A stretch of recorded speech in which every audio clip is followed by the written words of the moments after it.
All right, we are live. It is Tuesday, and you know what that means. Time for Battle Brothers. Now, you may be saying, what does it being Tuesday have to do with Battle Brothers? The answer is nothing. Absolutely nothing. Except that it's the coincidence that we're rolling with. So let's see, where am I, what am I doing, what's going on? First things first, I have the great honor of naming a bro by request. And who... You know what? A relatively new hire. A hedge knight whose fate is yet undetermined shall be named Blackbeard. After a YouTube viewer who requested a named bro. I hope I don't get you killed. But I offer no guarantees because I simply can't guarantee anyone's safety. So I've got a quest to do a little road patrol. I don't hate these quests if they can sort of fit what I want to do anyway. And I feel like I could take this one because Königsland and then Steinbock. Yeah, and then back to Everfest. If I accept that one, you know, patrolling the roads, you don't have to patrol the roads. You can collect those heads from anywhere. And so I'll probably accept that quest where we're paid a bounty per head collected and then simply go way off-road and carve a path through some sort of unknown territory, hoping for some good fights along the way, considering, you know, that land is unexplored. It's good to know what's there. That's right. We also have a fatigue neutral here that is a TBD resulting build. And yeah, this hedge knight, who I've been thinking about it a little bit, and I probably will want a second wave nimble bro of some form. I have all these fatigue neutrals that I'm building up, but what if I find like a good duelist weapon? What if the barbarian cleaver is really good? You know, stuff like that. So I'm probably gonna keep this Blackbeard, newly named hedge knight, somewhat ambiguous in its perk and level choices until we kind of bring him to the point where we can decide. Hedge knights make really good nimble damage bros, actually, because they have really high hit point values and good fatigue. Basically, the good secondaries mean that they can fill that role really well. So I'm going to go and accept this contract, and we'll just do a wide carving swath through that unknown territory to the south. I'm thinking that's what I'm going to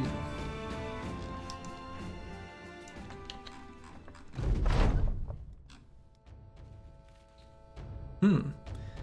And immediately after naming the bro, he's got something to say, so let's see what it is. Hey! The hedge knight intimidates them, the little pricks. Gets us a signet ring and 125 gold. Essentially the moral equivalent to one of the blue options from Faster Than Light. Usually if there's a specific bro, it means something about their origin or some trait. Means they can give you a good result from any event. Okay, so the watermill's here. We don't actually care about the watermill here, but you know what? We'll interact with the spot itself. So the watermill is where you go for the Rockergeist fight that happens after doing the Kraken. And for this series of runs, the Kraken represents an absolute wild card that I don't care to complete. So this Ruins of Borgen with undead means it's probably ancient dead, almost for sure. And so I'm really terribly equipped for that.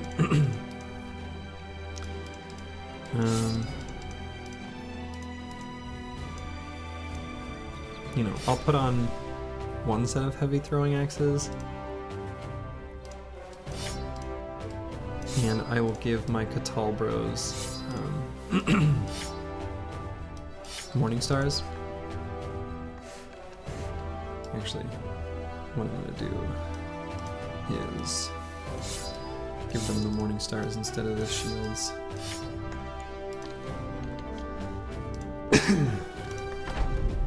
Okay, so that is what it is. Every once in a while, I've been thrown off by the tracks that appear to be coming from a certain location, but it was just an enemy unit passing over a camp. So there was the possibility that that was something other than an undead fight, at least in my experience. And maybe that's super rare and it happened to me one time and I just haven't let it go. But so I'm still gonna throw a single jab just to get a pot shot, hurt some armor, but it's the heavy throwing axes that can actually do some damage. I'm gonna tuck that guy in.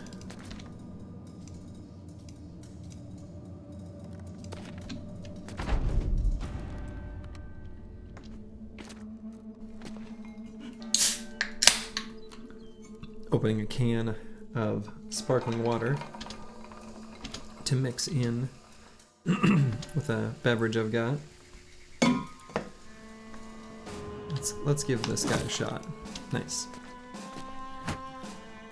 His first contribution to battle.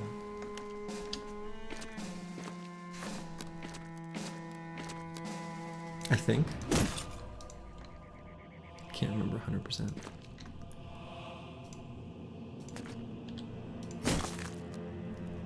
I think I'll go ahead and add the dog here. I think that makes sense.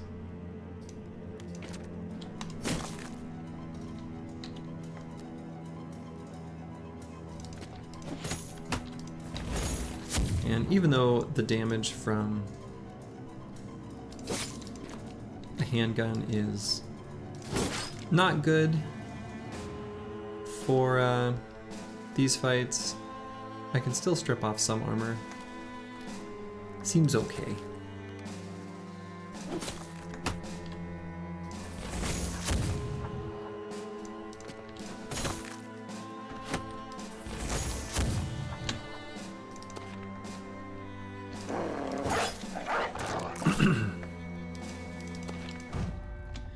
Based on what I'm seeing here, I may end up taking them out before they even get a turn at all.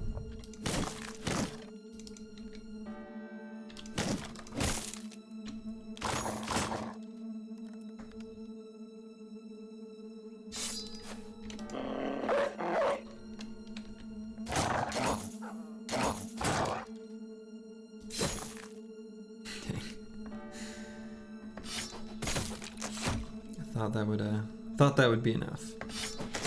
There we go.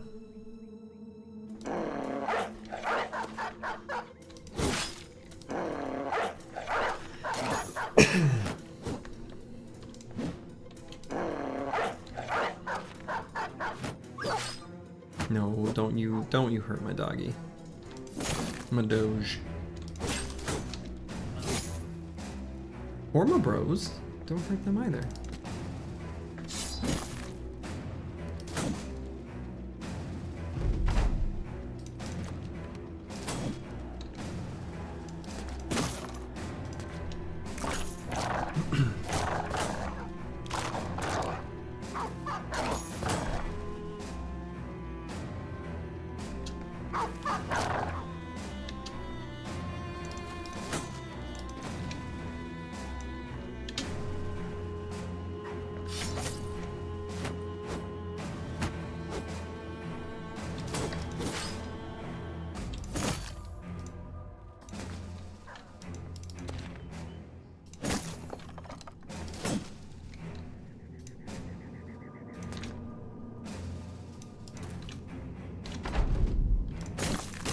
Okay.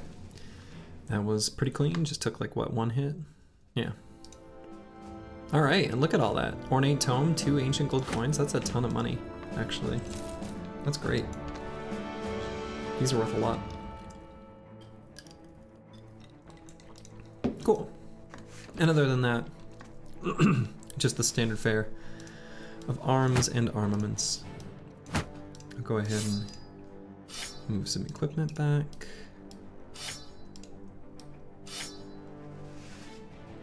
All right, nice easy fight to get us warmed up. We can collect up to 20 heads for this particular quest. So we've got 7 more. Looks like there's 14 right there. That's a pretty big pack of brigands actually for this day in the game.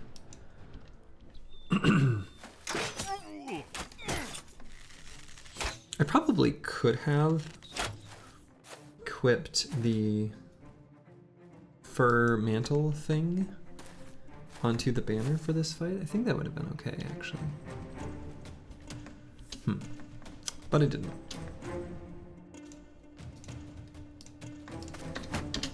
So let's get the tank up.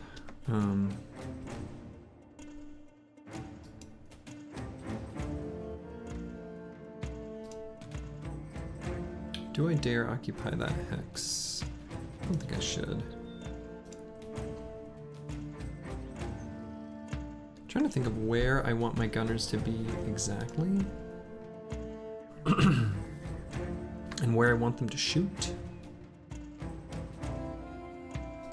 I think I'm safe to sort of occupy these little middle hexes here. That's what I'm thinking.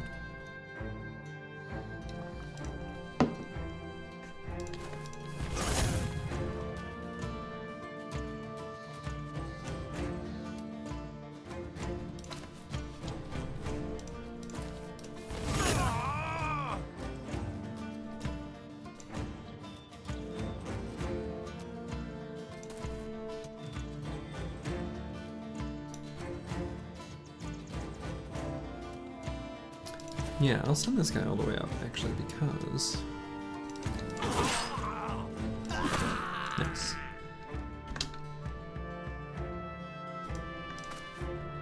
I can move this other guy forward and occupy this hex now that the long axe has done his turn.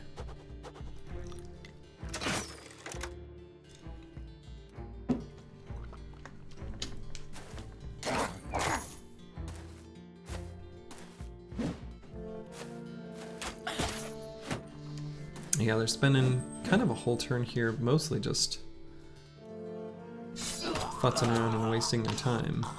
So this is actually going quite well.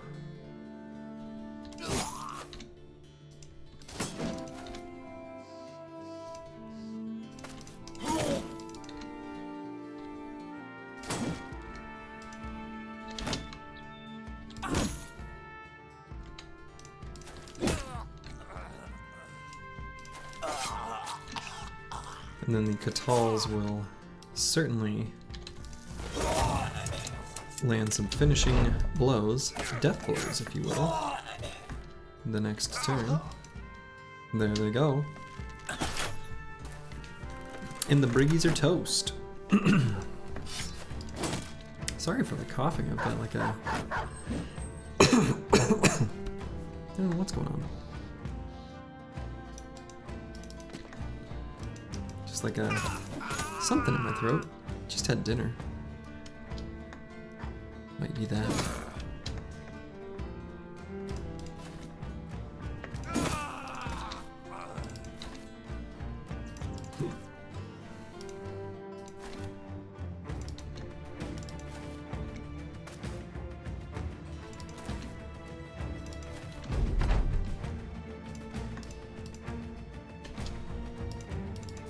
get that guy in range of this marksman, so I think I'm going to.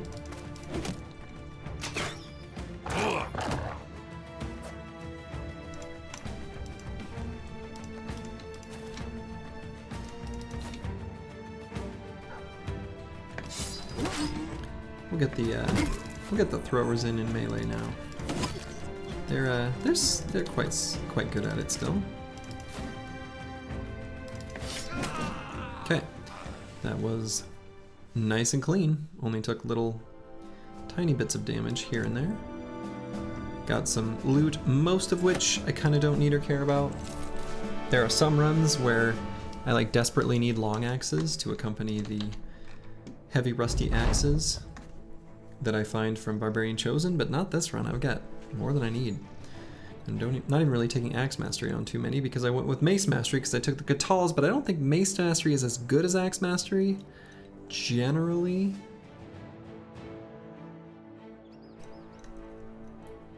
For my fatigue neutrals, anyway. Alright, so I'm not gonna bother doing like 8 contracts for the South.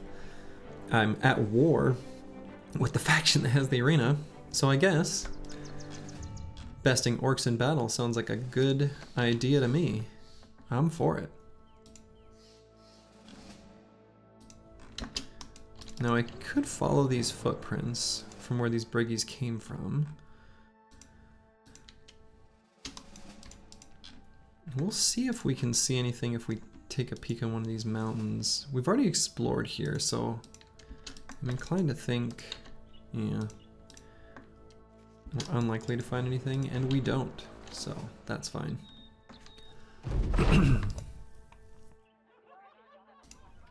We got terrified villagers here. Oh, in the steppe southeast of here is supposedly the last resting place of a mystical piece of armor.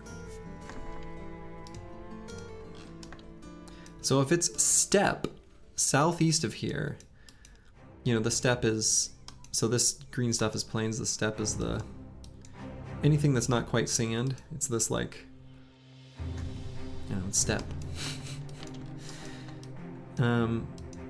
Southeast of here has got to be right over there. So what I think I'm going to do, timing-wise, considering I have to complete this quest within 3 days, I'm going to go ahead and just complete it, and then go find that mystical armor. Sounds like a good idea to me. And we'll kill some. We'll take out a free caravan on the way.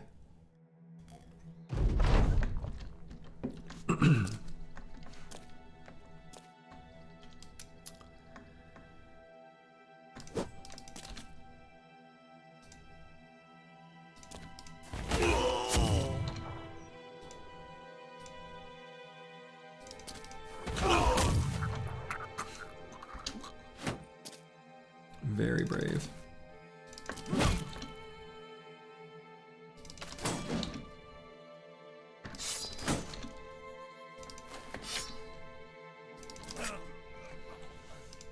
And they were hauling roots and berries. Not exactly the best of loot, but that's fine. And this tiny little fortification has more expensive tools than I'd like. I'm still gonna buy them because keeping tools up has been sort of a struggle this whole run. And I don't have a ton of options for cheap tools. Actually, this place is okay because of the blast furnace and the ore smelters there. But no workshops, at least from the factions that I'm friendly with.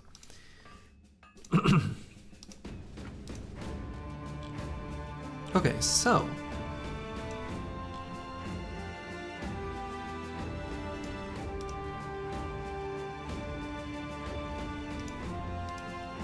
I'm gonna sell all the stuff that we looted from the briggies and the undead, the ancient dead.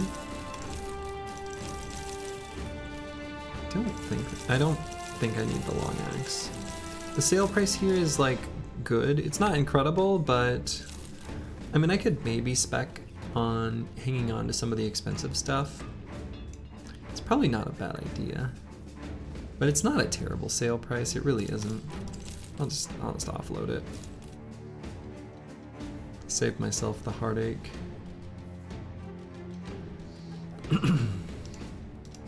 And it's not like I'm going terribly far where I need to get food. You know, I'm just heading down there.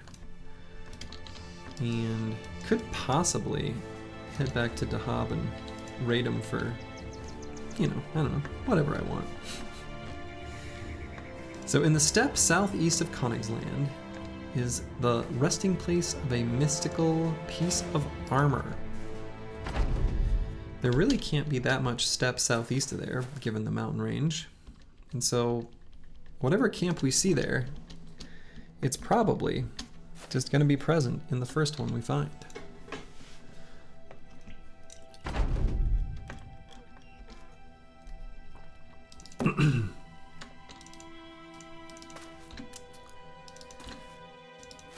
These silly caravan hands are making me push up. Oh, that's where one of them is. I only know because I tried to move there, and it wouldn't let me.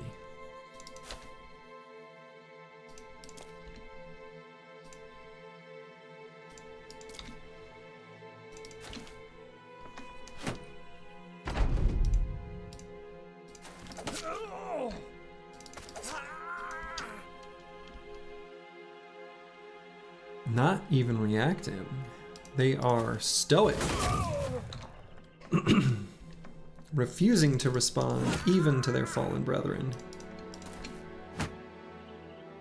Just gonna get blasted all around them. Not a smart move.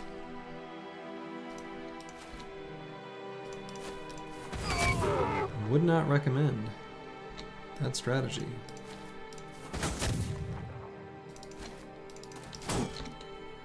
I still can't manage to finish him off, so who's the fool now?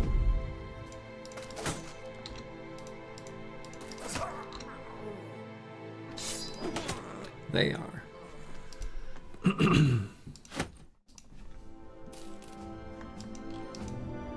Anyway, back to find that resting place of a mystical piece of armor.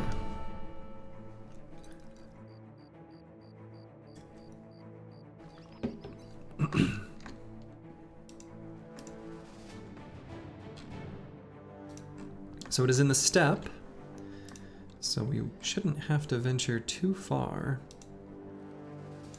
from kind of wherever we're heading right now.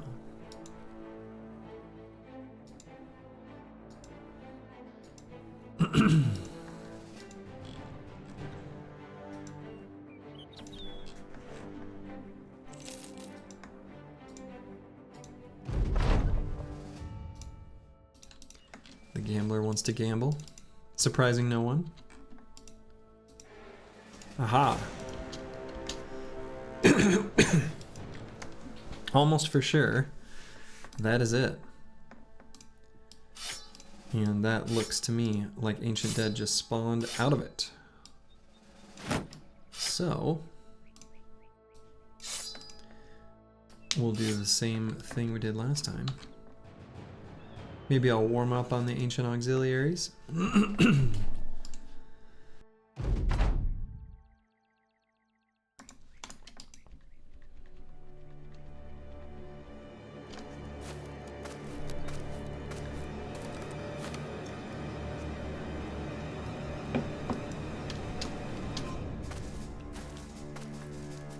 We'll play the backup 2 game.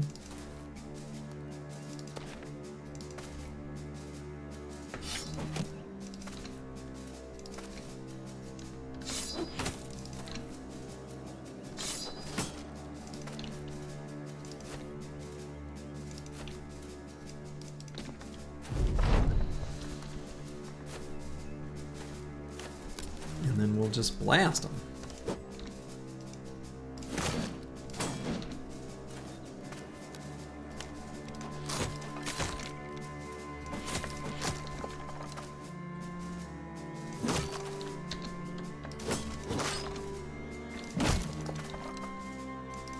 Very flimsy.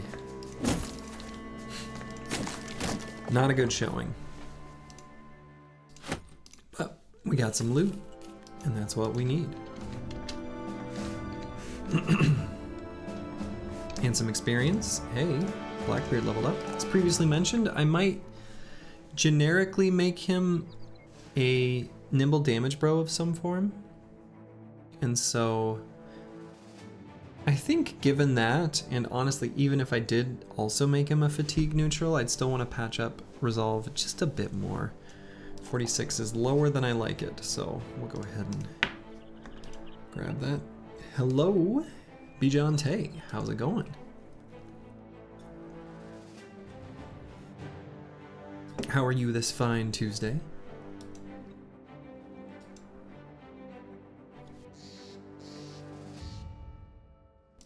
I've got just a little bit of a hacking cough, just a hint of one that I don't know why it's there. I try my best to look fresh. Oh, I did shave. I did shave yesterday, yeah. Gave myself the old buzz around the circle. Let's see, what perk do I want to give him? Maybe just keeping him generic for the moment. Go with Pathfinder. May even grab Student. Maybe should have grabbed Student. Can grab Student next. Let's see if we get a piece of mystical armor from what looks like a pretty pitiful camp. It'd be great if that could happen. But no shirt? I would say I have a shirt on. Twitch rules or something like that. No, no overshirt though. That's true. It's just a t-shirt. It's getting pretty warm here. So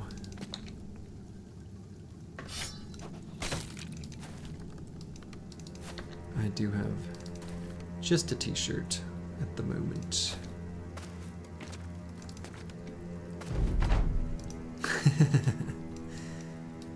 I don't know. I don't know what the rules are. Can you, was that the rules? Like if there's a hot tub, then you're allowed to go without a shirt? That's such a funny skirting the line rule. I remember there was a Path of Exile streamer I used to watch named Mathel, and he got in trouble for going shirtless. I think he, I don't know. I don't know if he got in trouble, but... Oh, sure. Yeah. I'm not personally very interested in any of that.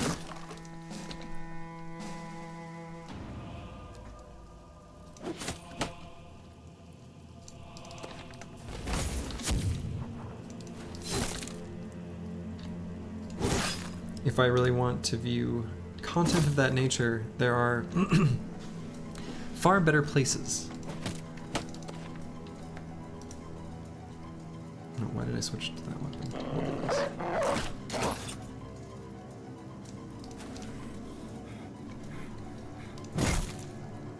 Oh, this guy's got fatigue. What am I doing?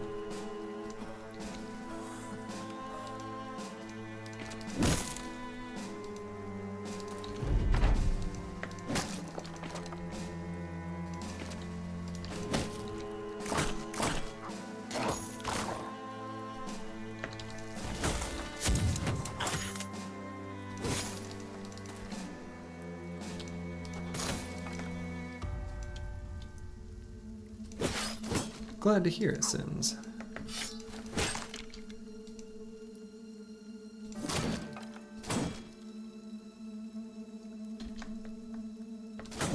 Glad to hear that the recovery is going well.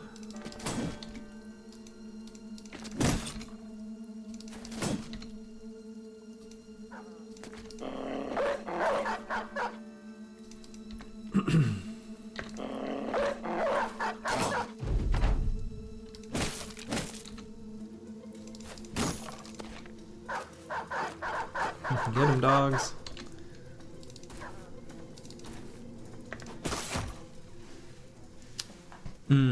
Yeah. Recovers a good perk. That's funny.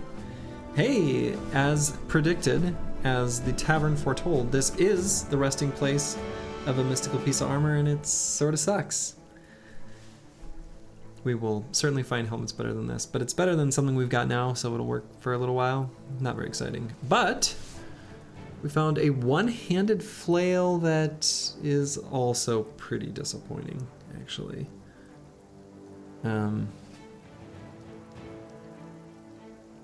A named flail can be a good weapon for late game, but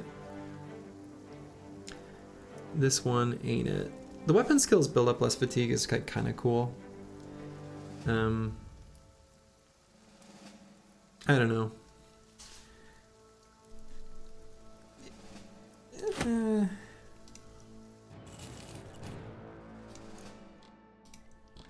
And it did max roll that aspect of itself. But other than that, not really particularly exciting. Because yeah, the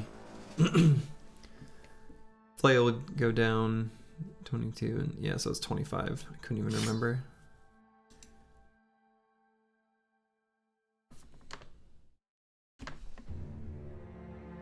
Nah. Sort of whatever.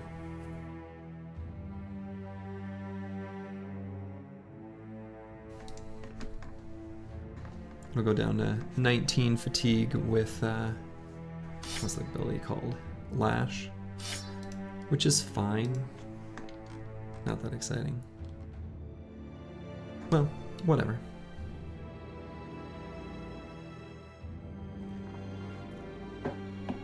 Probably just sell it, unfortunately, which is really sad. And this helmet is also pretty disappointing. It's better than the flat top with mail, so I guess it's got that going for it, which is nice.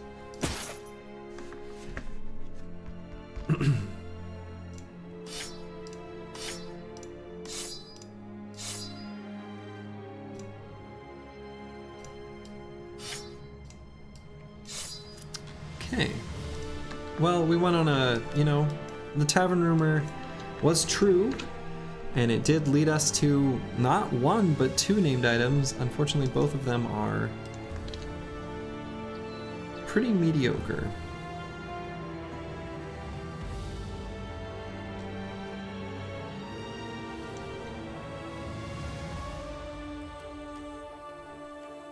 So we're gonna head back to Königsland, since we're nearby. Let's take a peek on one of these mountaintops to see if we see anything interesting, and we do not. So we'll head back to Königsland. We will...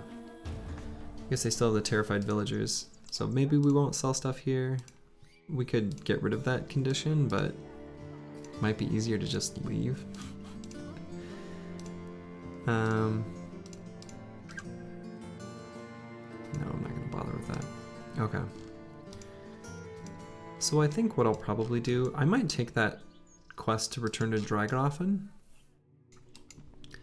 and then I'll do the loop north through this faction we're enemies with, just to keep looting all their caravans, and maybe at this point, I don't know what the rules are for exactly when knights start spawning.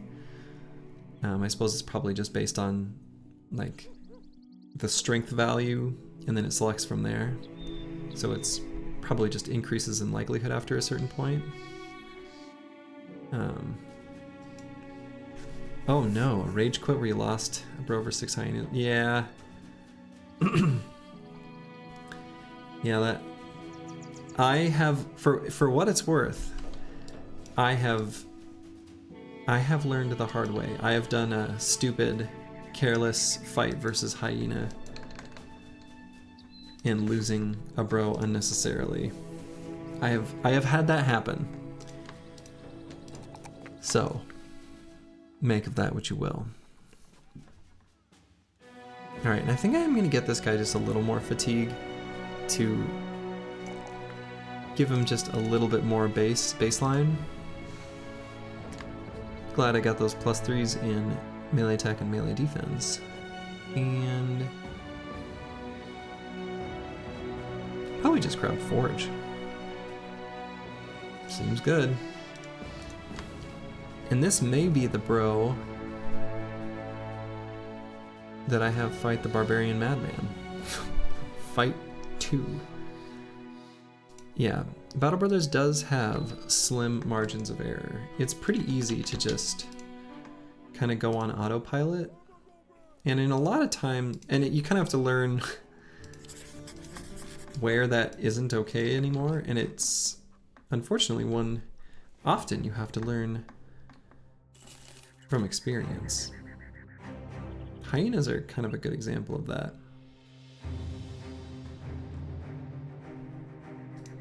It's also one of those things where you will occasionally face a fight where you should have learned a lesson, and then you don't. And then you think, oh, that's just how this fight goes. You know, not realizing that you were dancing with danger.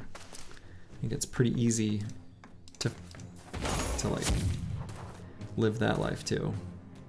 All right, they are charging forward. Excellent.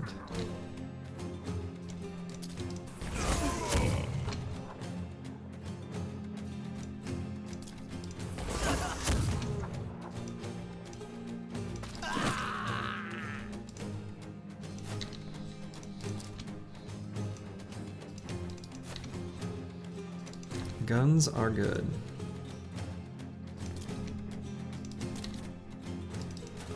The handgun item in the game Battle Brothers is good.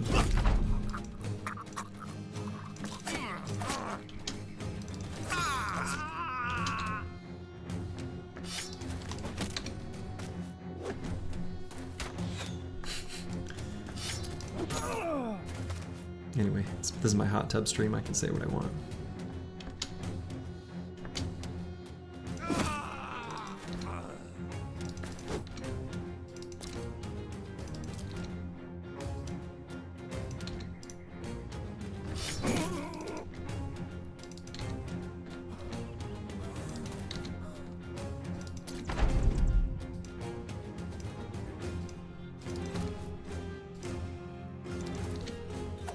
Get in there.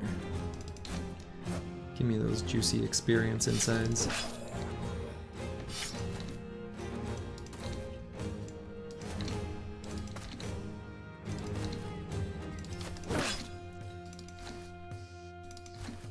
Okay, run them down. Okay. Just a standard set of Briggy gear.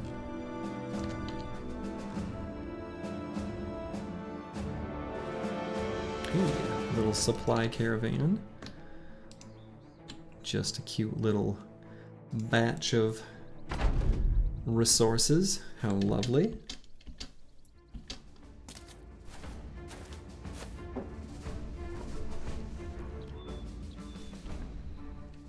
I'll let those billmen go.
I do think it's funny when enemy footmen do riposte, and they're like,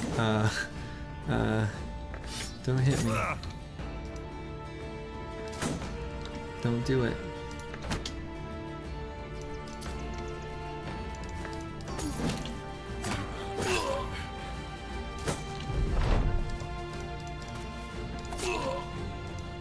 Only to break their resolve. How sad.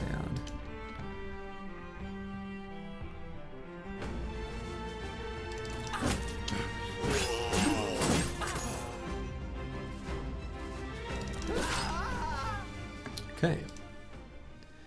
Just another little batch of stuff.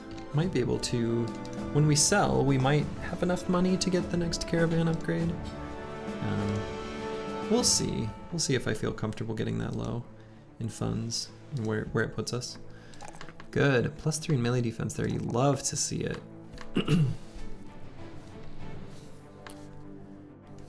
And I could take 3/4 of a melee defense when converted from initiative via dodge, but I think I'd rather have just +3 resolve.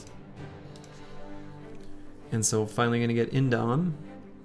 Unfortunately, because of dodge as a tempo perk, not realizing we were gonna make this a big forge tank, we're sort of like down a perk from a proper forge tank, even though it does, I mean, it's not like it's doing nothing, but it's not doing as much as like bags and belts and carrying a bunch of shields. So unfortunately, the perks we're going to end up taking on this bro are Indom, which is good, Lone Wolf, which is good, and then it'll have to be Fort Mind, because that's just not even close to enough resolve, and then Recover.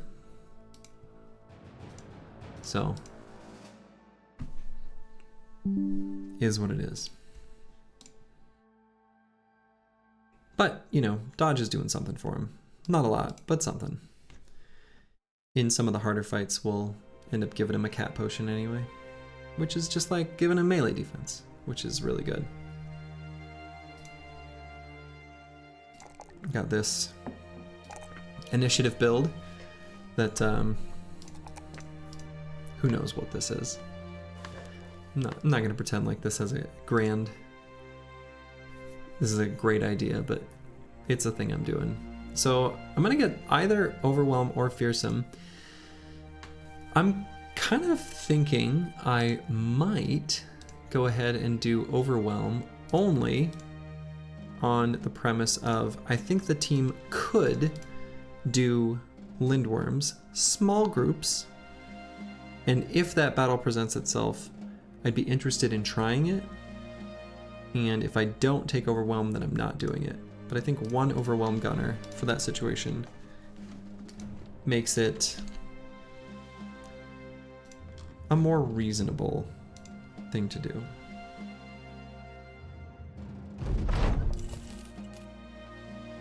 Because I think this place had previously had Lindworm problems. They still do. 3 skull though. 3 skull with a good payout means it's probably too many.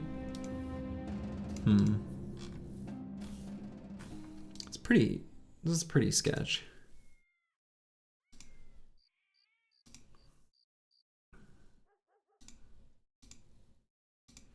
We would definitely take a lot of damage.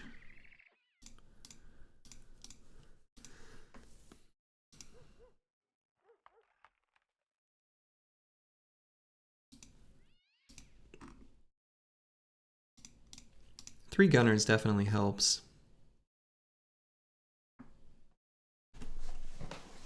I don't know. It might be doable. What I'm going to do is I'm going to accept the contract. And if it's more than like 3, I think that's kind of where my head's at. And I'm going to sell stuff before, like at dawn here before it comes back. If it's more than 3, I'm just going to cancel. I'm just going to say, screw you. I'll take the hit for relations and say whatever.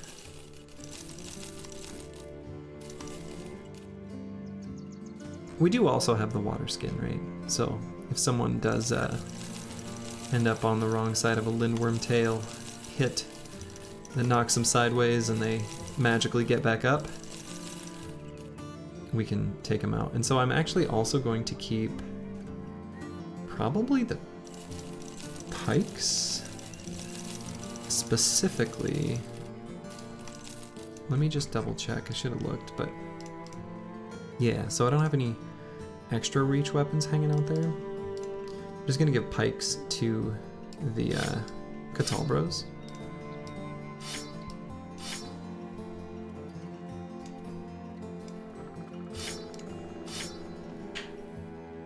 Make sure their rondels are equipped in case the drunk... Actually, do I even have a drunk anymore? I might not. Yeah, I do. Okay. In case the drunk happens to lose them, I don't want to lose the rondels.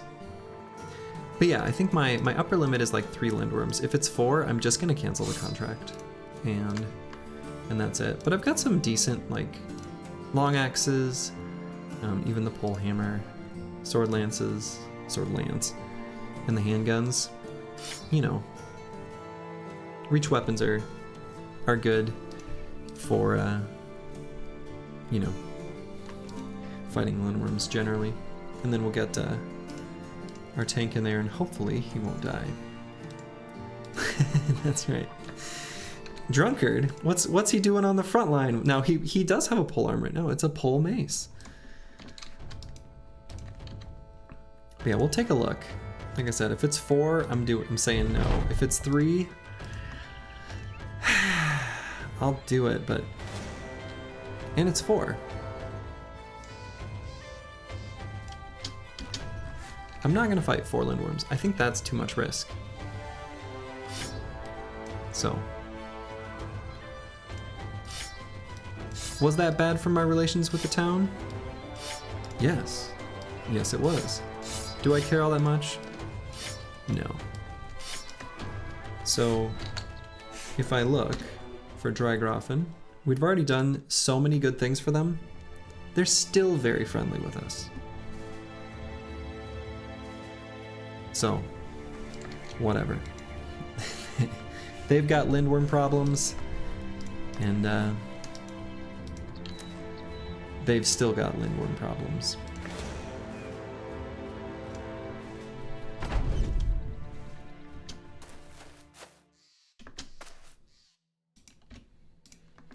But there's no reason to just throw bros away for no reason.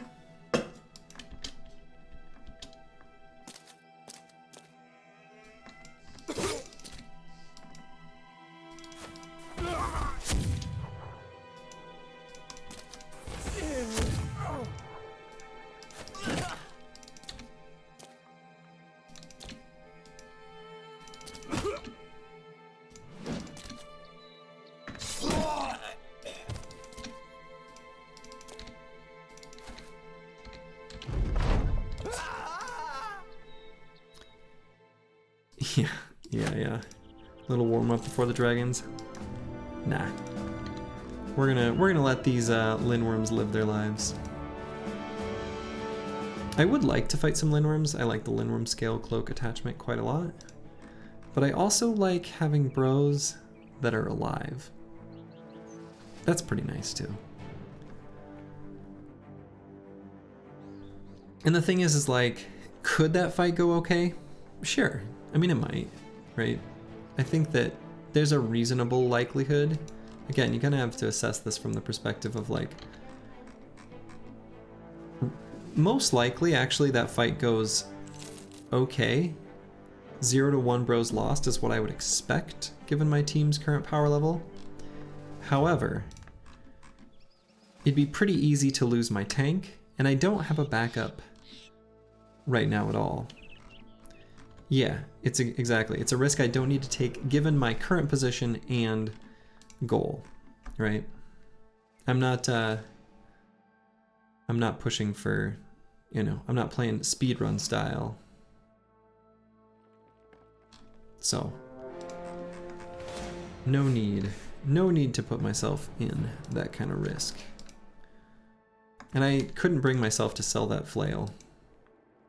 I'm going to, but apparently I couldn't do it. Alright, so it looks like this will be Gobbo's, huh? Go ahead and swap that out.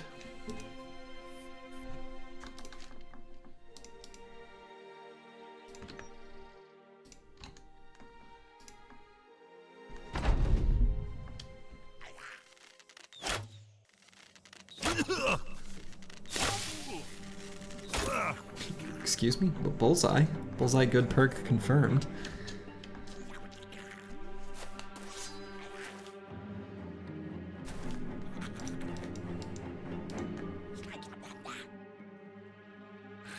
Okay, I think I will just get in there and blast him.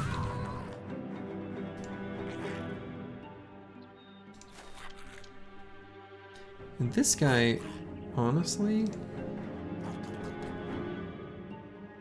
given his armor's already scuffed and he's poisoned, I'll just keep my team in better fighting shape by sending him back.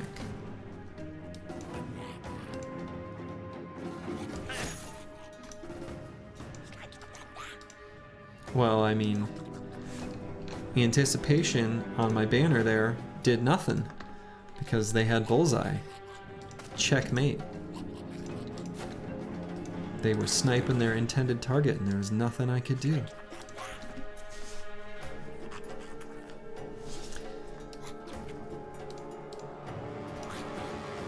And let's see. Let's get one Catal in here and one there.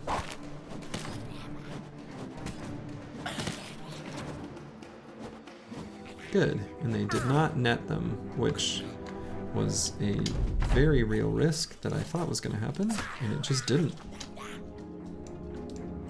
It was about formation, I think. No, I had the right. I mean, they were... He was covering them, right? I mean, it was just... It was like... I was being facetious, but it was actually literally Bullseye that let that happen. It doesn't mean it's a good perk, but it does mean that Bullseye, which... you know, the Goblin ambushers do have, was relevant.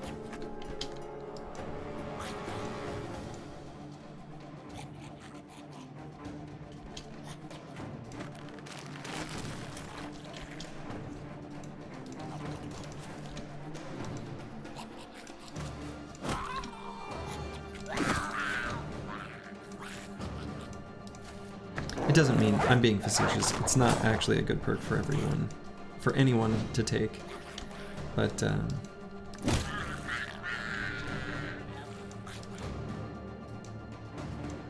yeah, everything has Bullseye and Crippling Strikes. It's so true.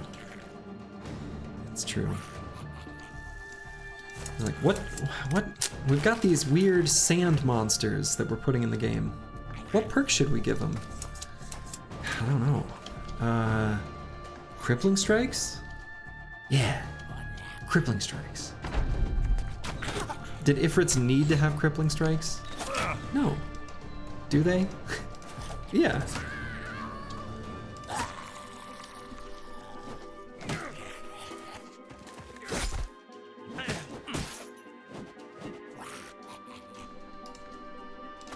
I will give them Barbarians because I feel like that makes sense to me, but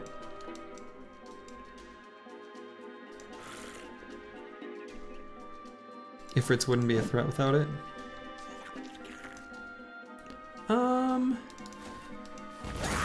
That's fair, but they could have made him better in some other way. But I mean, yeah.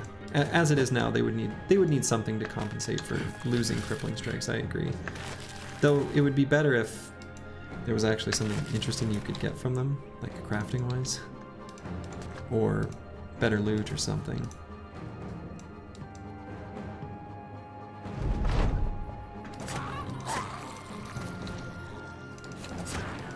Yeah, that's fair. I don't know. I kind of like them when they're designed to kill. I think that's make it more punishing, make it more real.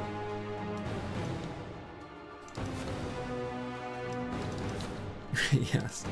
Spending days tracking him through the desert only for no loot and EXP. I mean, that's why I like, unless this is an anatomist's run and I just want that sweet potion, it's kind of whatever. It's counterable. I mean, it's what do you mean uncounterable? It'd be counterable. Like, all the mechanics in the game still exist. Yeah, exactly. 9 lives, right? And goblins are good at focus firing. They are. Now, if their AI were changed to pick off targets with the higher priority than they currently do, they'd be more deadly. But you still wouldn't lose a bunch of bros. You were like, like in that fight, as a good example, I had one bro who took hits that I didn't expect him to, and with goblins, you can pretty easily, because you're not locked in melee contact, just back that person up. And then you don't have to subject them to that increased damage. It also, you know, spreads the damage out so that I'm ready for the next fight.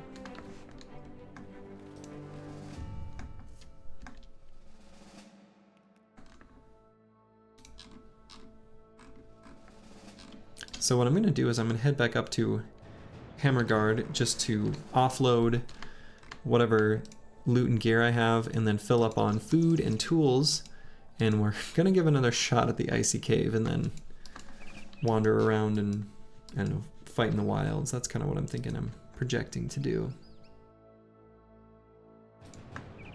If you put a player in control of 20 goblins, the player would successfully kill the human opponent.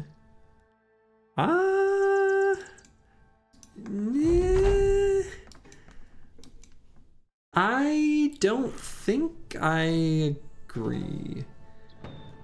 I mean, they could desperately try to kill one or two. They would do better than the AI. For sure. I agree with that.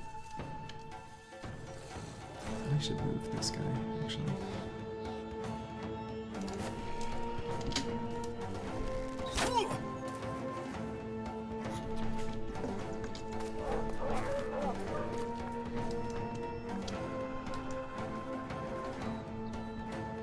Let's move this guy up. Boo.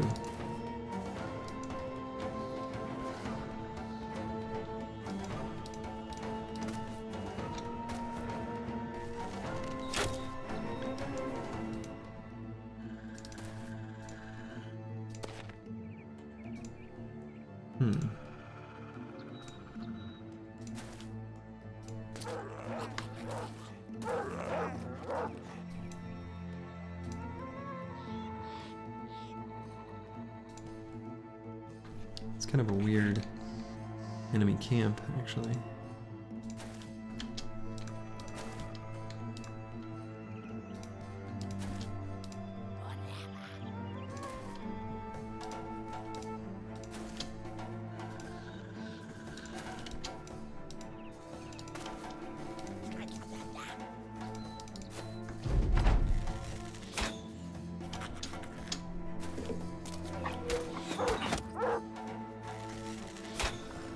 I do find it interesting, the wolf rider behavior when there's a bunch of ambushers.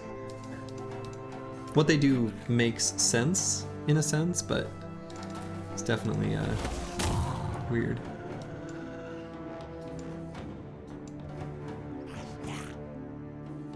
Like Idrak versus Kraken is an example of these two philosophies.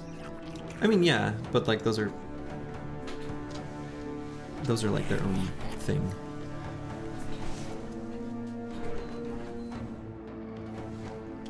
I mean, Kraken is like a puzzle fight that's not.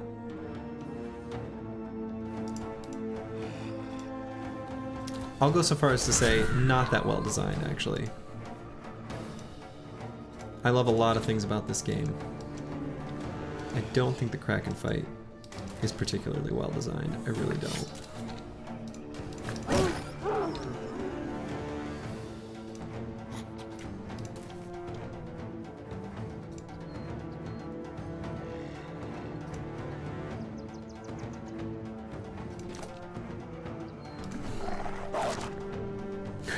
Designed to be bullshit. You appreciate that? Man, that's hardcore. That is a hardcore take.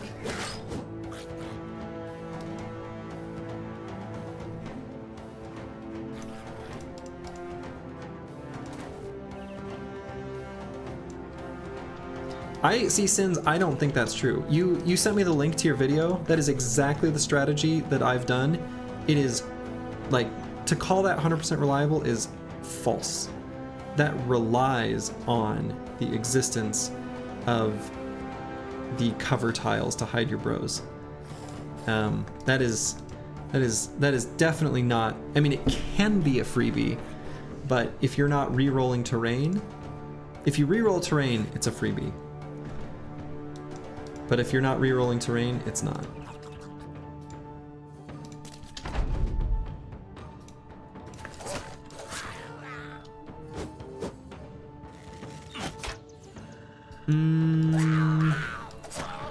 Okay, sure. You can...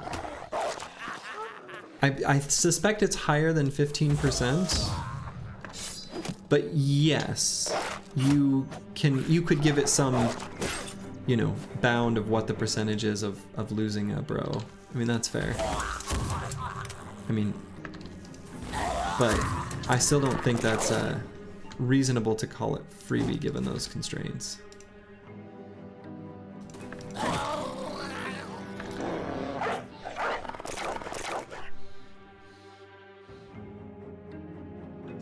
Is it high probability? I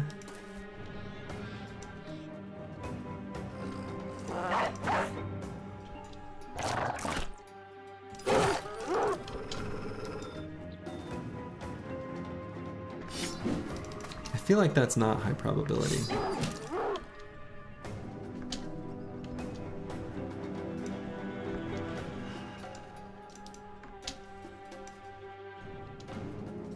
But I haven't paid super close attention to the exact layout of swamp terrain to like think about that fight specifically, but that doesn't, unless it's like a special terrain that's different from normal swamp, that doesn't feel correct to me.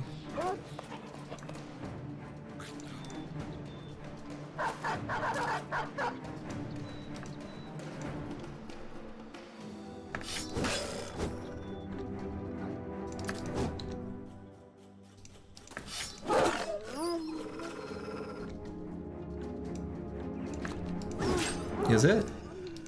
I technically have the access to the decompiled code now. I could look. I could probably surmise pretty quickly whether it was special or not from that. Maybe I will. I am curious. Swamp with different rules. If that's so, then yes.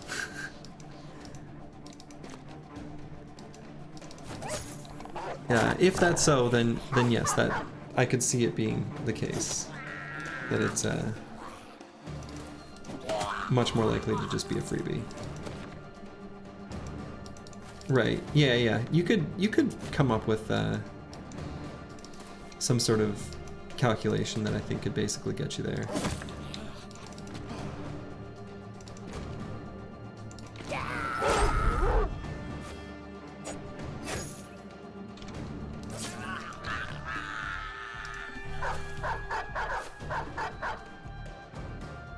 Yeah, there's probably not much reason to run more than 15 real bros. I agree with that. After all, some real chads out there play with only 12. Yeah, that's true.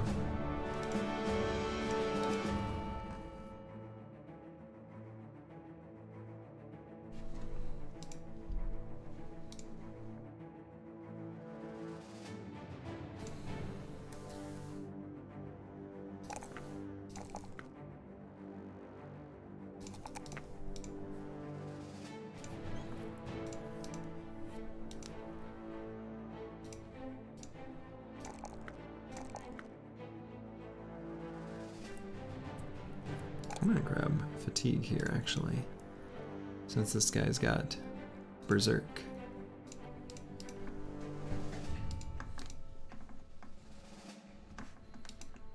Yeah, I do think that the perspective of like finding and leveling bros and like creating the ultimate Chad team and taking them on a real long hero's journey is more of a Legends philosophy.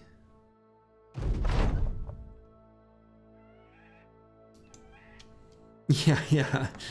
The banner has had some pretty blessed rolls. He really has.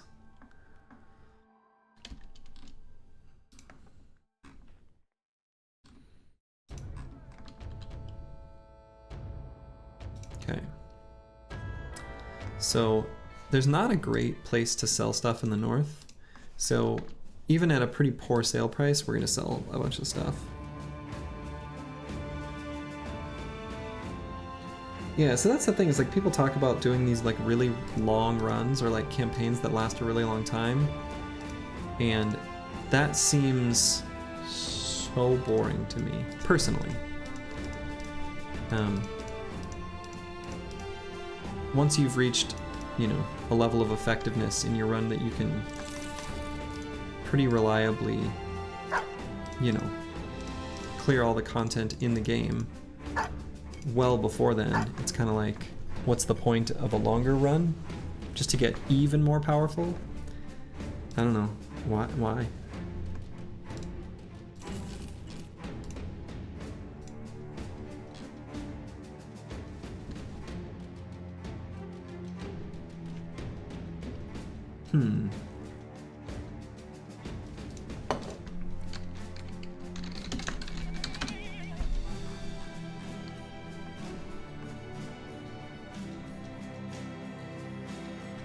Oh yeah, I mean, definitely.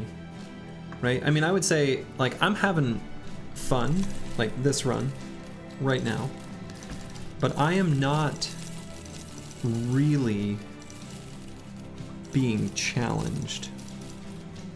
Like, I don't think I would say really much at all, actually.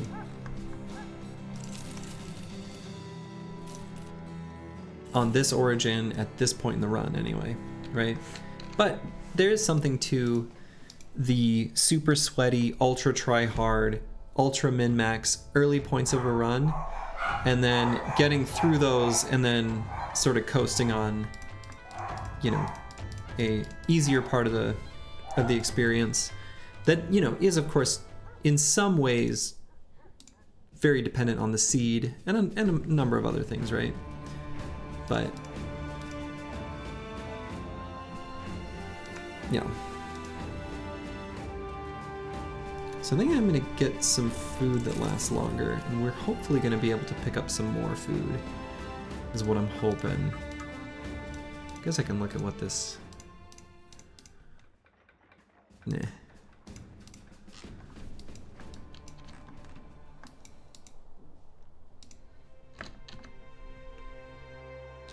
So I hope Torvastad has more food. And it's not like, you know, marauding greenskins and ambush trade routes, for example.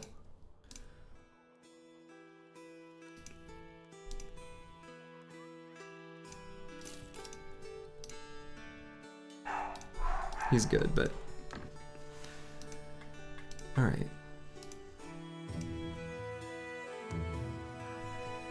I guess it's still a pretty good amount and price for food, realistically. 6 days of food is definitely not as much as I would want. But that's okay. So I am going to go to the Icy Cave. Gonna give this another shot. And we'll probably take Markward in. We'll have him go in with a reinforced throwing net. And hopefully not lose a bro to the Barbarian Madman, which would be very bad if it were to happen. Not gonna check 3-star?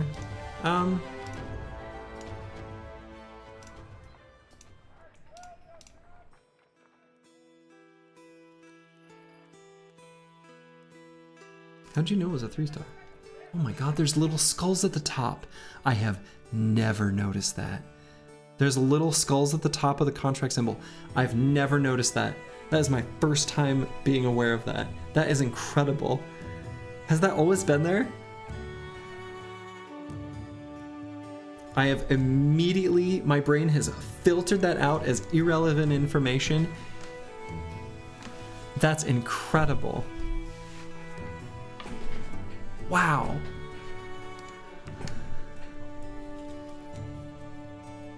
I cannot believe that. And no, I'm not gonna do the 3 skull. I'm not gonna hunt shrats and lindworms. I'm not a crazy man.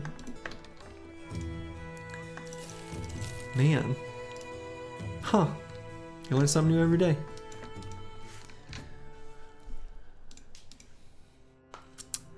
But yeah, I'm gonna fight the barbarian madman. And probably the way I'm gonna approach the fight or enter it is like this. And we'll do net, move up, dog switch, attack. I can't. And those icons, I mean, I'm gonna assume that those are just always there, right? That's always been there? That's there on all of them? Now, to be fair, I did change the UI scaling as well. I used to have it lower, and it's something that I'd never paid any mind to. It's only, you know, there's just a random comment on YouTube where someone's like, hey, can you turn up the UI scale? I'm trying to watch on my phone here. And I'm like, oh, actually, maybe even I want it higher. So I turned up the UI scaling, which makes some of that stuff a little more visible.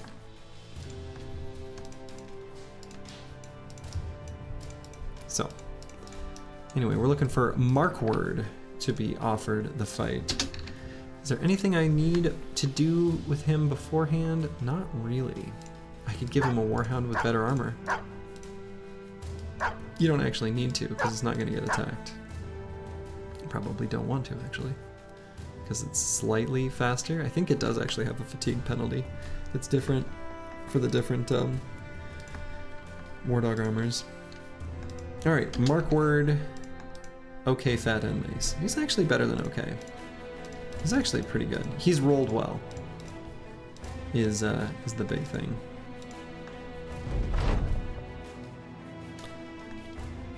Okay. So we need to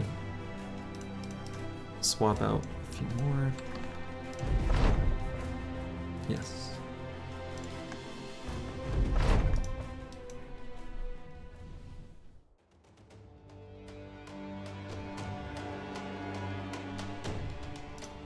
So he doesn't have, oh, he does have quick hands. He does have quick hands. What do I do? Okay. So I don't have enough to put the dog down though. I think the net is better. Is the net better?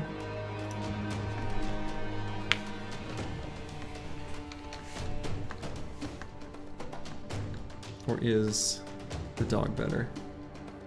I think the net is better.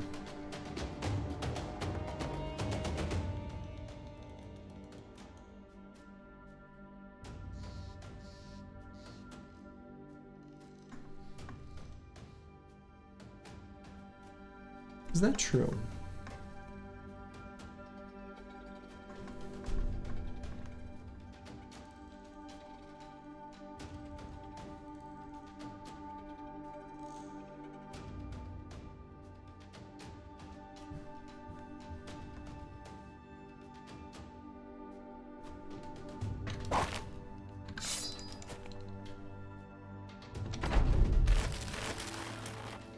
Nice. And then yeah, okay.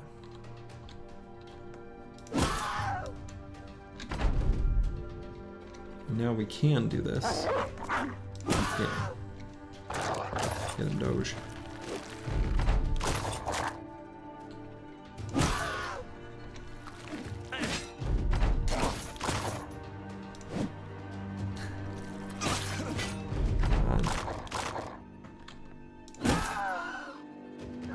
Dog finish him off, maybe? Okay, cool. And let's see. Oh, damn. That's a really good cleaver. That's really good. Unfortunately, shield damage was the second roll, but that's a really good damage roll.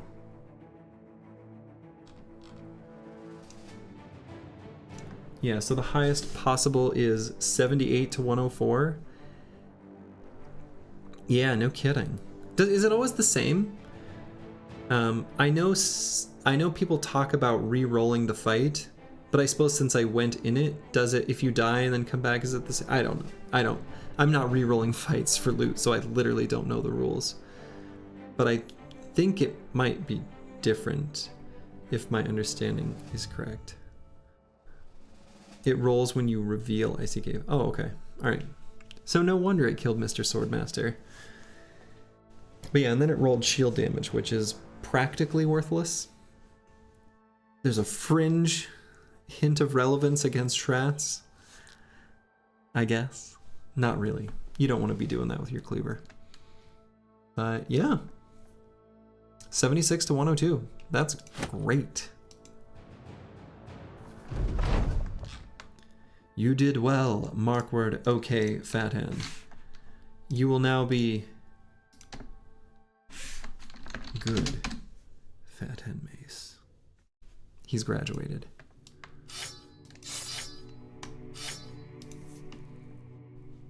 All right. Well, that's great. And so I was thinking, what am I going to do with this Hedgie that I picked up? And I was saying how there's going to be some nimble damage builds that I'm going to want to maybe do. And I even said, what if,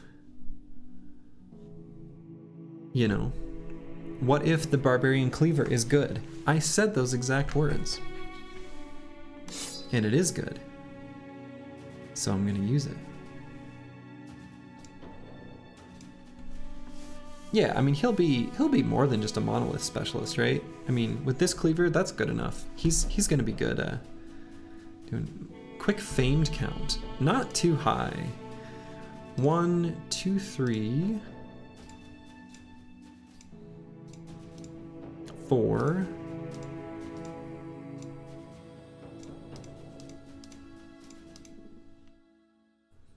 5. It's pretty low.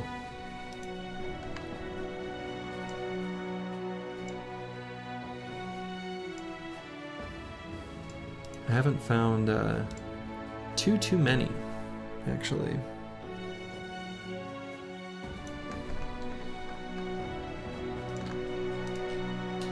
Well, I'm glad that went well. If I had lost another bro to the Icy Cave, that'd be too much for my little heart to handle. So, I can go fight some of these goblins. I haven't found the Goblin City yet. Given that all the goblins are spawning up here, it might be further up to the top left. It could also be like down here, maybe? Maybe that's too close to civilization, or it could be like down here or something. And I did find Monolith. It's way over there, down there. Yeah, some snow goblins. Classic snow gobos. So I'll probably head to the top left corner of the map, and if it's nighttime, I fight. If it's daytime, I just keep going until it's nighttime and I fight to fight the goblins. I suppose if they don't have a shaman, I can probably fight them during the day. But if they have the shaman, I'm gonna wait. Yeah, so like this here, I'll just wait.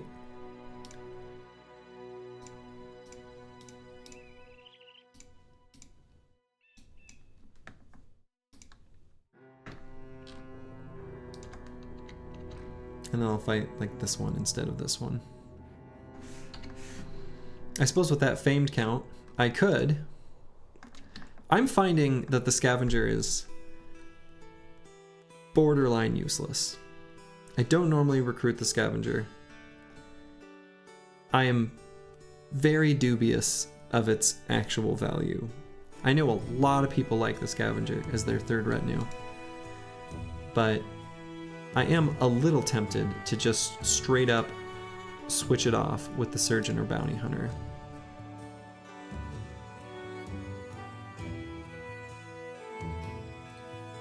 You get 50 tools from an orc camp?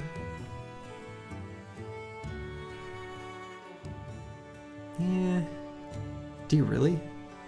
I don't know. I mean, obviously the big orc camps, you're going to destroy a lot of armors from the warriors. Is it really 50 tools worth? Because I feel like most of the fights against the orcs that I've fought so far, which only, granted, they were smaller. It's like a smaller number of warriors. I only got like 10. Yeah, but still, how much of a difference does that really make, right?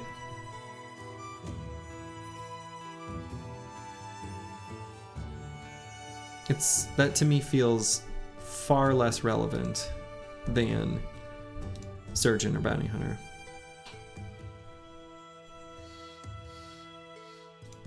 I don't know, but the thing is like when you're fighting orcs like that, you're also like, bros are gonna get hurt. Like if you're taking all that damage to your armor, you still have to take the time to repair it. That's super relevant. And if you get armor pieces that are really damaged, and even the bros that are really damaged, you've got to, you know, swap them out. You're not gonna get that much more out of it. I mean, from that same perspective, that's basically the same equivalent almost to the quartermaster.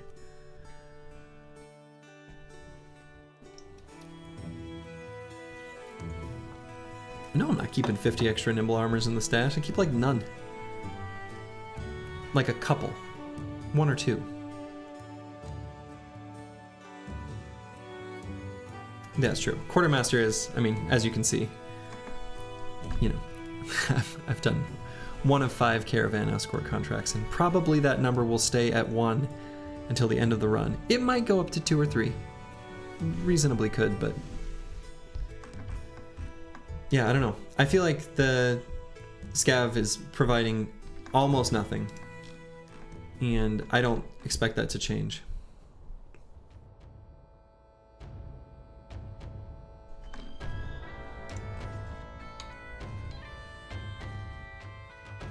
Here's an overseer.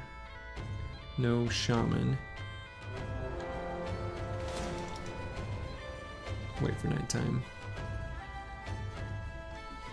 Oh, that's true. That's a huge, I guess, that's a huge difference. Because I'm not repairing items for resale. Okay, hold up. Yeah, I have my own special way of playing, right? Because I don't repair items for resale,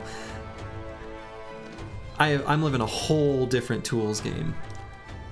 That's a great point. That's very true.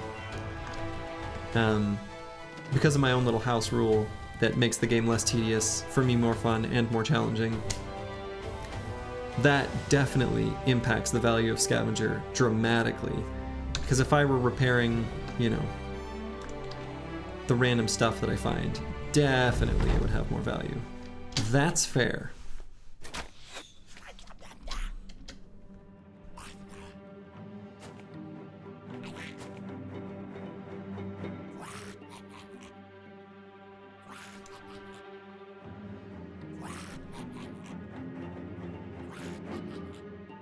Yeah, there's like a period not at the beginning and not at the end, right? Probably between days like 20 and 60,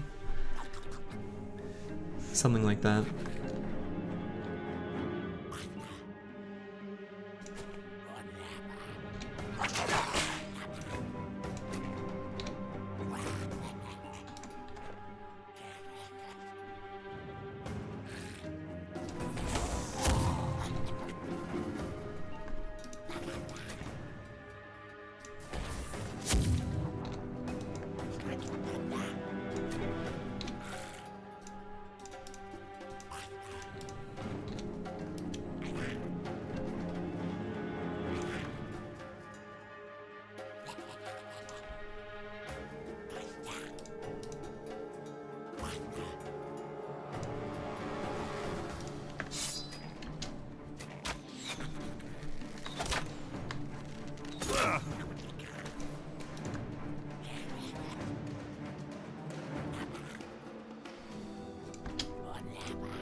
A lot of my bros are trapped in nets right now.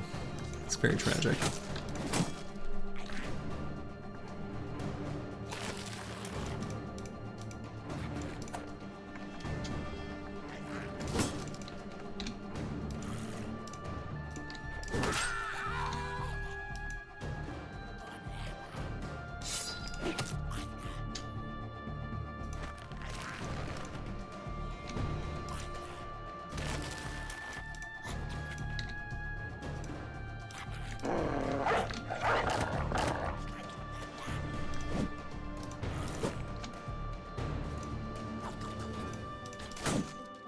That little skirmisher.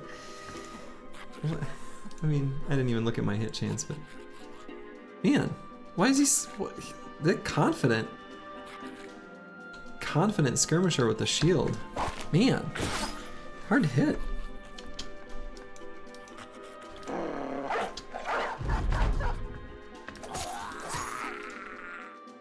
That one wasn't so bad.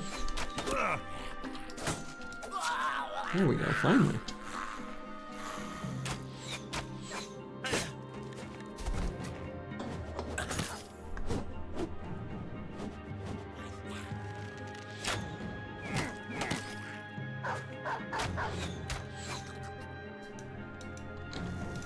Blast him. Okay. 2 out of 4 is actually not bad for nighttime gunshot. Nice.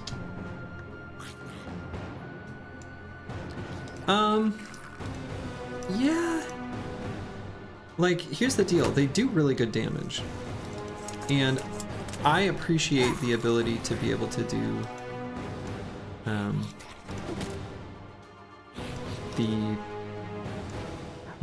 the initiative manipulation to get them where I need them when I need them.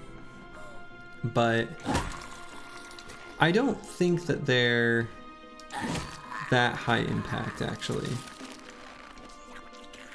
They're good, but in a run where you can't find one, because that's a legit, like, thing that can happen, like, really easily, you'll be just fine without them. They're absolutely not necessary for building an optimal team. They are good, and they are, like, useful. But they're not like a magical tool that's gonna suddenly, if you're struggling with the game and you're like, maybe I'll try using Catals, it's not gonna make you magically be able to do much more than you couldn't do before. Do I think they're stronger than another weapon on the same quality bro? Well, they require like a different type of bro. So there's a little bit of like apples to oranges, a little bit, because it's a different stat line. So yeah, marginal gains if you get the bros and items. I agree with that.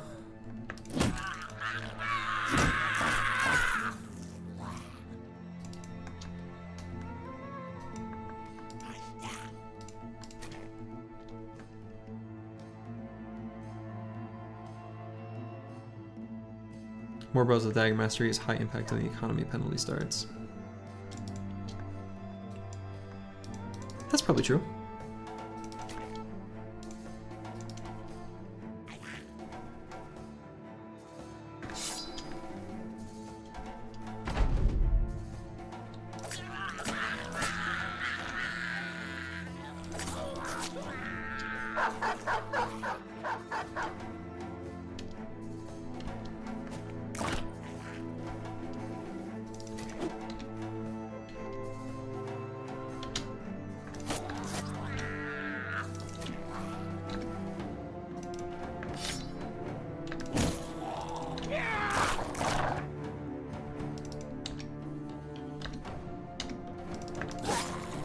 Get him, Banner. Okay, that was actually pretty clean. Dang. No named items, which is a pity, but fine.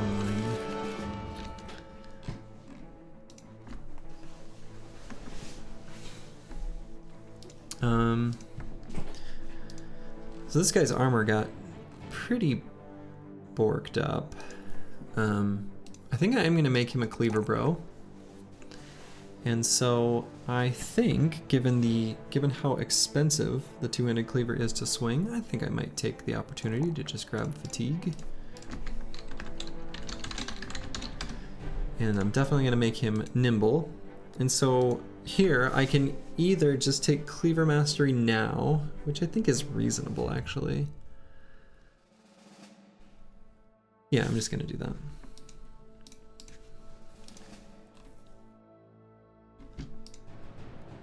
It lets him at least stay him out and be like a fatigue neutral, you know.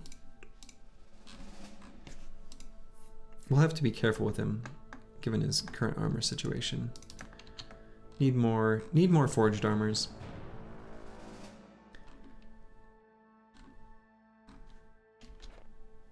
Let's see, where are they coming from? Let's see if I can. Maybe that was pretty hopeful. Yeah, I was thinking maybe I could get to the camp they spawned out of before daytime.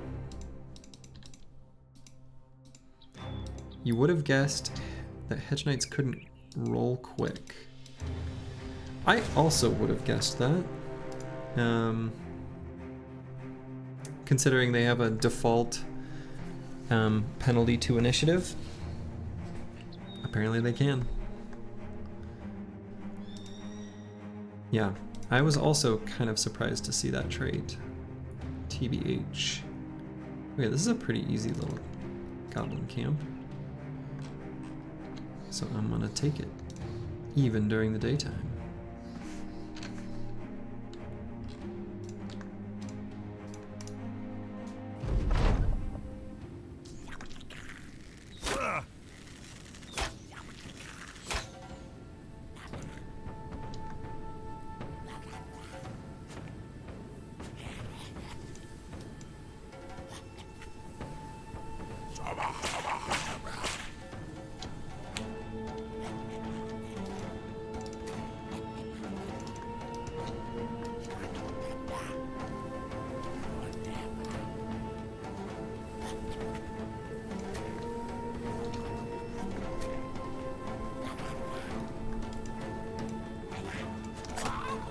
I don't know if I should be doing this with my tools, but I am. It gives me an opportunity to break them free from the nets, though.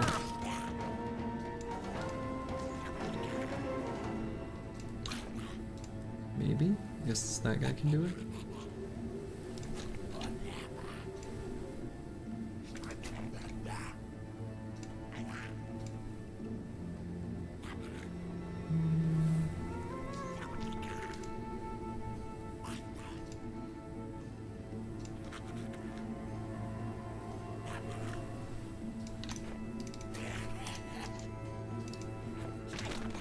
There we go.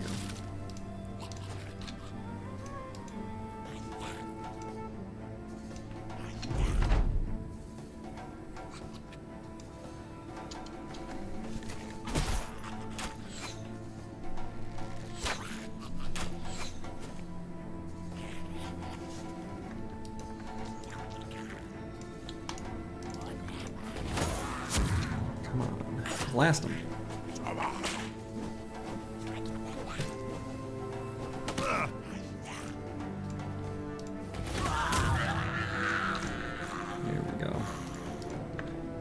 That's what I want to see.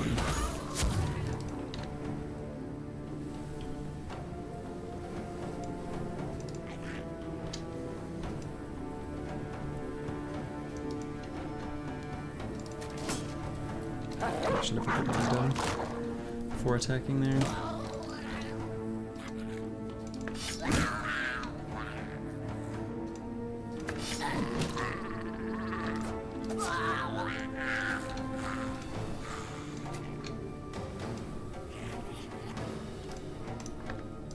Can you not attack them? That's disappointing.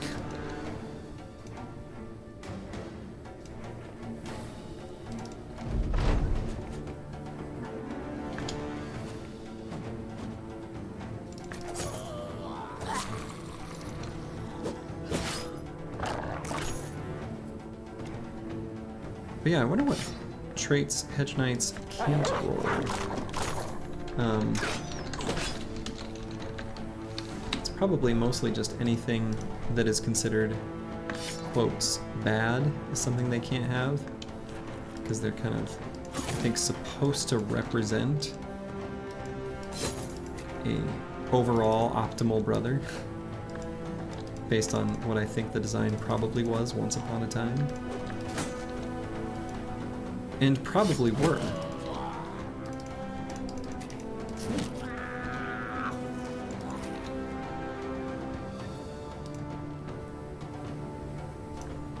But yeah, just a quick glance at their excluded talents.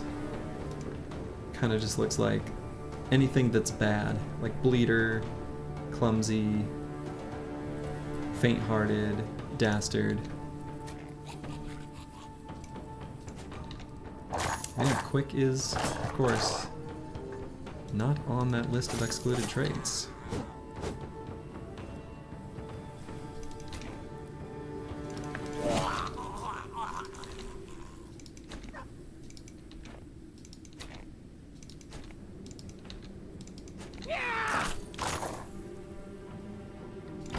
I do want to run that one goblin down. I do want him to die. It feels like a good idea. There we go. Now I feel better.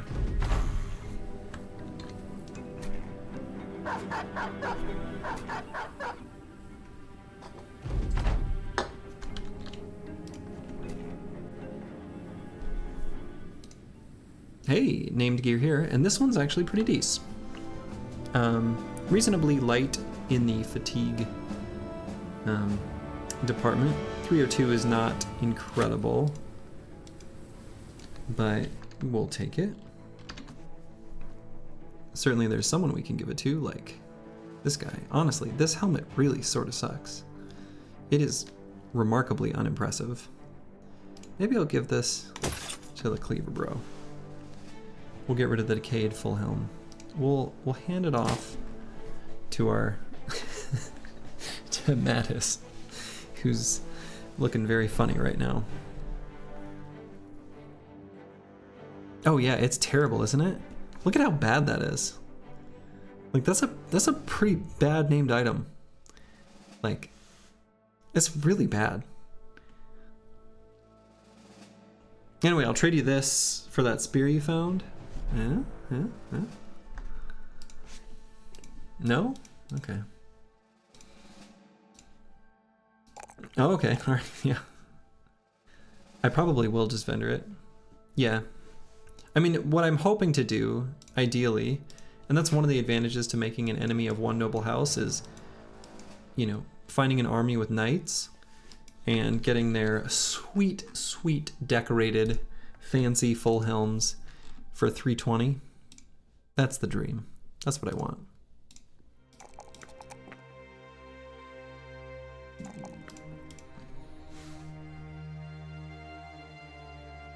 Okay, I suppose I should go ahead and get Forge on this guy.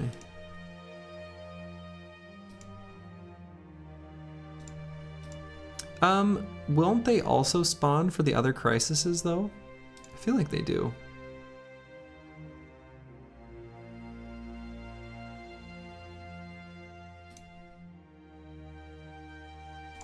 +1.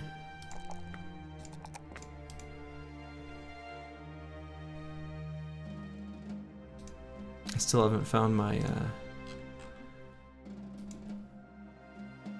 Actually, hold the phone.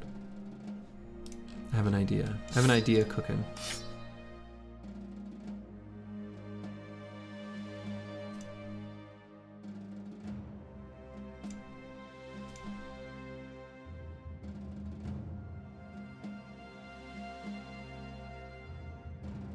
We're doing something.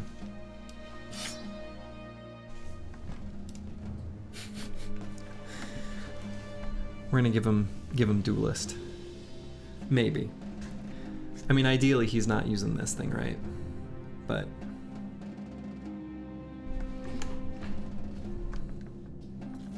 we'll give him this for now until he becomes his We'll take this for a spin, just for fun. I don't know. Until he gets a Zerg chain.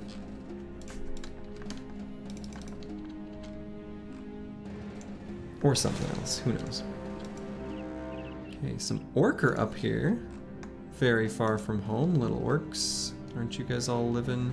No, he's not far from home at all.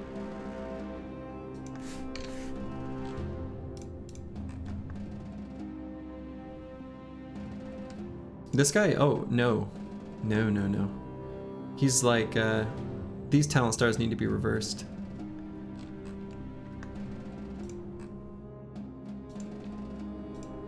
No, I like, Spear Bros, for my Spear Bros melee attack is a premium. Iron Lungs is nice for a Spear Bro, for sure. Like, it's handy, but not at all necessary.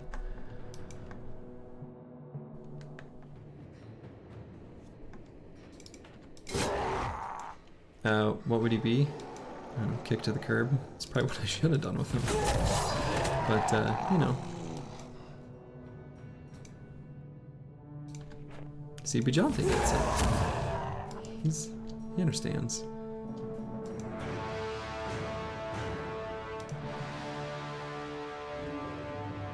Oh, these are 2 snow tiles.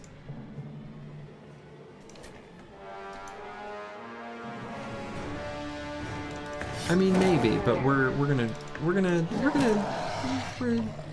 gonna try something.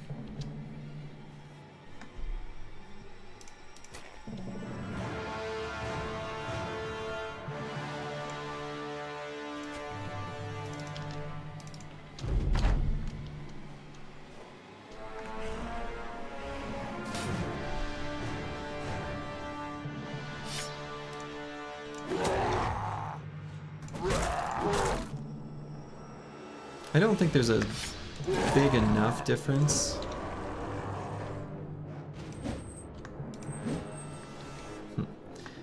But for the new brawler to be like good enough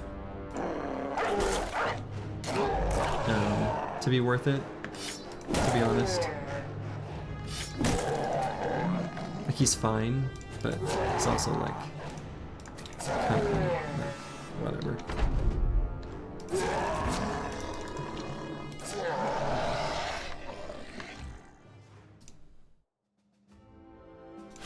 Okay, so I'm gonna think about this. So, right now,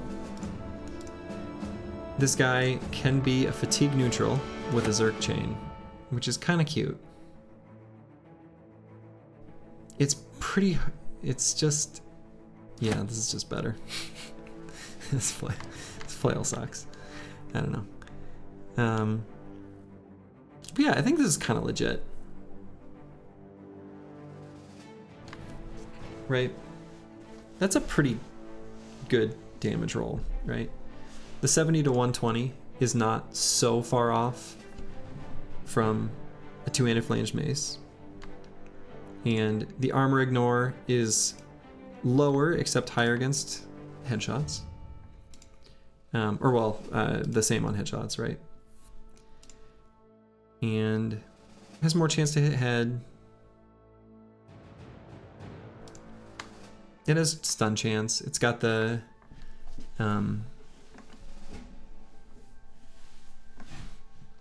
yeah. No, it didn't roll negative fatigue on use twice. It can't do that.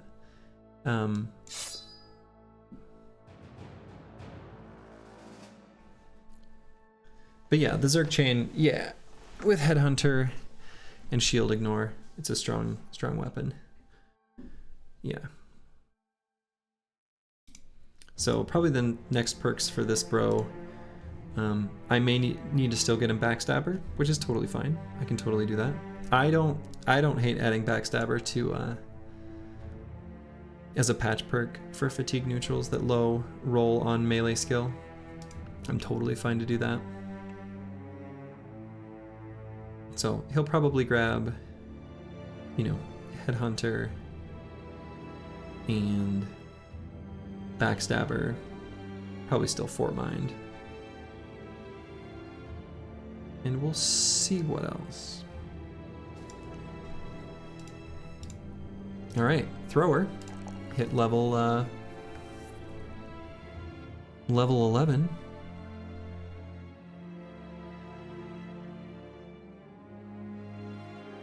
And I think because he's faint-hearted, I think 74 melee skill I think is good enough. I think I'm gonna, no, I'll do this. He's got enough hit points. By rolling -5. Oh, I see what you're saying. Yeah. Right.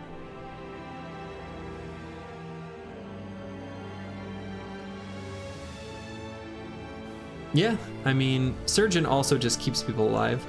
Like, just in case someone falls in battle, coming back with a permanent injury. So it's just like insurance against that, like, absolute worst case of scenario type thing as well. So, and yeah, also helping bros recover from injuries faster is, you know, also really nice. So I'm thinking for the last perk on this guy, I think I am just gonna go bags. I really like the utility of just carrying more things. I like having a little bag for my favorite things. I can put goblin poisons in there. I can put heavy throwing axes. You know, he could have a fire lance.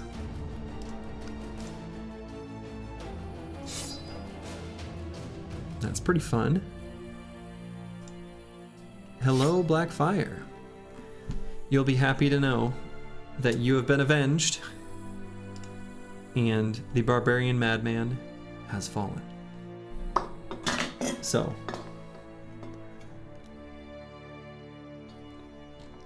Blackfire, who was unfortunately cleaved by a barbarian madman, with the implication that maybe there's more than one.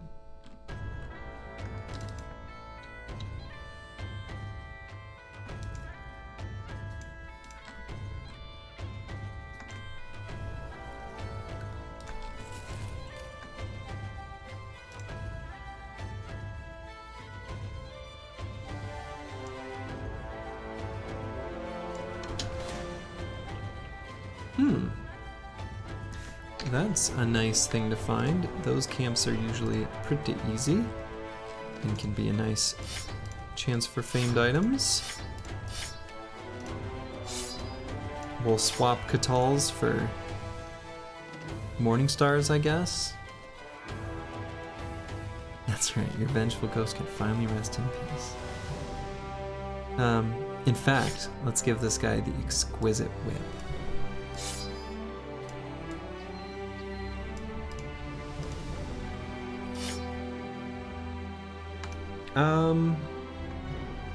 I don't know. I don't know the answer to that. That is a good question. Yeah, I don't know. If you have the surgeon and you lose in a fight against the barbarian madman, would not have saved him. Okay. Right, because you lost the fight. I think surgeon probably only works if you win the fight. I really do need more heavy throwing weapons. It sort of sucks that I've only got the one heavy throwing axes. So these guys are pretty bad in this fight, actually. Yeah, whatever. I think the mace and shield bros are just gonna get retired for realsies. Not really gonna use them anymore.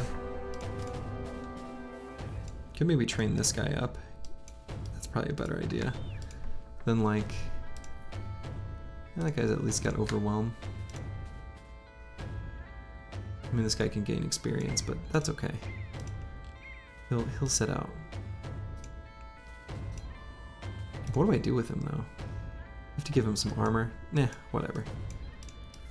Considering he needs like reasonable armor to even participate at all, even on the edges, I'll just let this guy go in. I can still use the guns to shred a little armor. That's fine.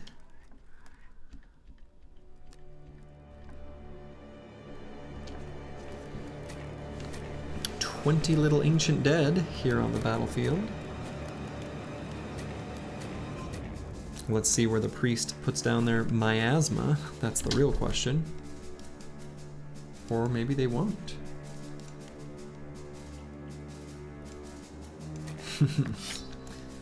You heard it here first.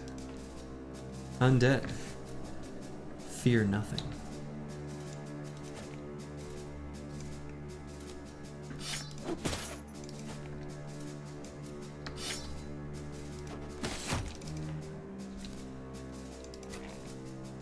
I mean, it's a valid statement to make against, you know, Ancient Dead.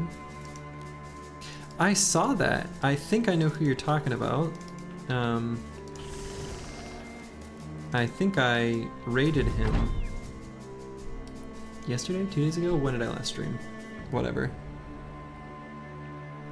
I know. I kind of wish. I think that's the thing. Like, there's a certain amount of knowledge that you might feel like is helpful to give a new player, when honestly, and I understand who this is coming from. The most important thing is like teach them how to use like spears and shields and manage surround bonuses and dagger raiders and stuff like that. Forget about fearsome and range defense and knowing what the AI does and how to fight against like different types of enemies. Just leave all that out. Like, you're gonna confuse the poor guy.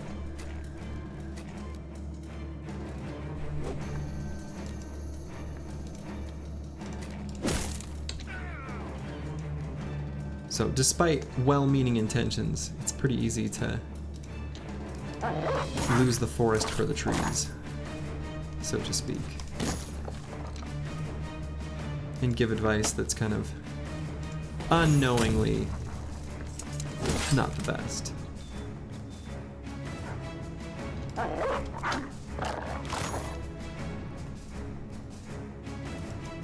Yeah, for sure.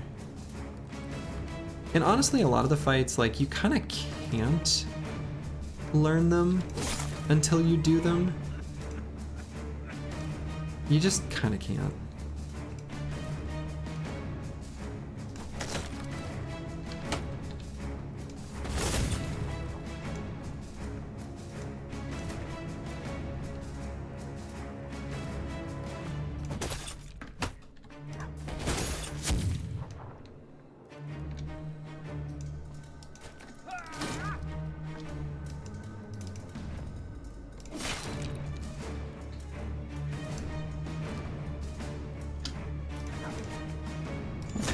Zerk chain.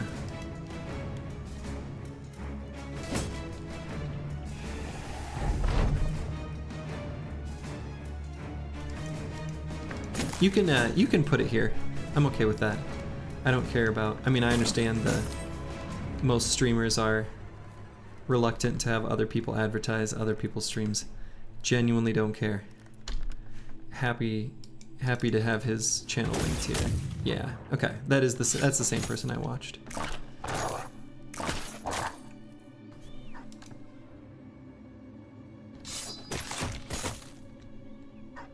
It was pretty interesting watching him. Like, it felt like he had a keen mind for it. Like, I felt like he was picking some stuff up, or at least when I saw him. So it was kind of cool to see. I was happy to see it anyway.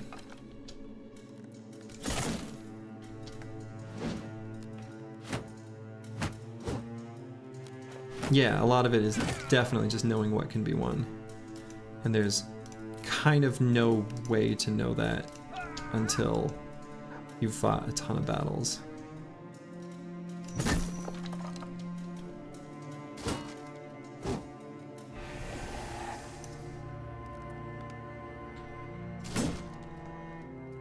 Boy, I can't be missing too many more, otherwise this Catal guy's gonna get wrecked.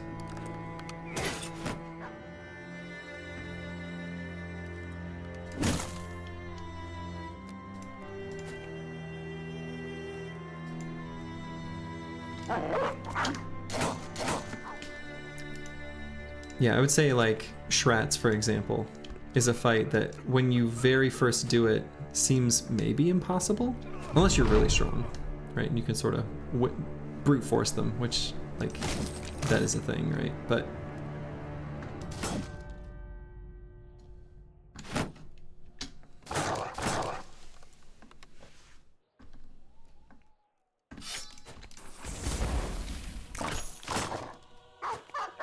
oh, definitely. Nachos, yeah, Nachos is a great example of a fight that, like,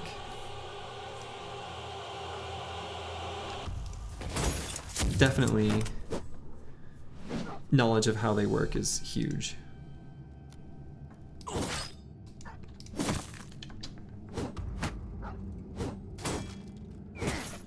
on, Zerg Chain, get through that shield. Hey. Yeah,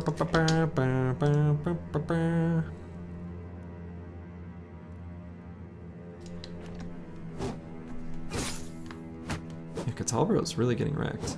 I really need that guy to die, and he just won't.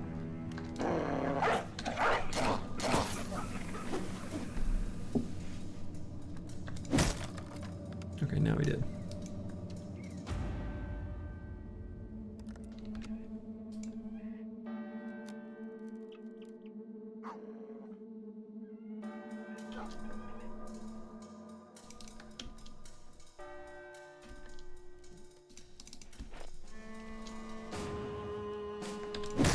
Oh, the priest stepped way up there. Huh.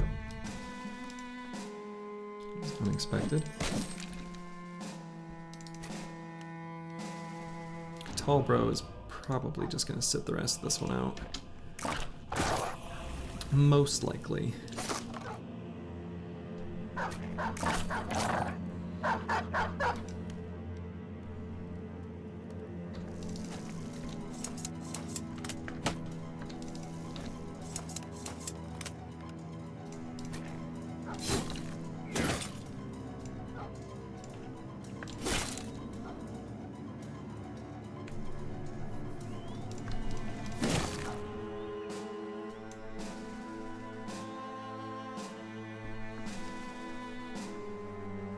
Oh wow, that's kind of cool. Yeah, there's a certain amount of meta knowledge with what a phylactery does that would make sense to suss out.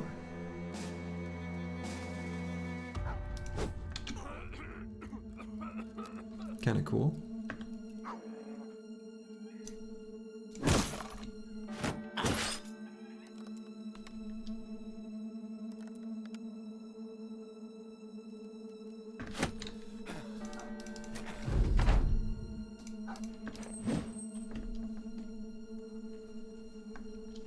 Yeah, that's kind of cool.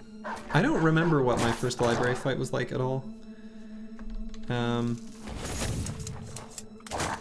I feel like it was just a disaster, actually.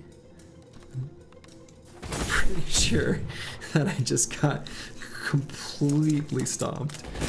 And I think it was like an unexpected, I'm sure it happened in an unexpected way.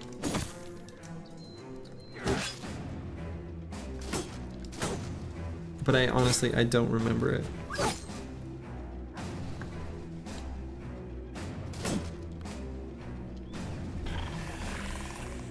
Boy, if ever there was a fight to say, you're not ready for the Black Monolith.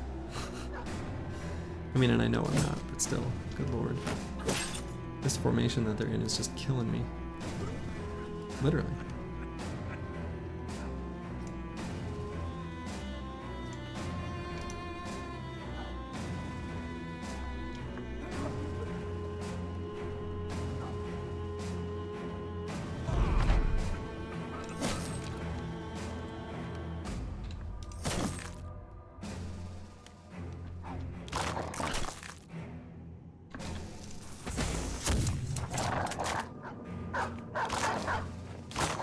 Priest is finally down.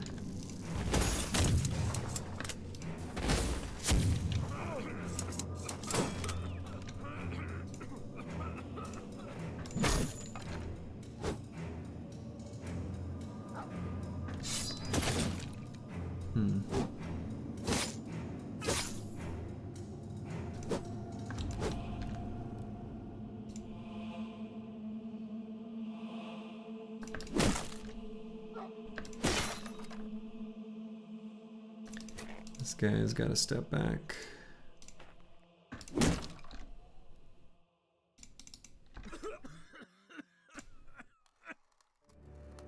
Can maybe get this guy involved now.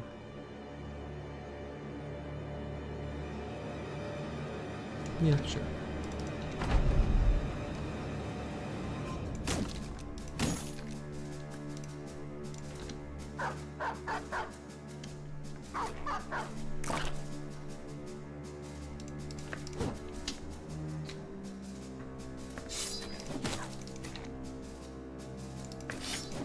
Yeah, early library certainly seems like it could be done. I don't have enough experience with the fight to know, like, early library, like reliable early library is the thing that I'm most curious about. Okay, this is like a Nimble Forge kind of deal. 22 feels a little high.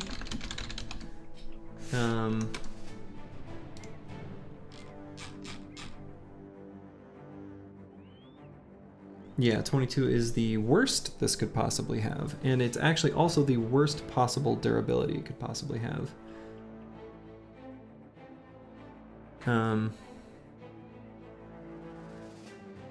Certainly if I wanted to use it in Nimble Forge, it would be like a light padding replacement, which, you know, would bring it to a reasonable value.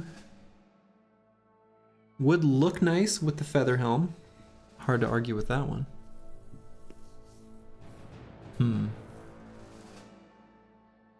Unfortunately not the best. However, given my complete lack of like forged gear generally, it is something that like is passable. Oh, I mean, I still have some need for, like, I'm still wearing like this. I mean, this isn't like forged gear, right? But this is like I have some armors that, anyway, it'll be useful for a little while. But yeah, often this particular black and gold armor, I can, if it rolls well, you can justify making a Nimble Forged configuration with it. This one, maybe not. Maybe don't even bother. It is pretty bad, isn't it? Yeah. Well, it looks really nice with this helmet, though. He looks really cool.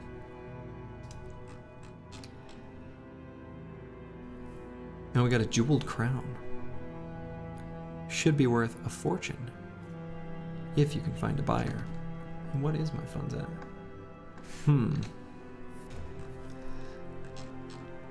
Right on the cusp of the caravan upgrade, but not quite there. Let's get these guys their Catals back.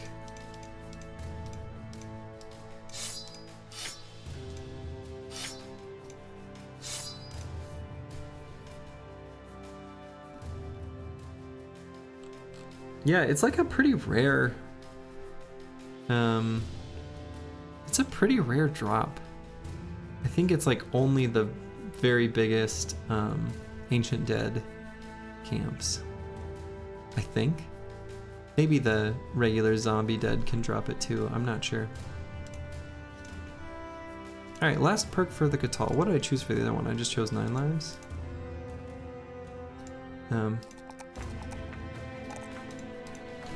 Probably just go gifted here. Kind of weird perk to take at level 11, but what else? I could maybe do Backstabber. Headhunter. I mean, it's damage. That's not that ridiculous.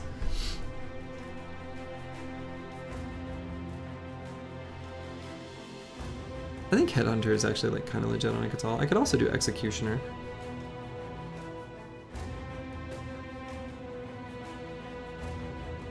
I don't often take Executioner, but I feel like it's pretty good here. His melee skill is still just pretty low, which is why I'm kind of thinking I don't know. I honestly kind of want to take Executioner a little bit for the novelty of the fact that I normally don't. And, you know, this bro's not going to be coming with me to Monolith. The other Catal might, to help me deal with Necro Savants. This one probably won't. He's quite a bit worse. Just because it's good. I don't know. You get,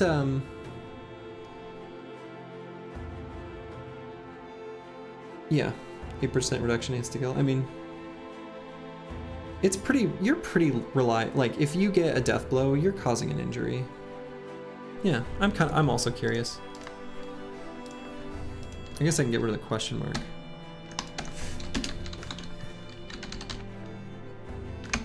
Is it ER or OR? Okay, ER. Oh no. Boom.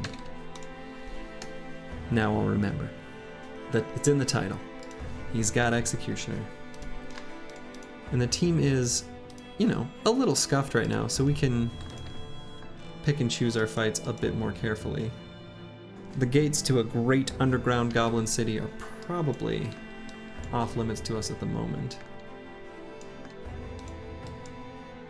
I do want to do orc camps, which maybe I could sweep in down to this area. I'm gonna have to do some obnoxious inventory management. I don't have a ton of food that isn't strange meat. A lot of mushrooms.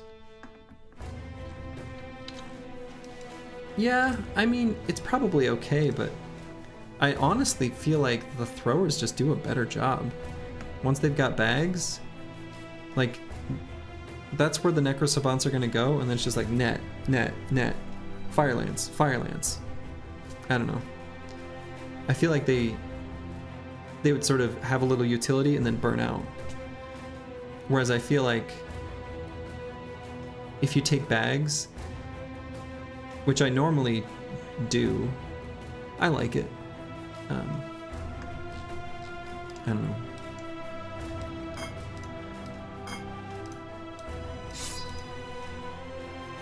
I don't know.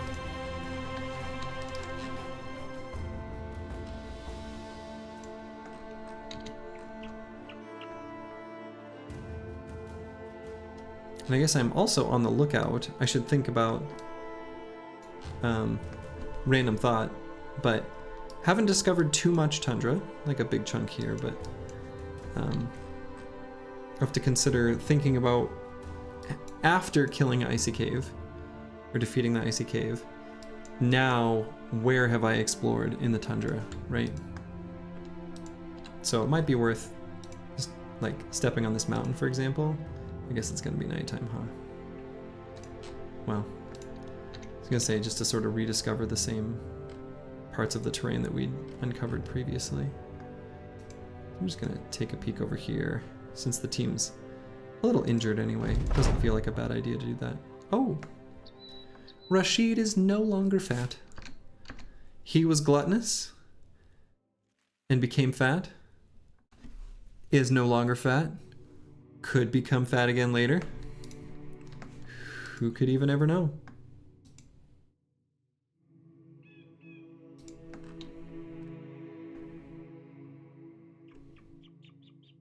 Pocket a two-handed on a Catal and you're just a decent line fighter after Savants go down.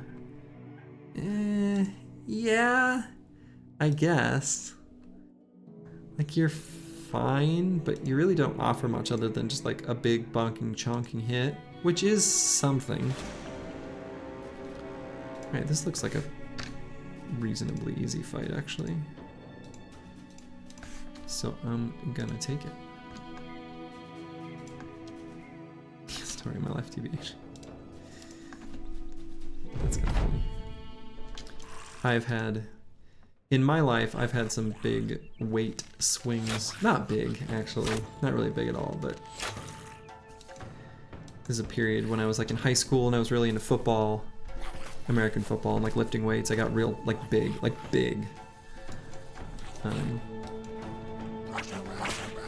Yeah, offers less than a dodge quick hits, exactly. So it's kind of like me. But yeah, then lost a ton of weight because I had like ulcers in my mouth, like really bad. When I was later in high school and did a lot of like then different athletic things that weren't football. Then went to college and gained the old freshman 15 because of the dining hall. That guy actually is more hurt than... Well, I'll just have him back up. Oh my god. That's incredible. That's incredible. Oh my god. I love that. That's so good. God. Emote game, absolutely on point. Emote game on fire, for sure. Incredible. But yeah, then I started like really getting into running. Not really into running, but like going running. And then sort of stabilized at just, I don't know, a normal-ish weight. Hey, don't sell yourself short. There is absolutely an art to good emote usage, and you are an artiste. No doubt in my mind.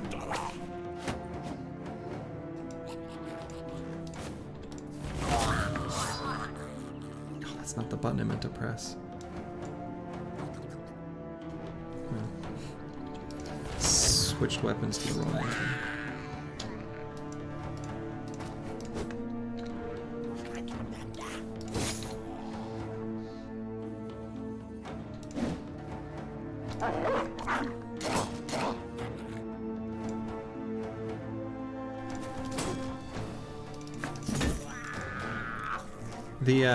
I mean, I realize he's just gotten pretty lucky with his attacks, but this Zerk chain has so far like hit every single attack that they've made.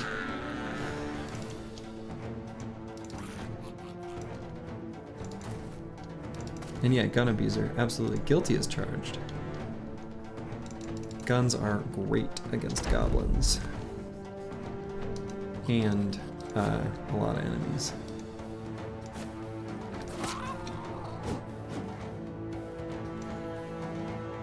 So if that makes me a gun abuser, I am guilty as charged.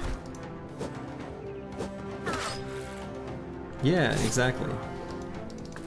That's kind of why I like it. I mean,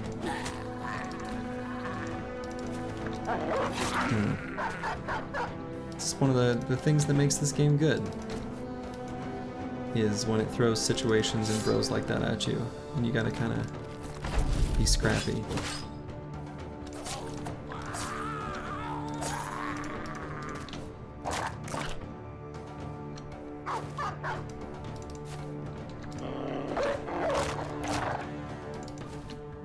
You know who's finishing this guy off? Zerk chain! Zerk chain! Oh, and now it's time to play the inventory game, but luckily it starts out easy. You get rid of the things your bros just won't eat, the strange meat, and the quivers. You start there. Then it becomes more complicated later. And there do exist mods that can just, you know, automatically get rid of the lower value stuff, but I'm assuming, I think someone mentioned that. I don't know what it even is, but whatever. It's easy enough to do a good enough approximation by hand that I don't feel the need. However, I think I don't have a ton of food that isn't the strange meat, and I am full up on my inventory, and I am low-ish on tools, so I am going to start moving back towards society, taking fights along the way, for example, against some orc berserkers.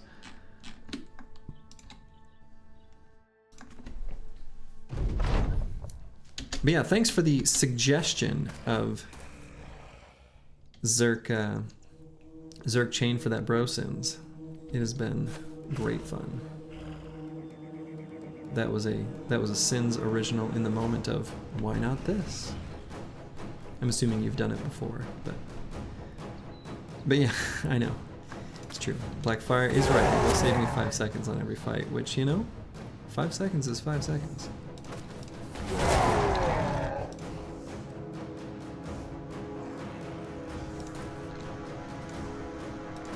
That was the most pointless statement ever. 5 seconds is 5 seconds. In case you were curious.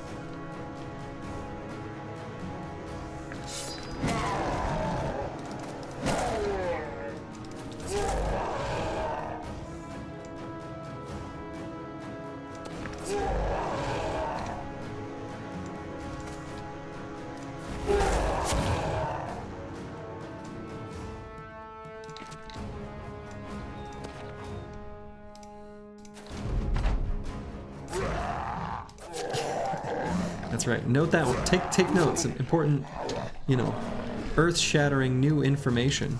5 equals 5.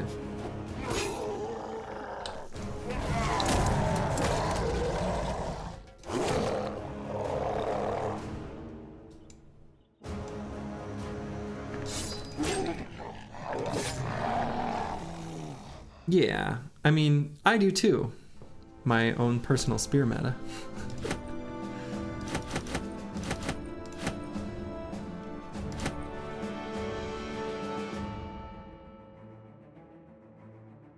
Yeah, that's fair. The thing is like dodge quick hands is also like, I don't know. It's just a good build. It is very simple. Yeah.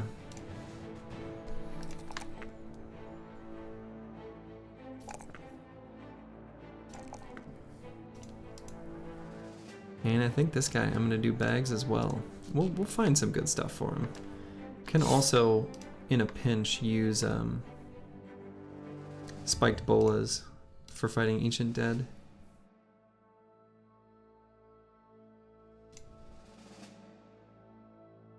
Yeah, dodge quick hands is also like it's a good build if you are not entirely confident in what you'll do with the bro as well.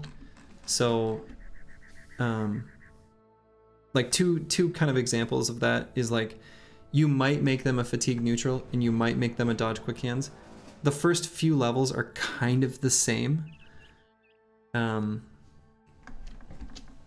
Yeah, I mean, so in the case of that example, I mean a bro that has is kind of a good all-rounder, right? So they've got good melee attack and melee defense. Like, they're a good bro, but maybe it's too early.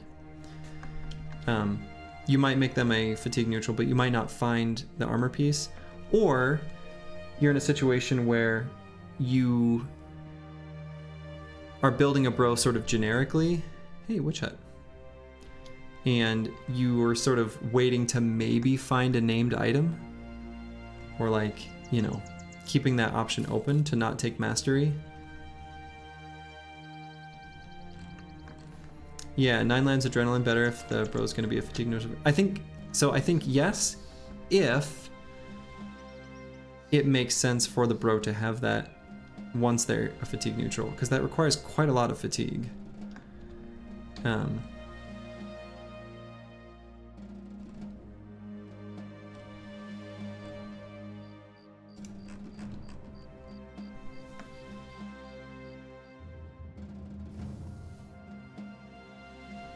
Yeah, that's fair.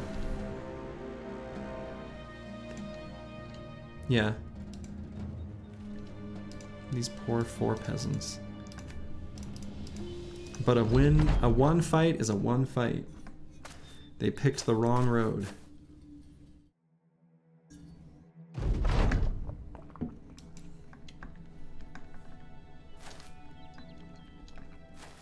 True. And I mean, like, this run, for example, I do have one bro who I've got a fatigue neutral with,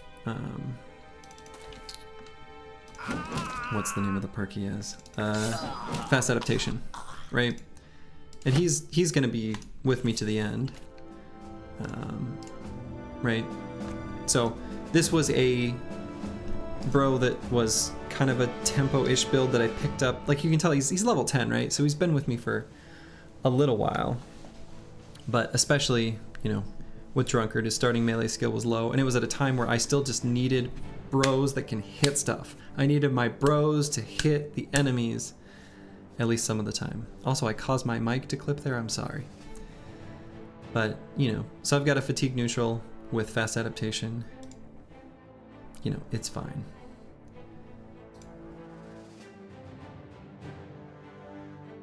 Right, so you've got polearm mastery and duelist on that build, Sins?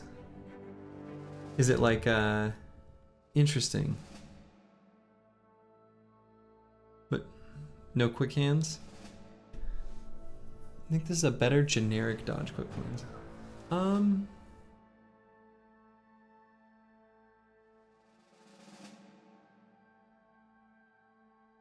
Certainly, I think if you have a really low fatigue brother, right, that even with Nimble is kind of gonna not make very good use of Zerg Frenzy. Well, yeah, but you don't have quick hands, so you can't hit with pole and sword every turn.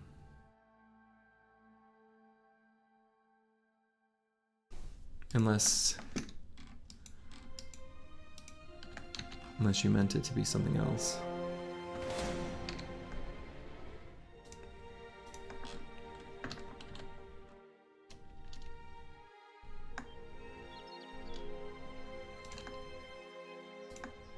Let them go. Oh, you get back over here. Just drop 9 lives or path or something, yeah.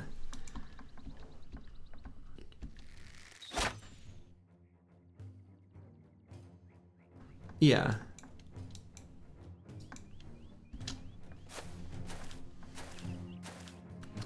It does. I agree with that.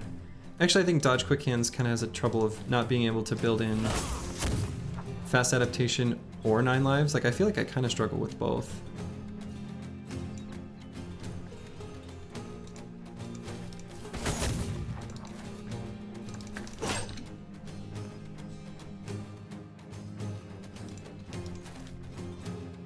Yeah, the team is looking pretty good. We've actually, the team's looking good, though we have had a few setbacks, but we are well ahead of schedule for the day 150 Monolith fight. If you are seeing this for the first time, I do have all the content on YouTube, which is linked, I think, somewhere down there. So you could see how the run got to this point.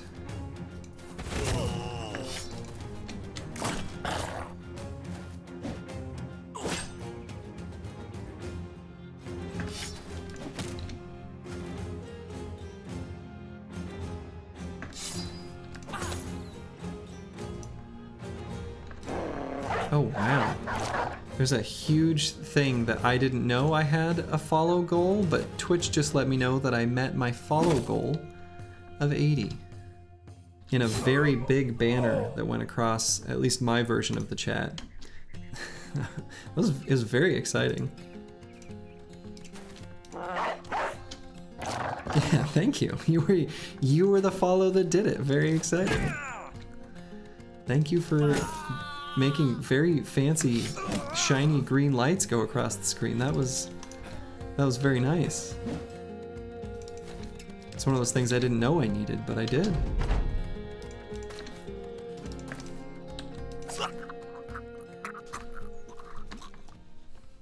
Let's go.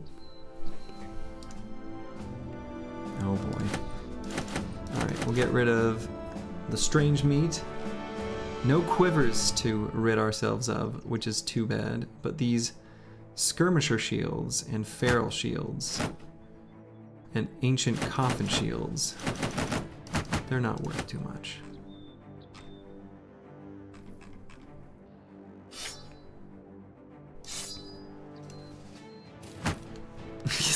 Yeah.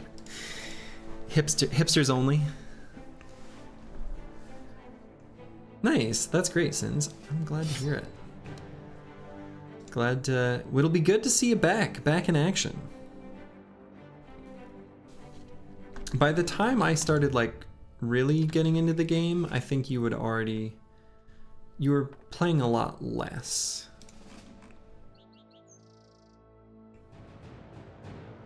I think handgunners are they're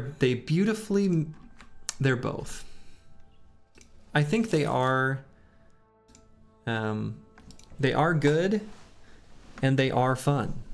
So it's they're like the best of all worlds.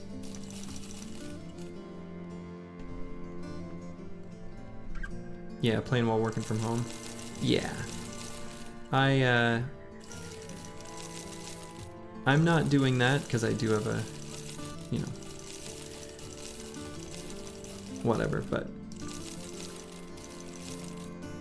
it is still, it's a lot to fit in streaming alongside other activities.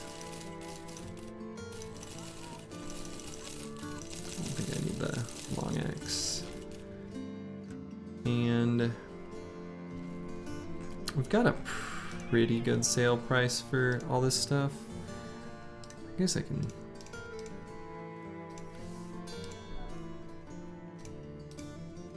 Oh yeah, and so they have, oh my god, they do have the little tiny skulls at the top. I can't believe it. These are all 2 skulls. Incredible.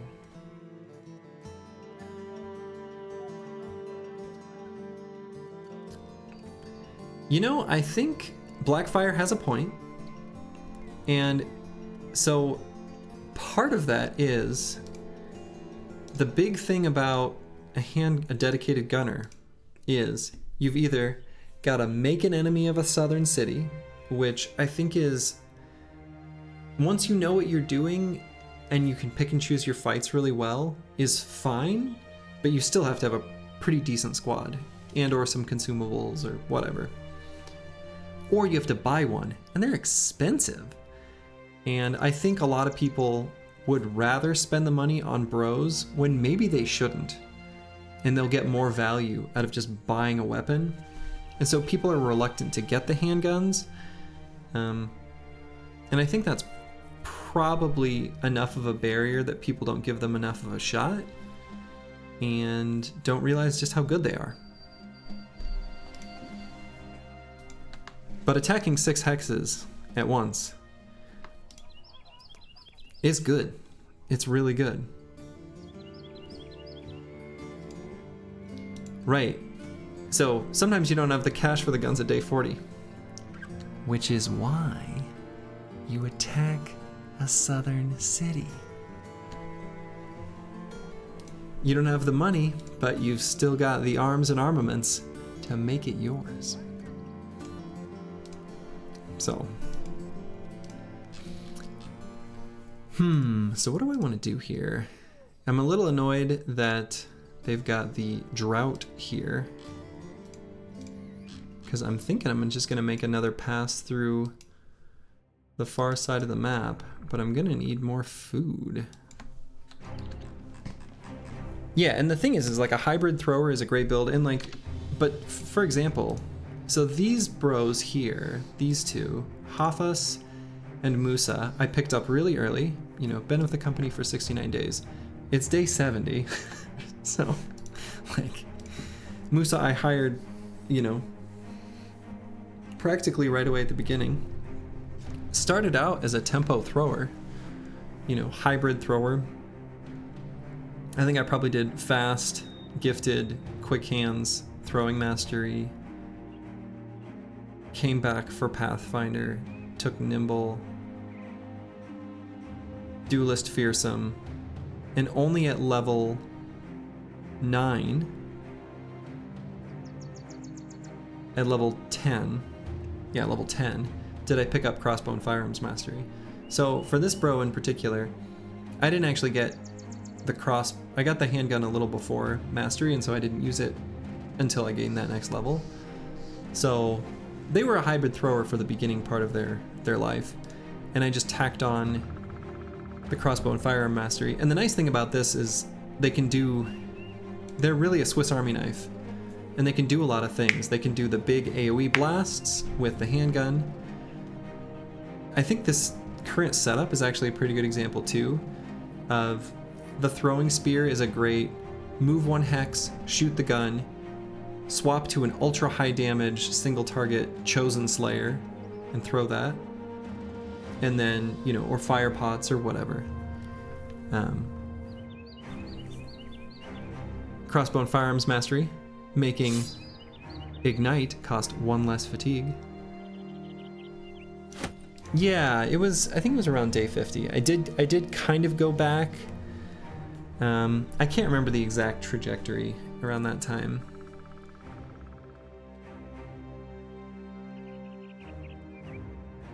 Boy, library seems awfully ambitious.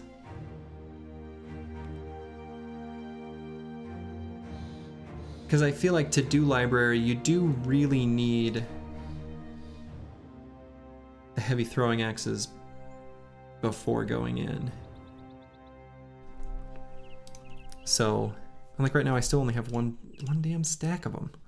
The Reaver's just not dropping them, which is fine. I'd rather have the javelins, but still.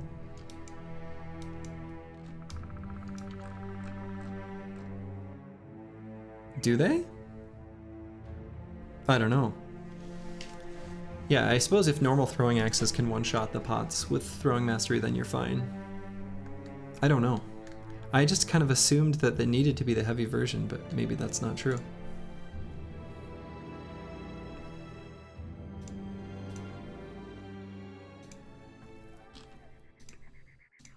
Okay, so I'm thinking right now, current situation, I want to go back into the wilds, but since they aren't selling much food for a very reasonable price, and I don't know what I can count on in Loot and Dock, I'm pretty sure this noble house has been asking me to take care of a goblin or orc camp for a long time.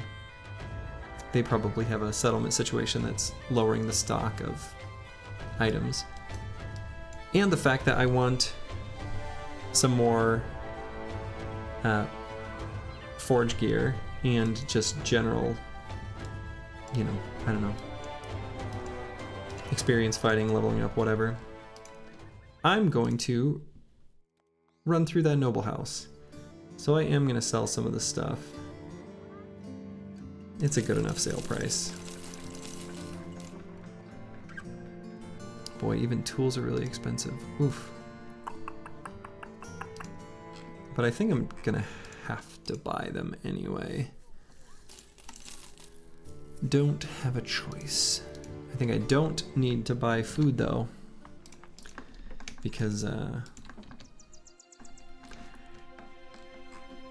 they've got twigs and berries that keep being on all the cargo that I find from this noble house. Herbs and berries, herbs and berries. Oh, white company. Hello. Enemy. Mercenaries. Oh, some peasants spawned and immediately ran away. White company is also quite afraid. And no, sometimes they can have, you know, the upper mercs can have armors that I want. These ones do not.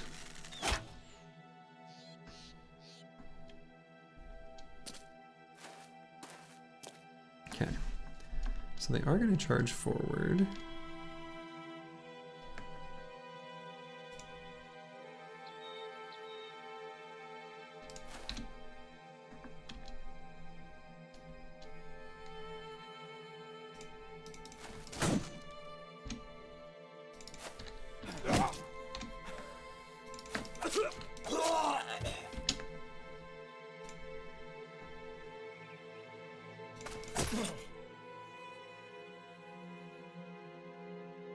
This hex feels a little more safe to me, actually.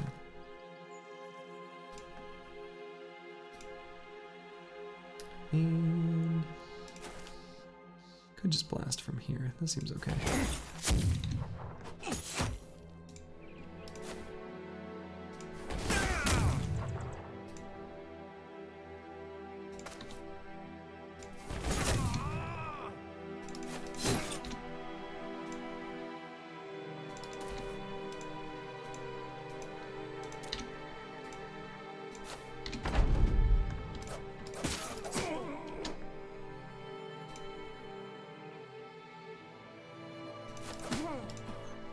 That wasn't very good.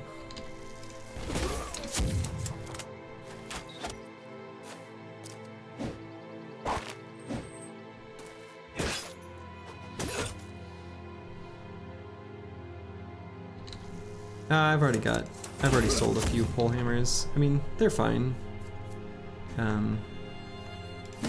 Don't really need them. They are often a nice pickup though at this point. For sure.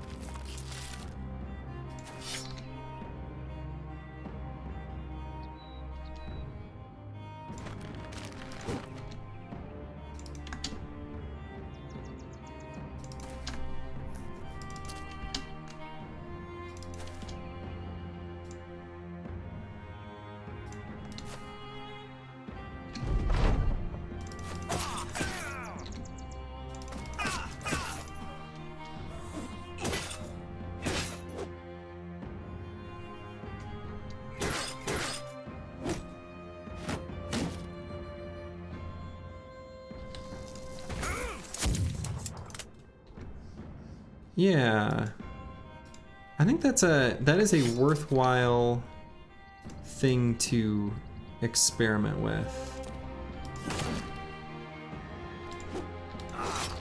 And I'd be very curious what you're able to sort of figure out with, yeah.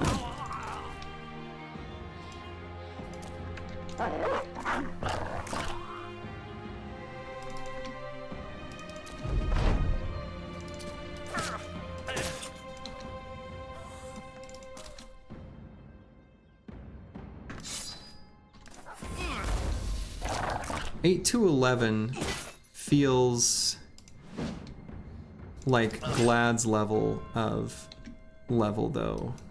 I think most Origins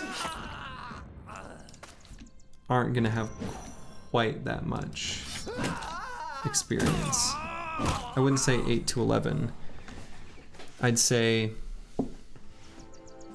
7 to 10.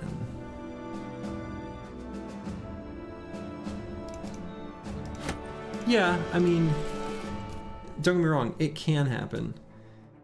I don't know, I mean, maybe that is typical, but that still feels a little high rolled. Level faster in non-Glad's Origins?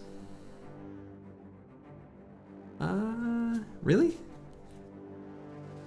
Like, you start out with 3 Chads, and you kind of have to have fight density to, like, even manage their pay.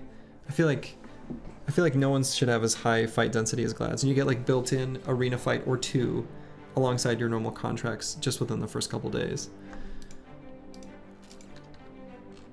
And are you talking unexplored too? Because I think that makes a huge difference. You can take a lot more fights in explored because you know how to find them too. So there's a huge difference in fight density between explored and unexplored. So maybe that's kind of what I'm thinking. That's making my calculus of it a bit different.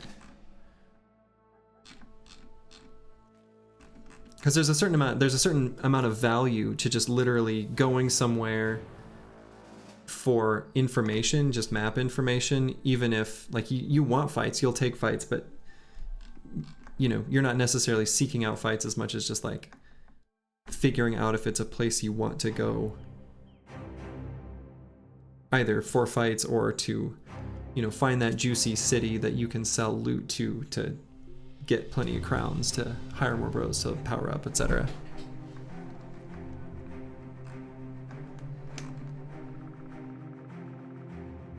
Hmm.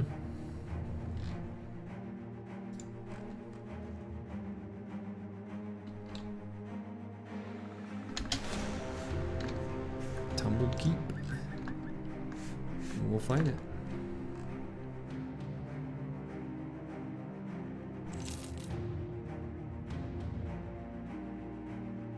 Yeah, I don't think that glads are much harder. I really don't. I think they are harder than a lot of them because of the time pressure of their high wages. And just, not even just the time pressure, like the economic pressure, because it's sort of a generic thing. But like, you start out with 3 utter chads.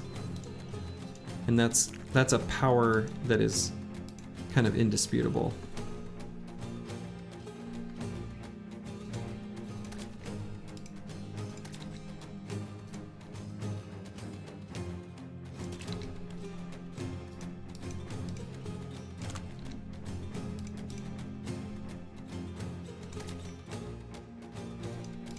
I mean, they start out with 3 good bros. Northern Raider starts with 3 chads. I agree with that one. Now that they start out with 3 good bros. I mean, you also start, like glads, you also start out at level 3. Like that's really, that's a big deal. But I agree with you that the Northern Raiders are pretty chatty. Beast Slayers are pretty good. Poachers are, I don't think you can say poachers are chads. Not even close to glads anyway. Yeah.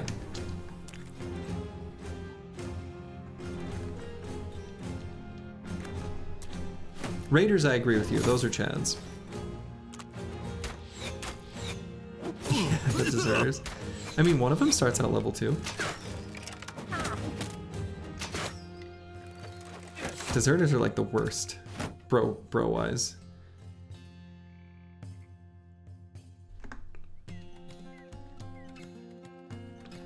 I hate deserters. I love the Origin. I love playing the Origin. I mean, the background is bad, which is why I like playing the Origin.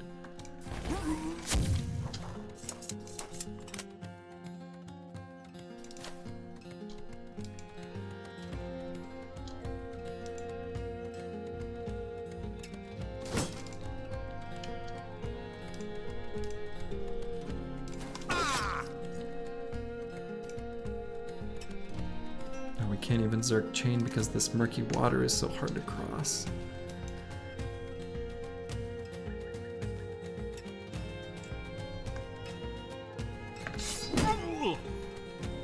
Yeah. Yeah. The glads is not harder. That is, if you were away, that was our topic of conversation.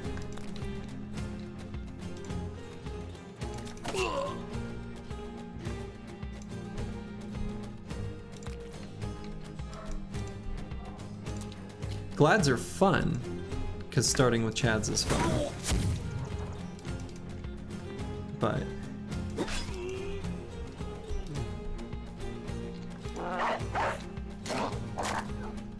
it is a strong start.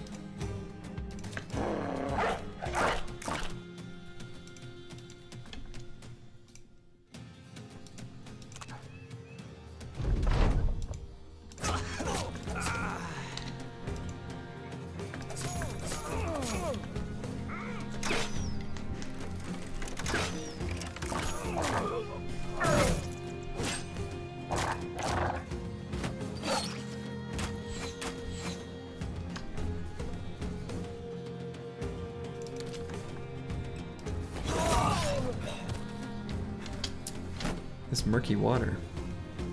Oh yeah, which one is the oh, it was this one. Shoot. It's the one on the bottom.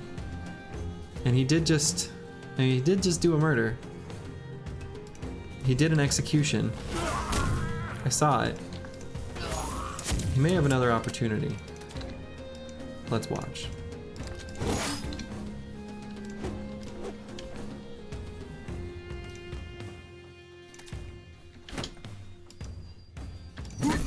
Chained.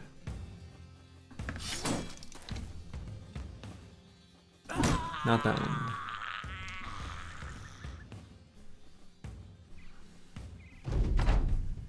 Okay, now he has Executioner, but it's only relevant after his only attack that he got, so.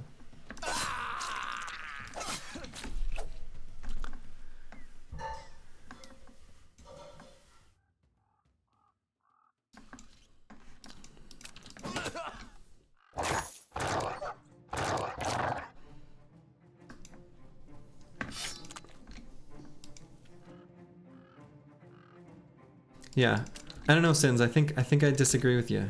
That is one of the reasons I haven't played much Glads is actually because of the, I think, correctly perceived relative lack of challenge. Yeah, I mean, but it's kind of a tricky thing. Like, how would you prove what is most difficult? I think it's easier to prove the inverse. You could sort of prove hand wavy here by achieving a certain timing of fights or you know, either rushing Monolith or whatever with like a certain origin to prove that they are better or consistent or stronger or whatever. But yeah, I mean, Glads could be. I mean, Glads was the streak ender last time. It was it was because I took a absolutely ludicrously stupid fight, but it was what ended it last time. It wasn't because of the bros though. It was because I jumped into a fight against a bunch of Necro Savants like an idiot. That's why. But it did technically end my streak.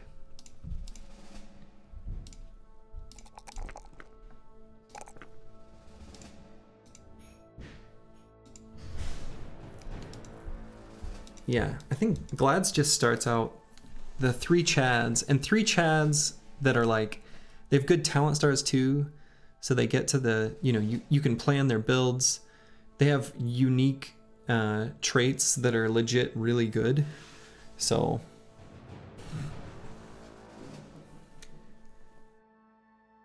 I don't know, that doesn't make sense to me, that was only happening to you on non-Glads. Like, that doesn't seem,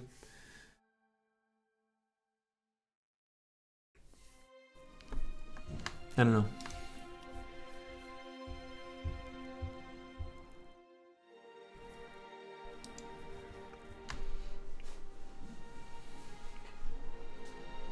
The gladiators themselves are just so strong. Yeah, being limited to 12 definitely makes, like, later in the run harder. No, I'm going in order.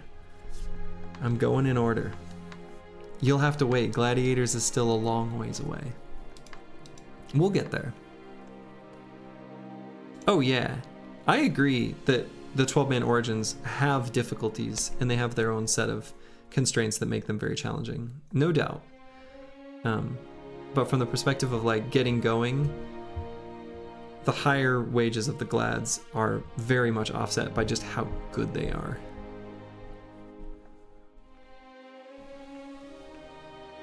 What perk do I want to take on this guy? Probably he just needs Fortified Mind.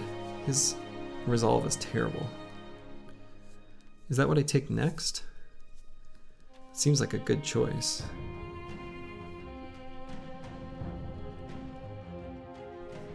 .44 is just not, that's not good enough for me. What else would I consider? Fearsome. I'm kind of I'm cooling my opinion on Fearsome for non-axe fatigue neutrals though.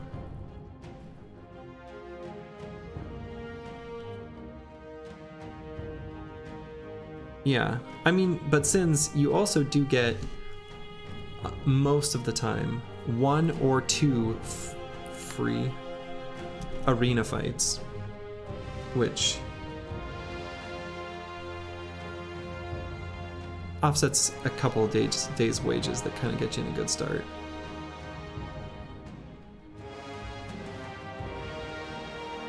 Yeah, first 3 days are easy. I do I do see where there's kind of a hump then once you get that, you know, difficulty. You think Fearsome is a core thing for Mace Catal combo? Just to lower their melee defense when they're dazed by also lowering their resolve? That's fair. That's a good point.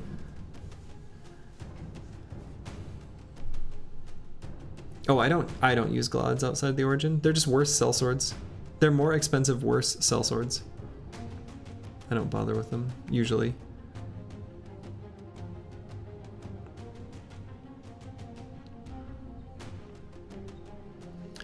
I mean, Fearsome is the win con against big orc fights. I mean, is that really the only one? Big orc, big chosen fights? They're gonna one-shot goblins and everything anyway. I don't know. I kind of feel like I get more than enough Fearsome procs by just having a more stalwart frontline. I'm gonna take Fort Mine. 44 resolve is way too low. I may take Fearsome as the last perk. It's pretty likely that I will.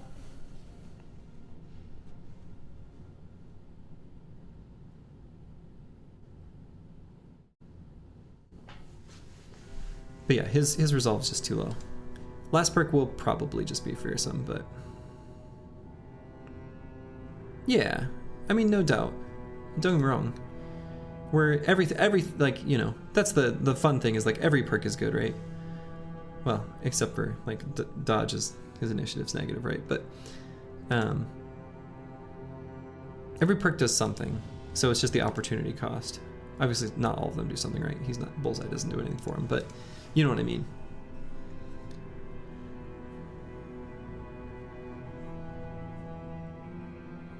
Yeah, I absolutely love Fearsome, but I think on the fatigue neutrals, I'm a lot cooler on it.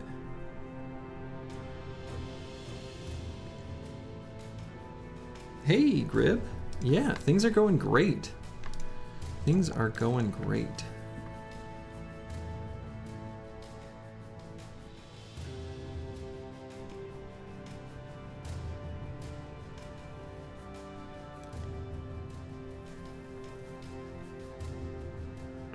I might take a +4 resolve, just a little bit more. Makes me feel good. And let's get this guy leveled up. Let's give him student. Because I want to get all the damage perks all in line and in place.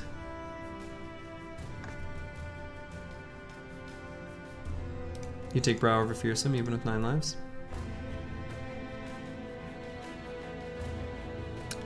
Yeah.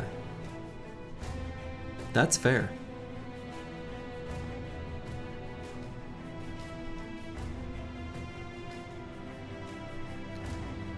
I may end up doing that.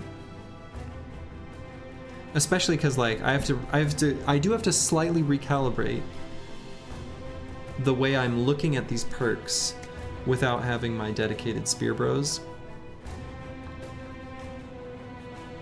And what can happen in fights, like against orcs especially, I'm thinking.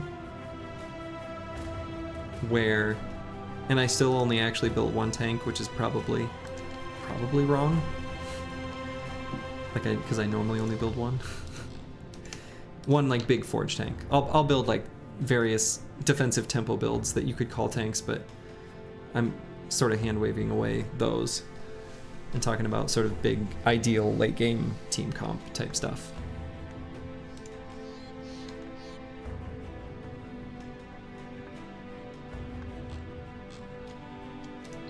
So let's see if there's any noble armies about. Maybe in Wolfenstein. I hear that they're making games in 3D, and this is where they do it. No, they're just gonna sit in their stone watchtowers and massive stone citadels and fear me. Oh, oh.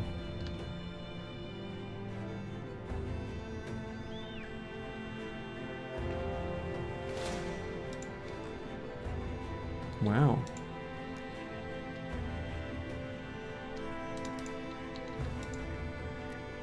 We'll let them do their thing.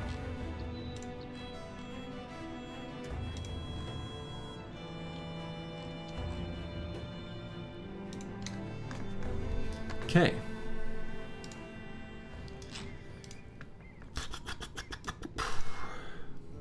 Escort caravan to Tauben Moose? Probably not. No and no. Probably don't even really need to look at the bros or care about the bros, but I did. And confirm that I don't care. So I could check out this like top right little section of map, considering, you know, it's there. I can see if there's rumors here. I've got a lot of money. One other thought about adrenaline newts. You don't need a buffer to allow them to adren smash after stagger. What do you mean a buffer? What does that mean?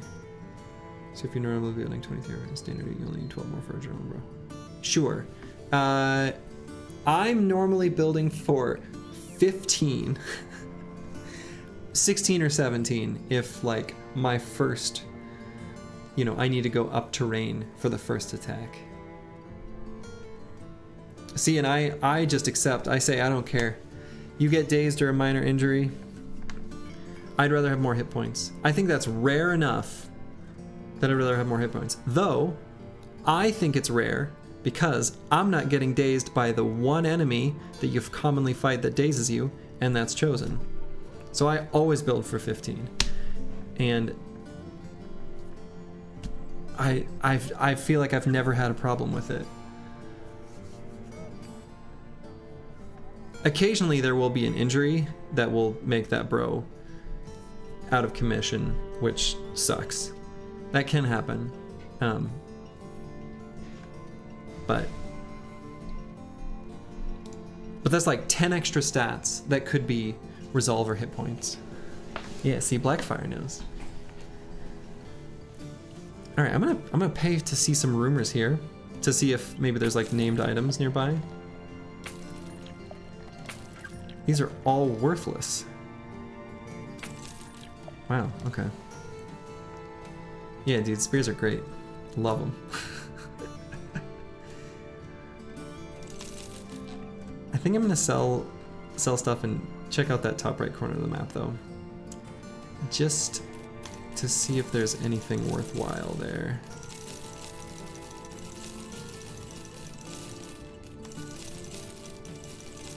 A little mini journey.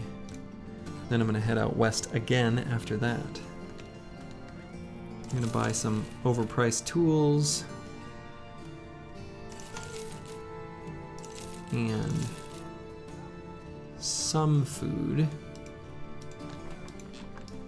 Maybe I shouldn't even bother going up here. Maybe I should just make another trip further from civilization.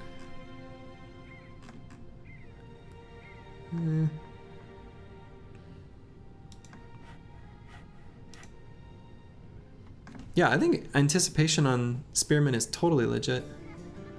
You can put them in the same way that I've put my banner in front of ranged bros. So if you have like 4 throwers, which I often do, let's say that these Catals were my spearmen, right? I could put, and these backliners were all ranged bros, they were all throwers. Then with this arrangement, if you go into battle like this, goblins are going to attack those spears. I do think that it is overkill to have both anticipation and shield mastery, and you don't really need both. You can.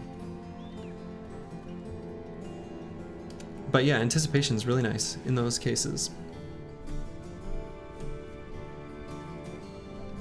Also consider the importance of fatigue on your spearmen. Ranged attacks that don't hit you don't cause a fatigue penalty. Ranged attacks that hit you do cause a fatigue, like you lose a little fatigue. Your spear bros need to hold that spear wall. If you're fighting like nomads, for example. You're getting attacked by those those bows. You need to hold the spear wall for the outlaws that are coming at you. And by having anticipation, you know, you can hold the spear wall for longer as well. So there is also like a fatigue benefit to, on top of the benefit of just like not taking damage. And yeah, you can control the AI's target selection to take anticipation on like 1 or 2 bros in a run and get really good value out of it. Anyway, I answered Sin's question for him. I don't know, he probably has more or better take than that, or more information to add, but that's my answer.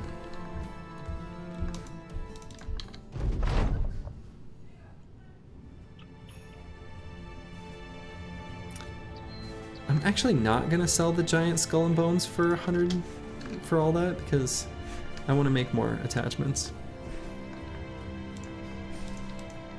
Yeah, if you're going for this, and yeah, notably,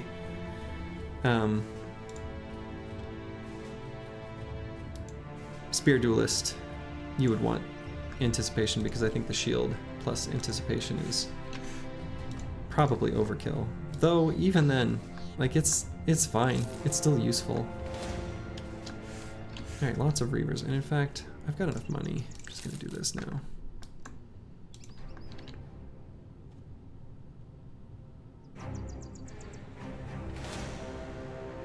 I understand the bolas. I don't know what you mean by wolf riders. Well, fatigue, or excuse me, hit points are kind of like, I don't set a target exactly, because it's more like I put as much in melee attack as I can. I put enough fatigue that I have like, so it depends on if you're building the version with the shield or without, because without the shield you actually save quite a bit of fatigue that you can put into hit points instead, because holding an 18 fatigue shield is kind of a lot. So if I build a Spear Duelist, I'll have more hit points, and like after Colossus could even be over 100, like pretty easily. If I have a shield, I probably would cap out at like 80, 90, maybe 100, but those are kind of the numbers I'm anticipating. Anticipation. Hmm?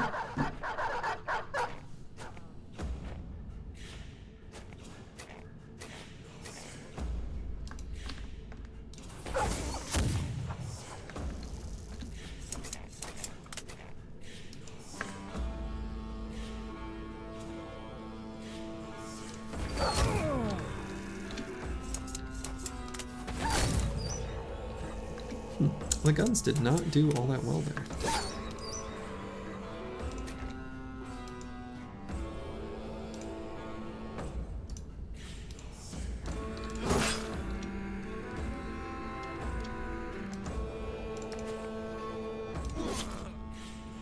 Off with his head.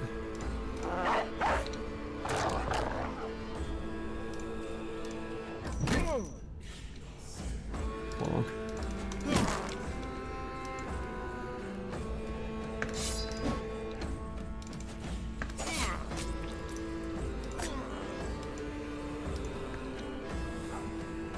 Fractured skull here for this executioner to execute. It was lethal either way, but still, it's the thought that counts. This is like Christmas.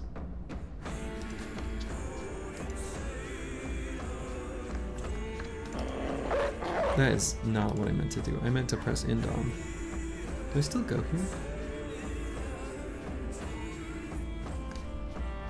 Sure.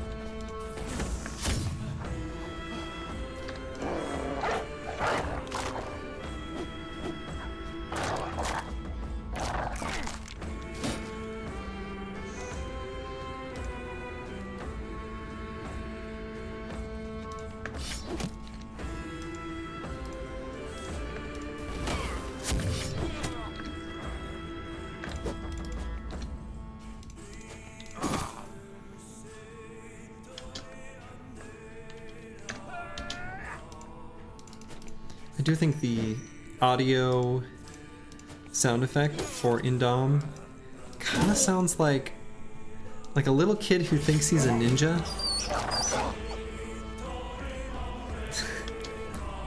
Do I sound like a crazy person? Does anyone kind of know like you're doing the Karate Kid?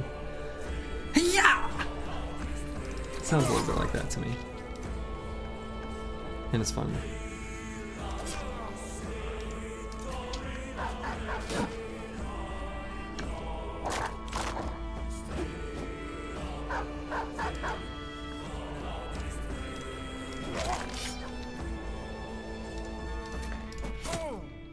Hey, good night, Bijante. Have yourself a wonderful sleep.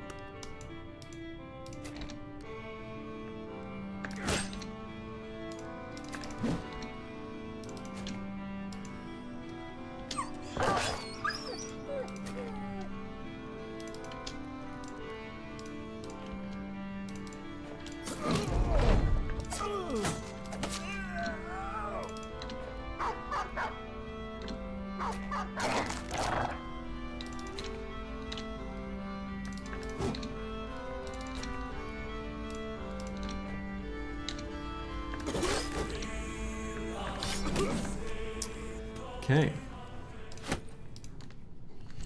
Unfortunately. Oh wait, I did get a bundle of heavy jab. Alright, heavy throwing axes, nice. Like to have those handy for ancient dead fights.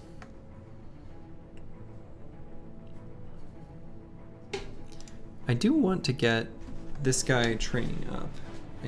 I just need to fit him in on some of these easier fights. Just replace someone who's level 10 or something, let them sit out. Have to remember to start doing that. Because I do want to train up this guy, because I want to bring one fewer Catalbro into Monolith. But otherwise this can be my lineup, and I think that'll be totally fine. Alright, so I think I just take Fearsome on this guy. I think there's no question there that that's the play. Heavy helmet and no clothes. Easy, you just gotta only get hit in the head. Duh. Easiest game of my life.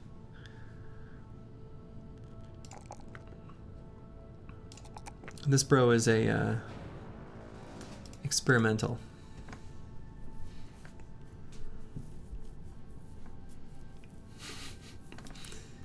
Probably take bags and Pathfinder as the last two perks, and we'll give him a bunch of fire lances. Just nimble, no need clothes, no clothes. I mean, you know, it's funny because a naked bro with nimble, actually pretty survivable. I realize that's the joke, that's what you're saying, but you know, I repeated it.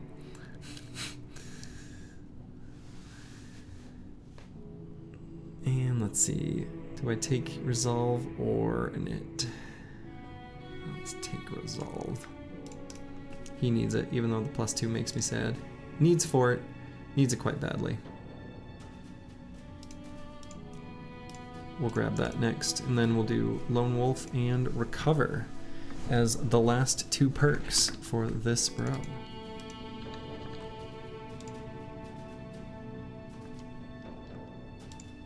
Get some undead. These barbs may have came from there. Let's see where these undead are going. How close am I? Pretty close to the next seat. Okay, so it looks like we'll have a necromancer fight in our hands. Maybe this is an opportunity to train up new bro. So I'll give him Mace Mastery, so he's actually functional.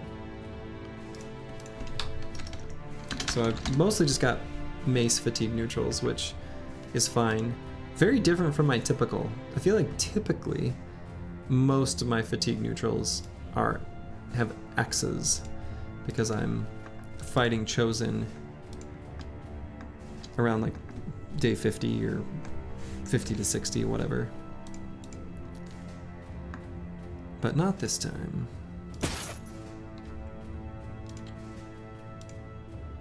Just became night, unfortunately. So I won't get that sweet, sweet accuracy benefit.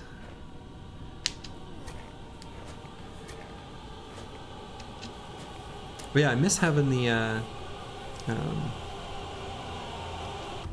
oh, what's it called? The champion finder. Bounty hunter.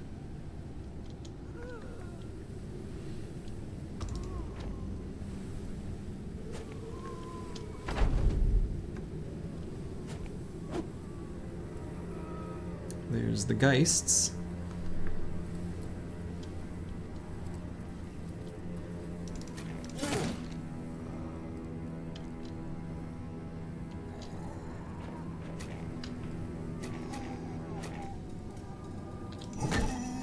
Boom. Zerk chain.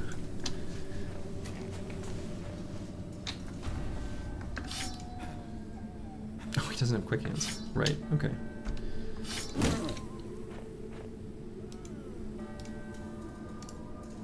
Let's see. This Geist will be able to go there.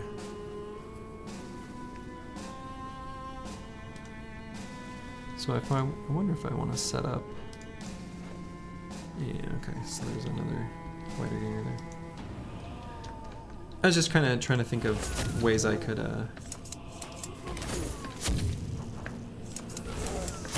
maybe take out this Geist at the start of the next turn.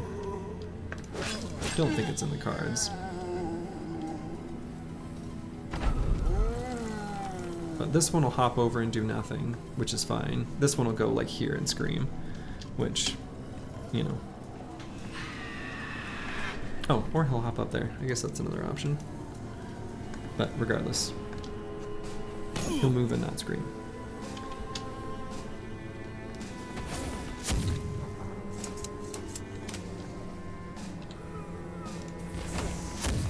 You know what's interesting is I'm trying to think. Has my banner used rally once this run? I don't know that he has.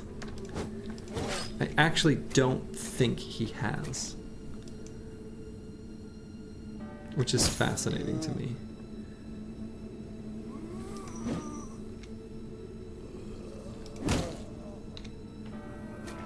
He's probably going to in this fight.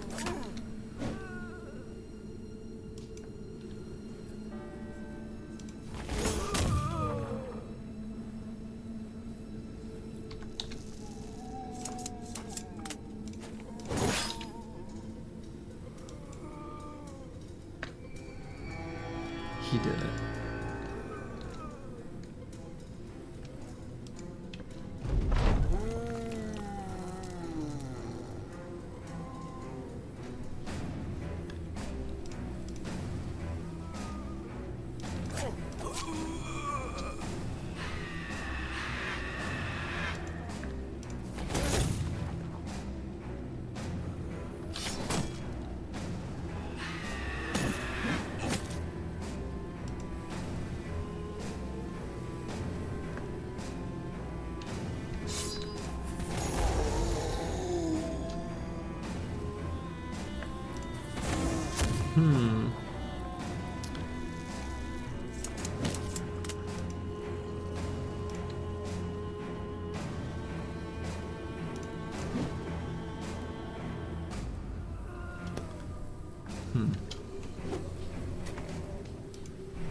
That guy breaking is really annoying. Let's put the dog down, see if it'll bite that guy, and then see if I can get in to attack the Geist.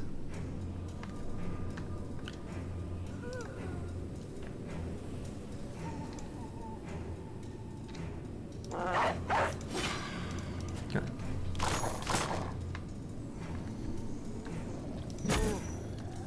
Zerk chain.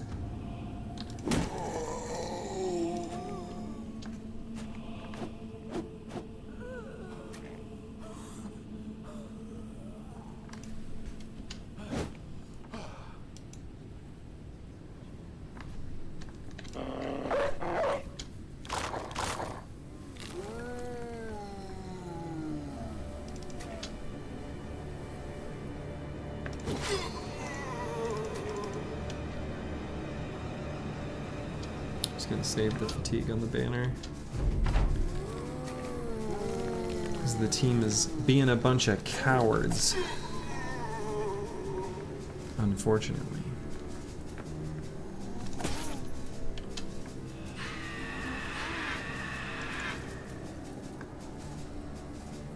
But if a bunch of literal ghosts were screaming in my face, I'd probably run. Hey, good night, Blackfire. Have yourself a lovely sleep.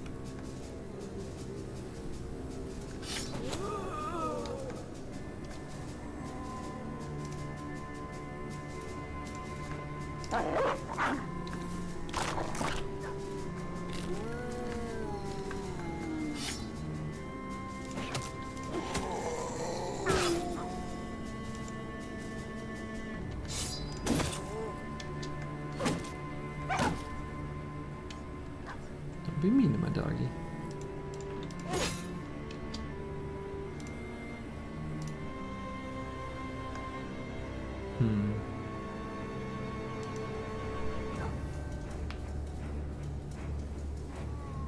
I almost feel like I should tank those hits with a sword instead of moving. Is there a chain? Doesn't count if you don't say something to compliment the weapon. How will it know it did a good job?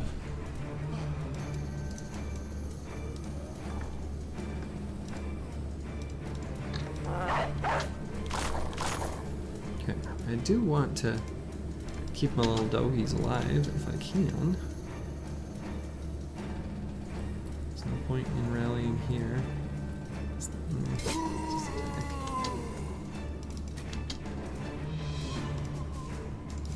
There we go. He got attacked a bunch. Made him lose all his fatigue.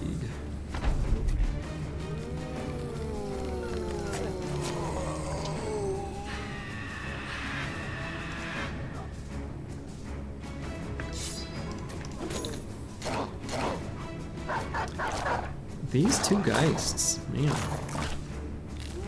They've caused me a lot of heartache.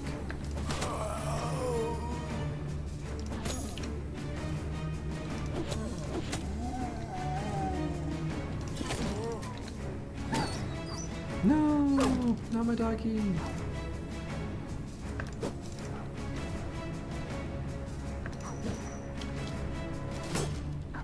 No, get Zerg chained, come on. Let's see. Let's just... Oh, that's right. He doesn't... Well, whatever.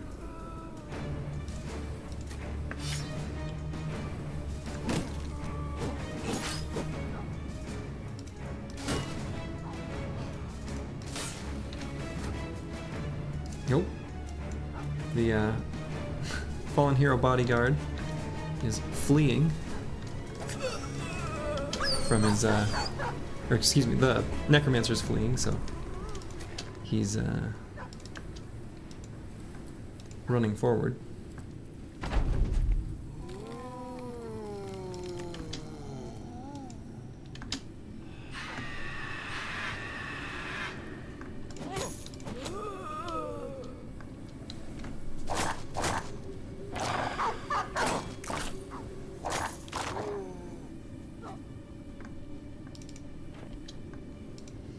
And I could consider daggering this guy down for the decayed coat of scales that he's got on. Not a terrible idea.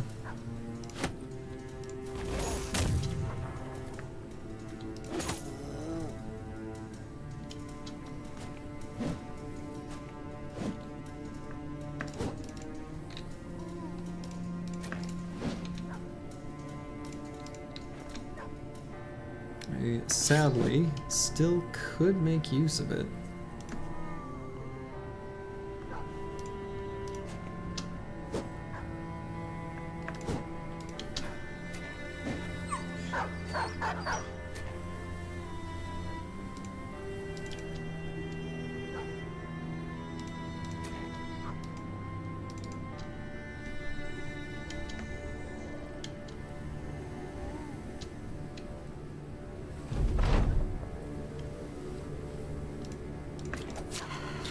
Finally. Finally got that Geist.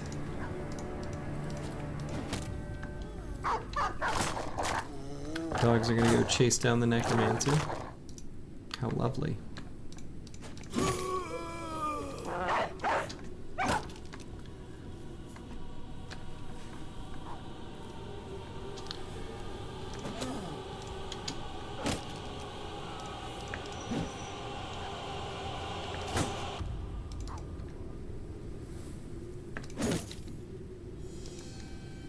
Do I dagger it down? I kind of think I do.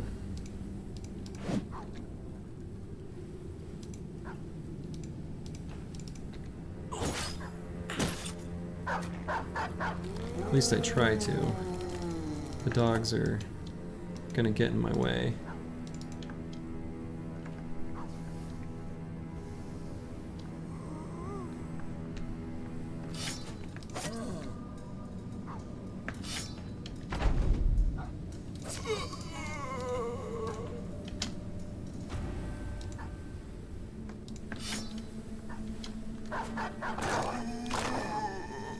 But we'll see. Maybe I'll be able to get a full surround before the dogs meaningfully participate. Or maybe that is a bit too optimistic.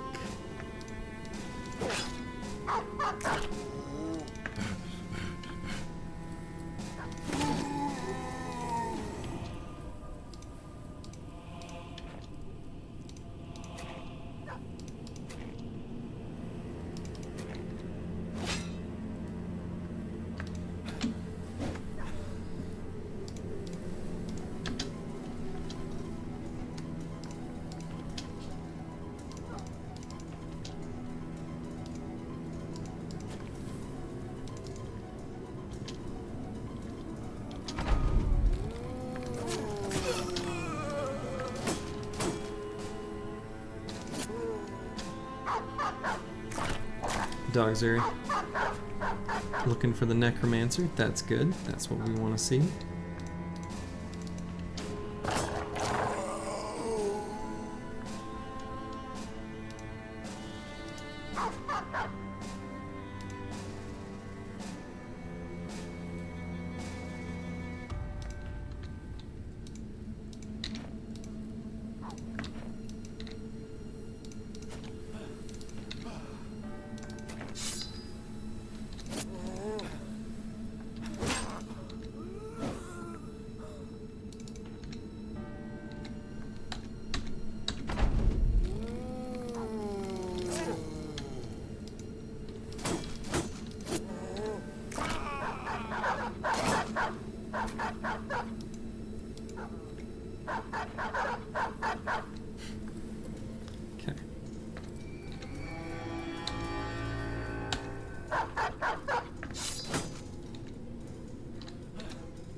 Now for the repeated attempts to dagger down this stinky, stinky armor.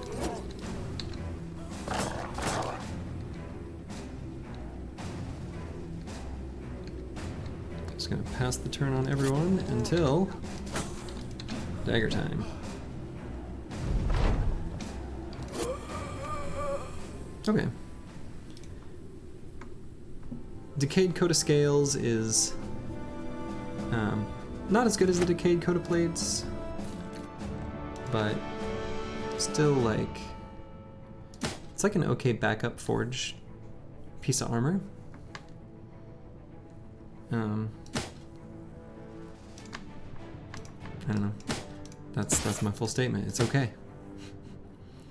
The Dark Rugged Surcoat is like low-key, like surprisingly can be useful because it's so low fatigue for like a decent amount of durability. There's a world in which, you know, you've got a named helmet with 9 fatigue penalty, and you can pop bone armor plating or whatever on this, and like that's fine on a really high hit point, bro.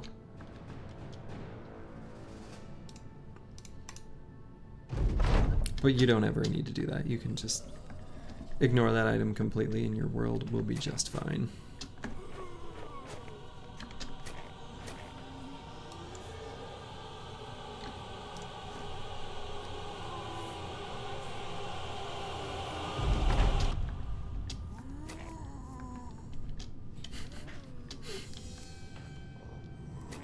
Dingus here with a stick, ready to do battle.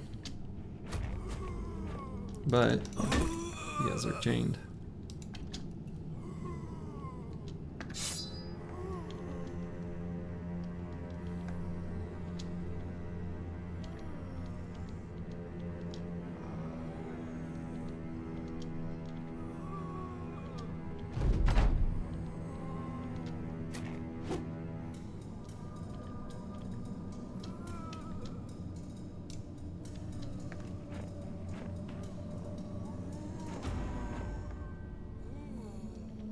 Finally, they're pushing forward.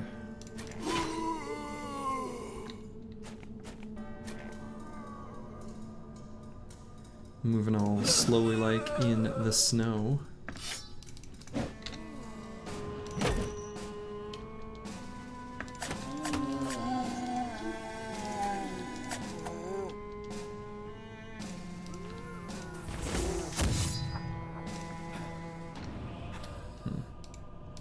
Okay, not having pathfinders. Pretty annoying.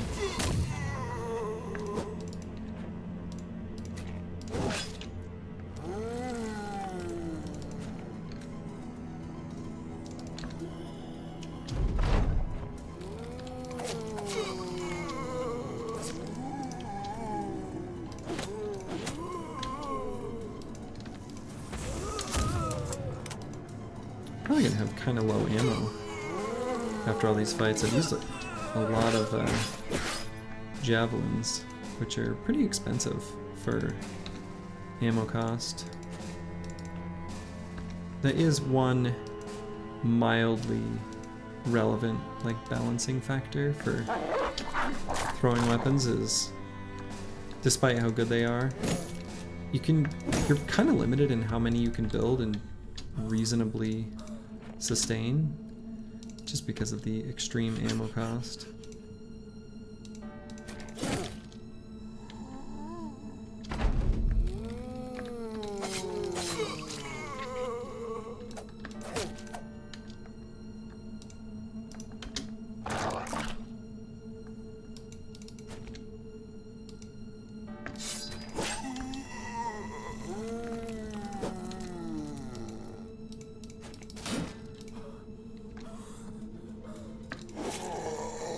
No longer possessed.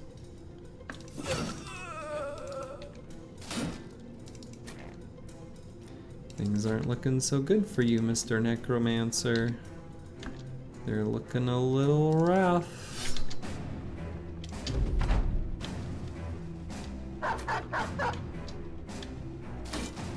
The living are gonna prevail.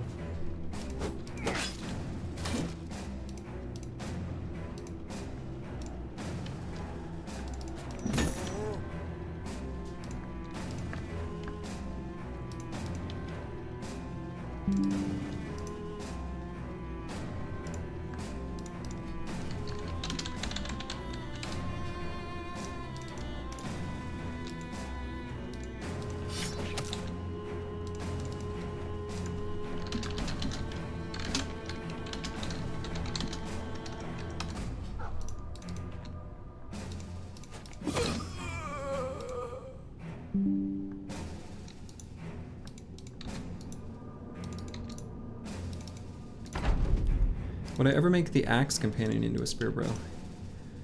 Yeah. Absolutely. I would be happy to make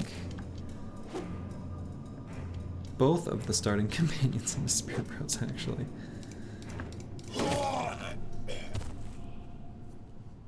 But yeah, the axe companion's that's a good choice for one, actually. It's a build that I want to get off the ground as fast as possible. Like, I want to take Spear Mastery at level 5 on the one of the first bros that reaches level 5. So I kind of view it as like a prestige, like premium build for my best early brother. Best offensive, you know, brother anyway. And the Axe Companion is probably that in the first 3 origins. I guess he's a Mallet Companion in Southern Mercenaries, but same bro.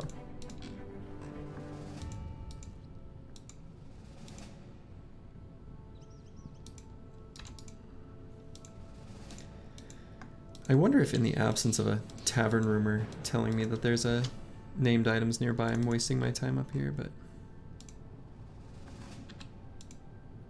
another space of weak overlap. Yeah, yep. The difference is in their secondaries, right? One of them requires decent fatigue and the other requires decent initiative.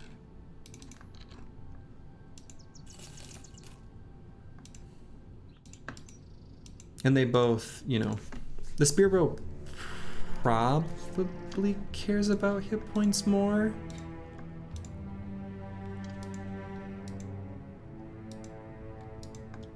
That's probably true, and probably also cares about resolve more.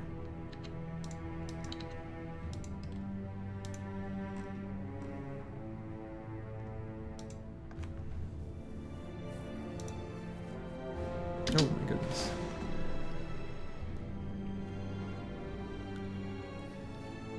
Huh, this is just a camp of unholds. And then some other, like, worthless junk. This is definitely a fight I should take.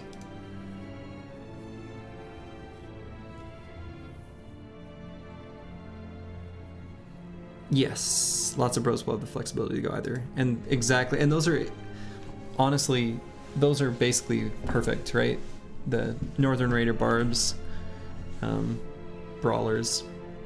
Yeah, for sure, for sure. So yeah, I'm definitely going to take this fight. The armored unholds will be potentially a little spicy. Just need to make sure they can't touch the throwers. So I will have to be pretty careful about that.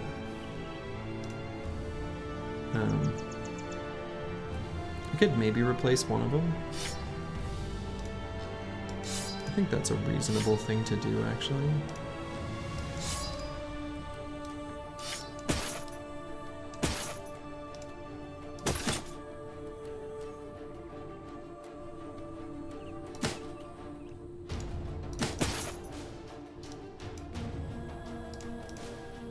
Let's have one of the throwers sit out.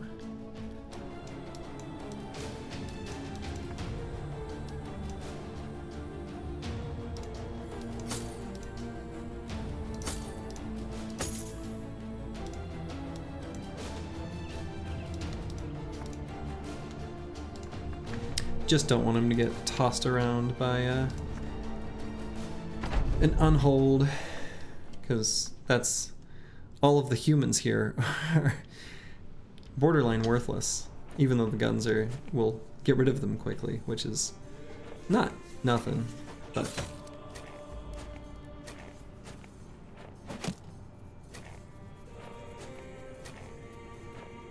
so what's the best way for me to do this? Do I go to them, or do I let them come to me? So, this guy's got Relentless, so I feel okay sending him forward if I was gonna do that.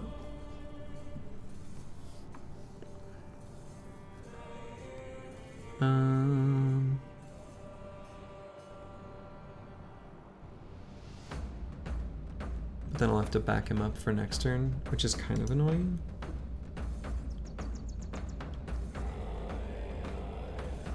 But maybe that's just the way it is. Also, my tank is nowhere near the unholds, which I would like, just to hold them in place.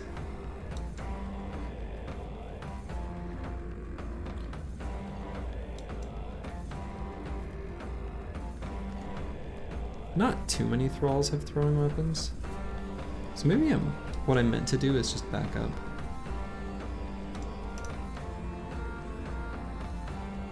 I'm gonna back up 2 hexes and then just send the tank straight down.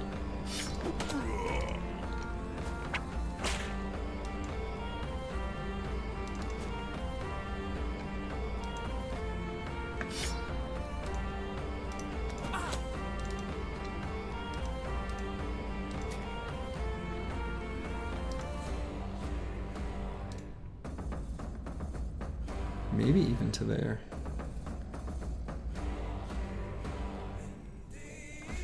I don't have like orc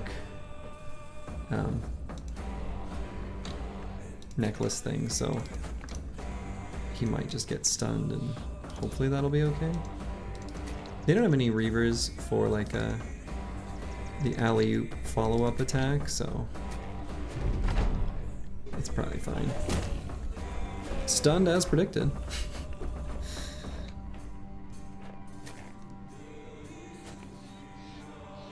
Yeah, I think this will be safer though, I really do.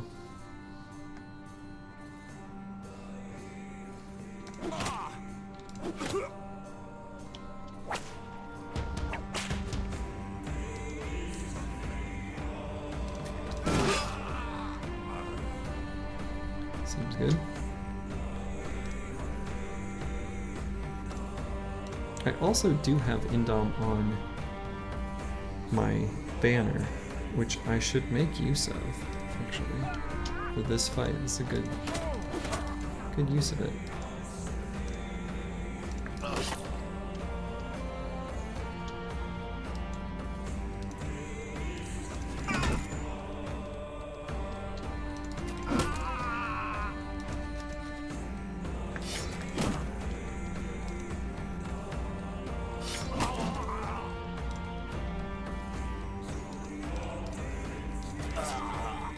I do want the Catals in there fighting the Unholds. That's like an eventually thing.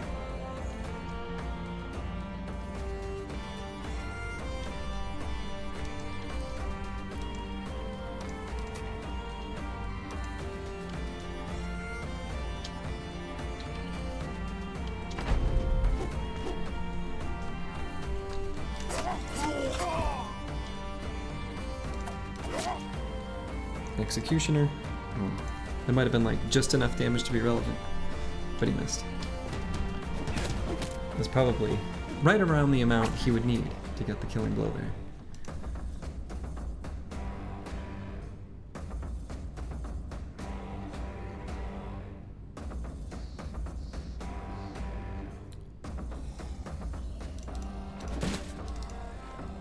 Kind of annoyed by the fact that I have to do that, but I don't want him to throw and then be in range of the thrower. This guy's pretty vulnerable.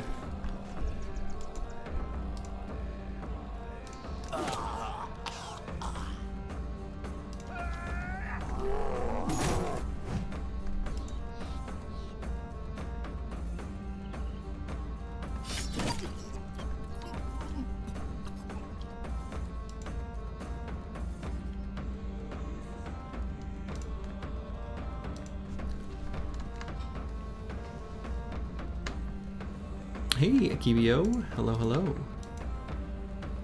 Lurking with many interruptions on the train. I assume that must mean you are heading to work. Hopefully it's a good day, or at least an okay day.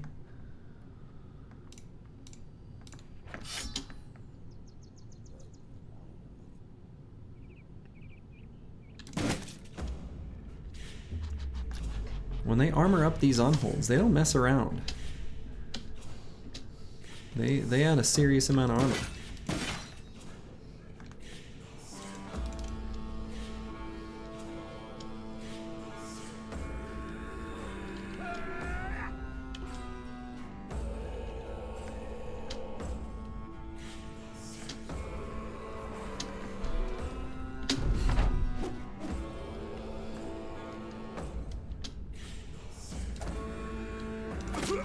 There we go. Executioner was probably just the amount that was necessary.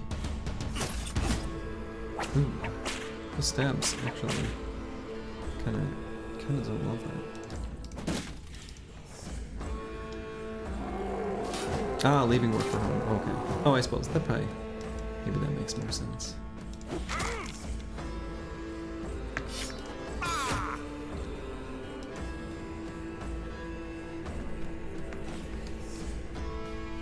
Neither of the weapons this guy has are going to do too much to either of these. Probably should hit the one that's at least in range for clearing.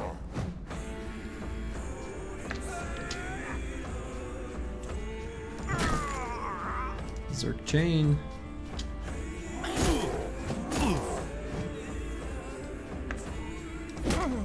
Gotta get rid of that stupid thrall. Let's see. Probably also time to start getting some damage in earnest on a bunch of these unholds.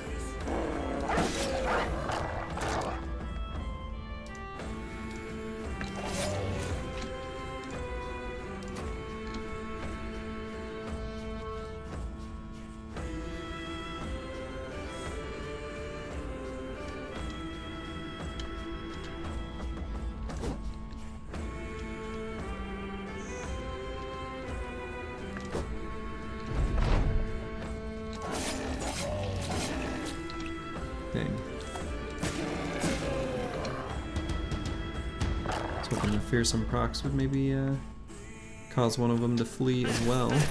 No such luck. Okay, I'm very worried about that guy. I know he's got 9 lives, but still. And so if he takes 9 lives from the unhold, he'll get pushed to safety. Which is at least, you know, some consolation, however. Oh, okay. Alright.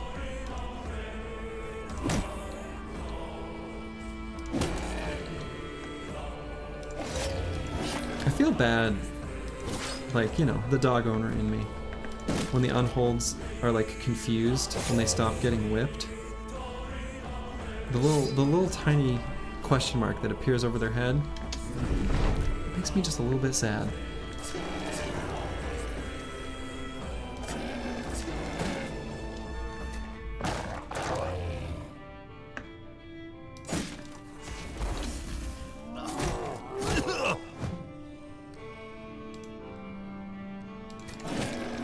Guy's got nimble. I'm gonna get him in there.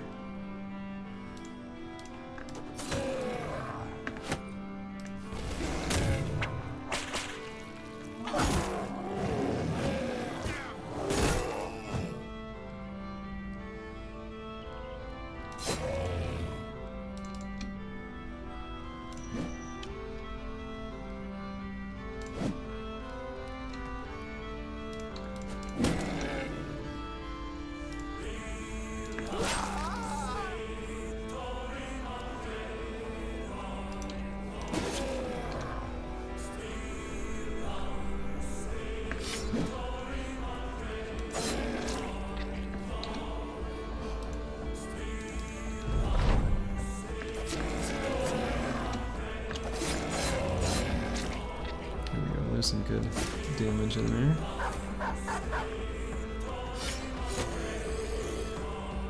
That unhold is confident watching his bro die.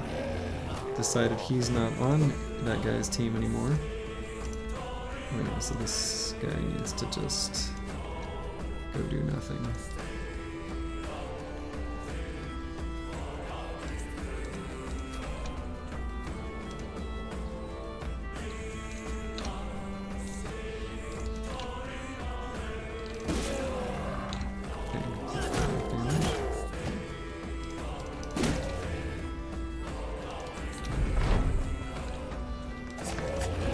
Alright, got that unhold fleeing.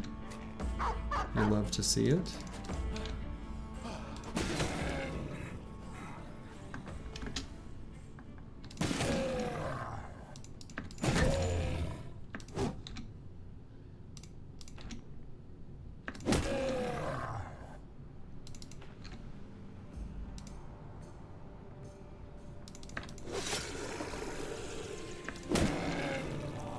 Now just the one spicy unhold left.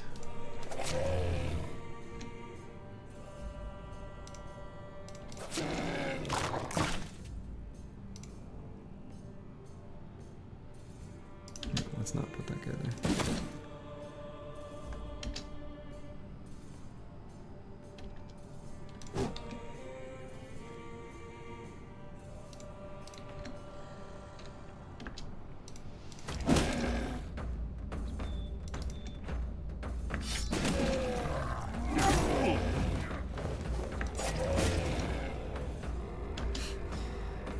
Though I will say, this unhold is causing quite the ruckus.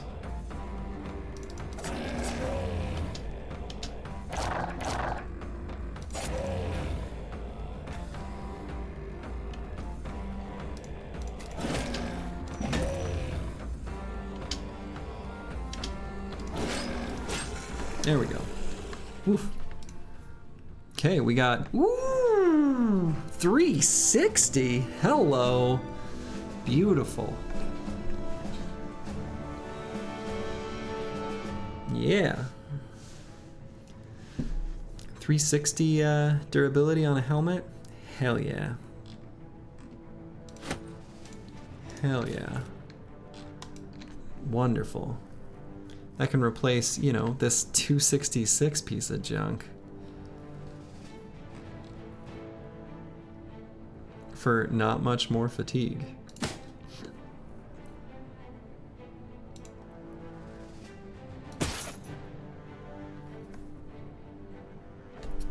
Slowly getting rid of the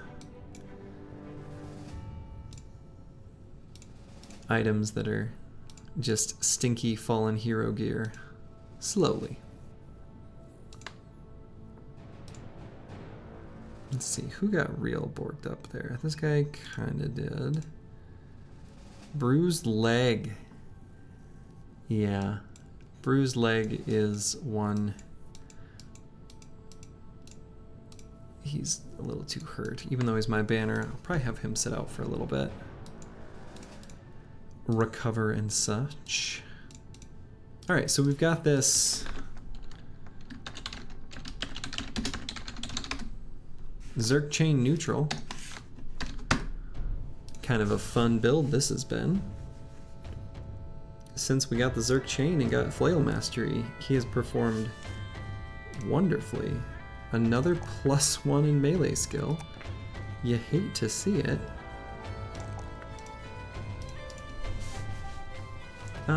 So let's see.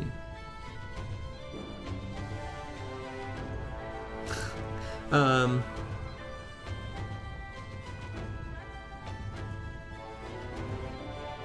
honestly don't hate Backstabber, just because his melee skill is so low.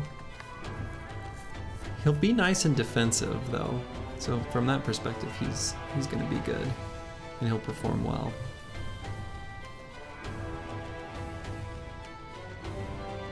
So he basically has 3 perks left, because he's hitting 9 now, and he'll do 10 and 11. So obviously because of the, you know, the flail mastery aspect of ignoring so much armor on head hits,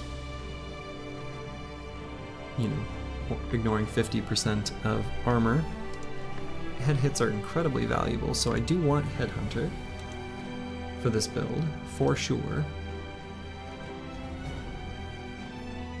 This bro may end up still needing Fort Mind, because his resolve's just a smidge low. And I think because right now we only have 2 level ups and he's only got 70 melee skill, I think Backstabber is certainly on the menu. I almost think Backstabber is more important than Headhunter, because like hitting people in the head is great, but like just hitting them at all is kind of more important. So I'll just grab Backstabber. He's actually been doing pretty well. I'm pretty happy with his performance and think that it should continue to be excellent if as long as he's hitting stuff.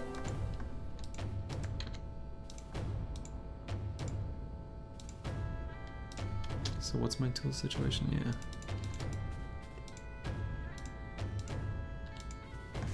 And did I? No. 2250.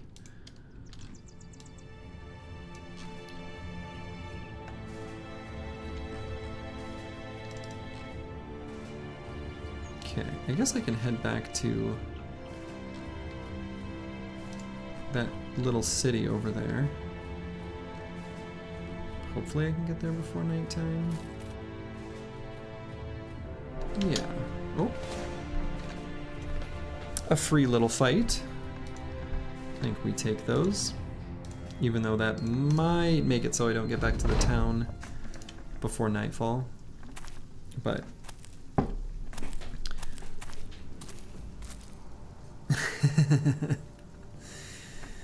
yeah, I think Kibio, I think you're somehow right. It doesn't make sense. I want to disagree with you, but like,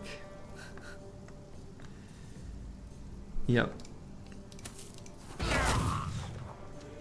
And yeah, it's so true. As soon as you go to the bathroom at a restaurant where the food's taken care of, that's when they deliver. Somehow.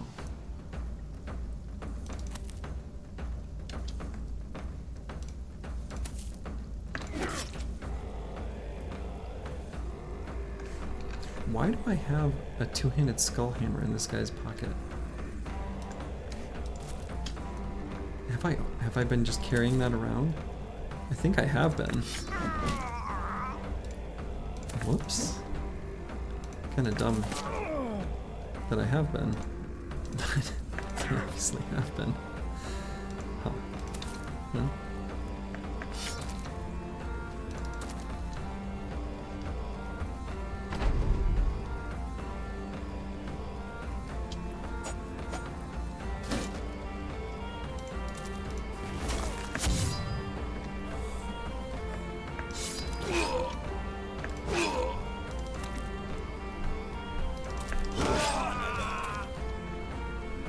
Barbs in the forest feels weird. It is a little strange.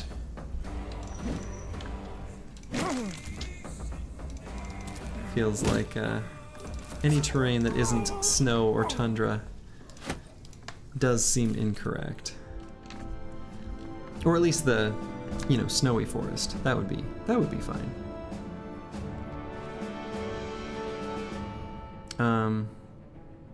Oh yeah, I was gonna remove this. Why is that there? I could give him a jagged pike as a pocket weapon, as like a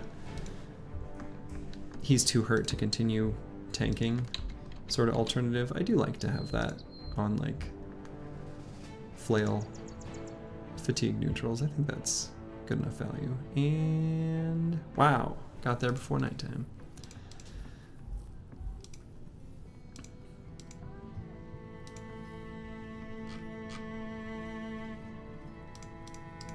Unfortunately, small city or small town with ambush trade routes is sort of disappointing. Drive off barbarians at Reaver's Yurts northwest of Alsliv. Well, it's a 3 skull. So, there's something to that. That might be worth doing. Should get just enough renown to get the next seat.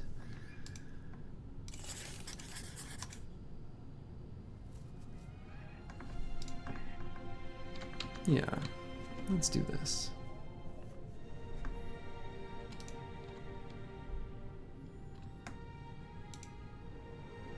Many reavers, a few chosen, and a drummer. Nice. What I think I am going to do, though, is wait till daytime so that my gunners perform a bit better.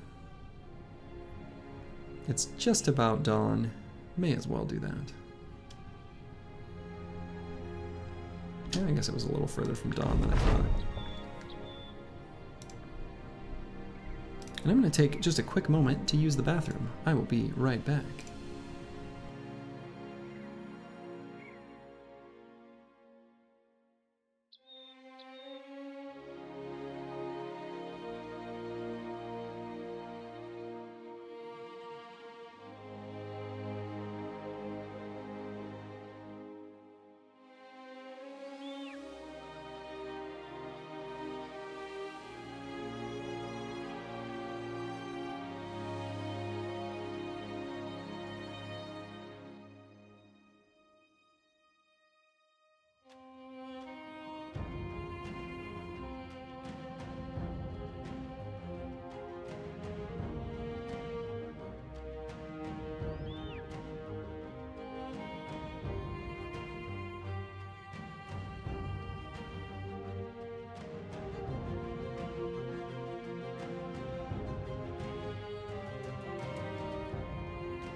I have returned.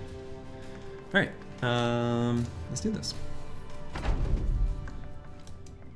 So where are the chosen? There's one of them.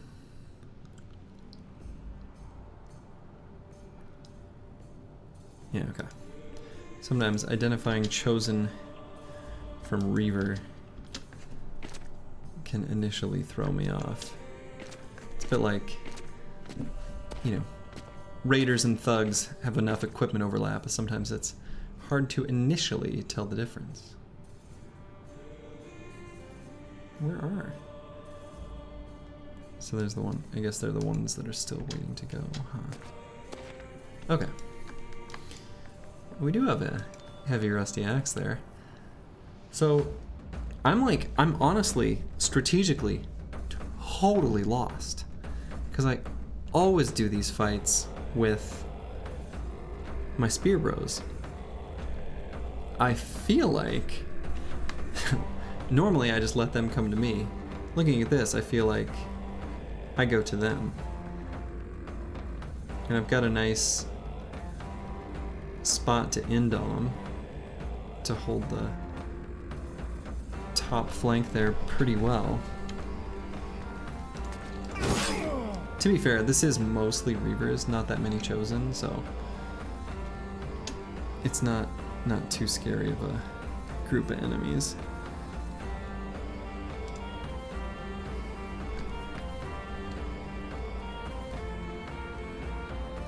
Do I feel comfortable putting this guy there?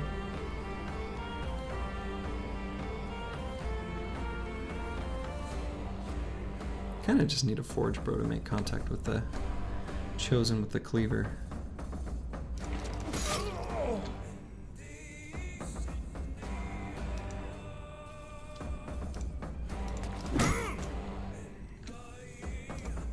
So I'm gonna go do that.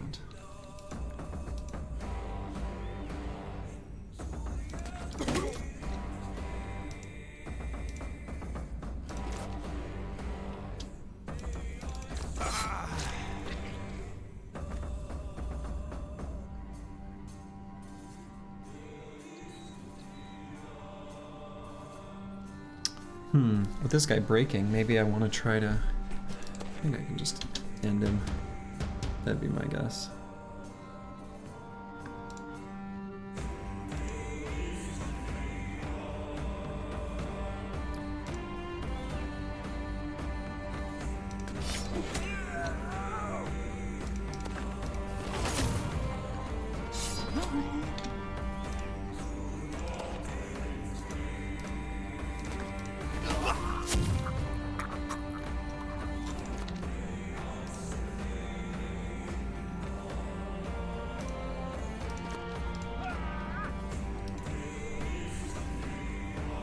I think just right here feels good as a spot for that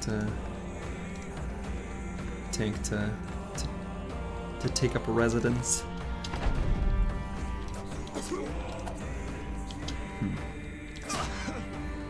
Okay.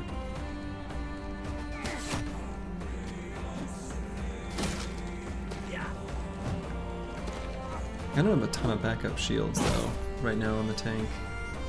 So, I think I've got just one.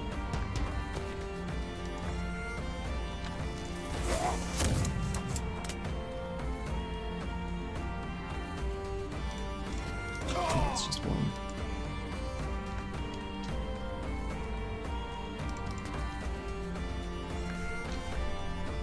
It's just one. But we'll keep, we'll juggle them.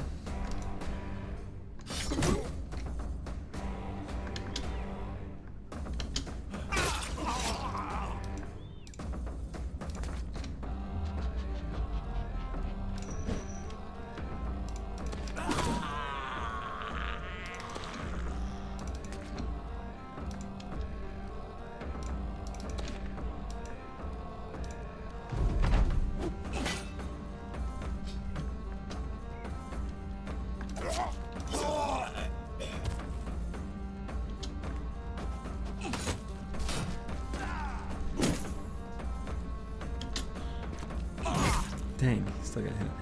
Okay. Definitely need to... Okay. Alright. We're fine.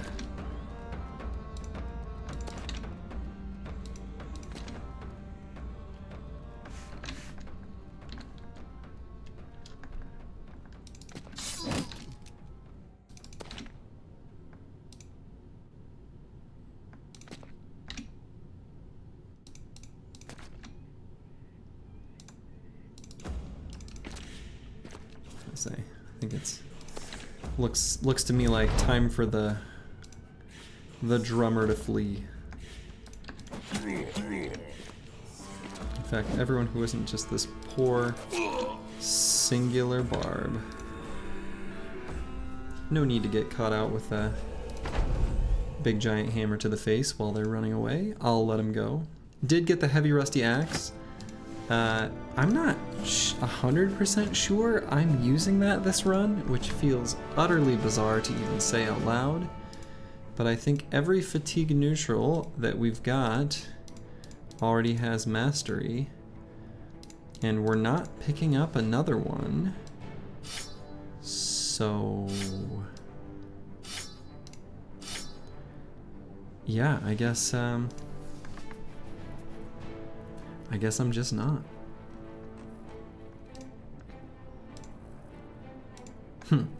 Feels weird.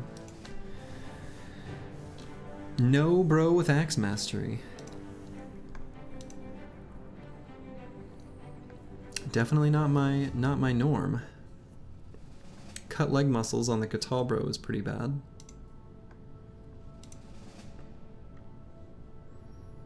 We'll have to cycle him out. I suppose I can live with the banner tank having a bruised leg. Initially, I was gonna fill this free seat with the bounty hunter. I wonder if it would be smarter for me to fill it with the surgeon.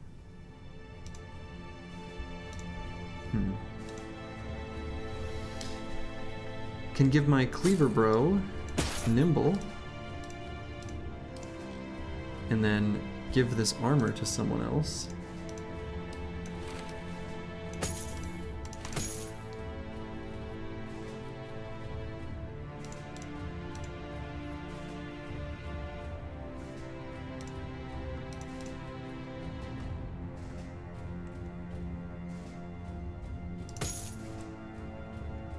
It's a pretty good helmet.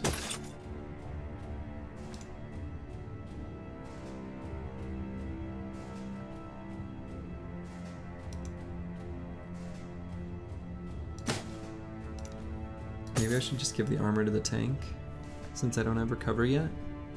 Seems like a good idea.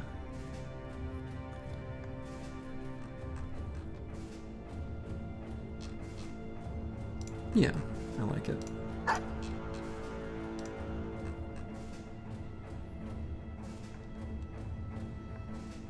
Okay, so let's level up the cleaver bro for stats. +3/+3, you love to see it. You don't quite love to see the other ones. I'm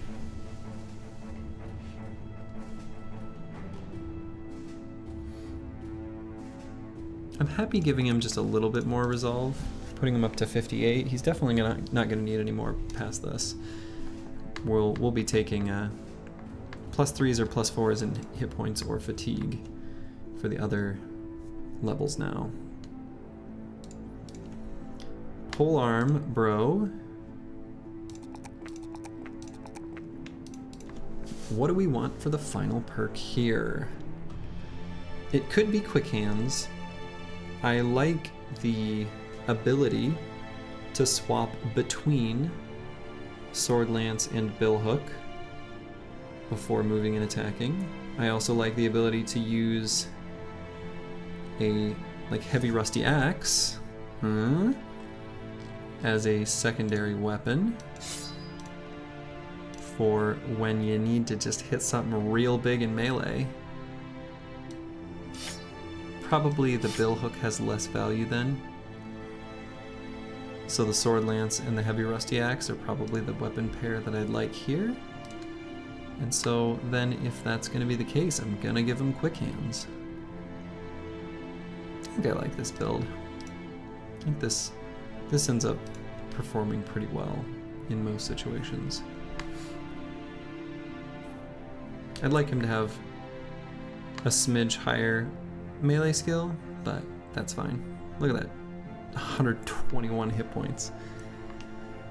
He's like a husk of a man. Nothing's getting through him. Okay. Oh yeah, and so do I want to just go ahead and get the surgeon? So the nice thing about the surgeon is I have the water skin right now. I feel like I've got a lineup of bros that I want to keep all the way to the end. And so the safety of not losing a bro if something happens just feels so good. I really do want the bounty hunter because I want named items, but probably just the insurance of the surgeon is a little bit better. And we've got all these injuries. It would be nice to, oh!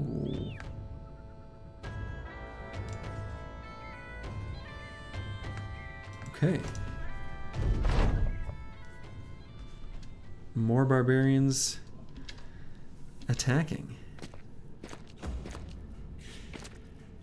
I think we're fine with this.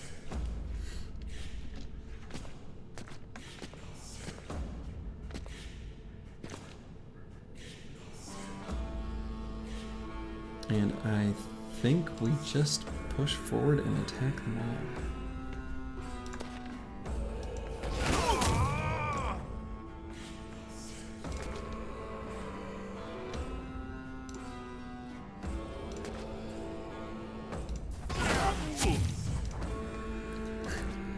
Everyone taking a turn on the high ground spot.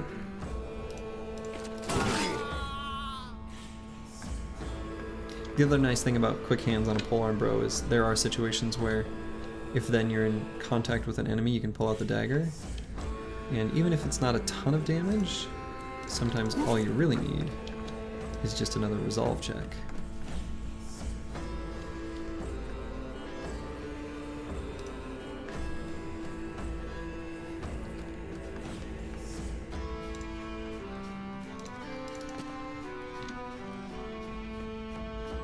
Alright, so this guy with the Zerk chain is the one who's pretty hurt. I think everyone else is pretty healthy.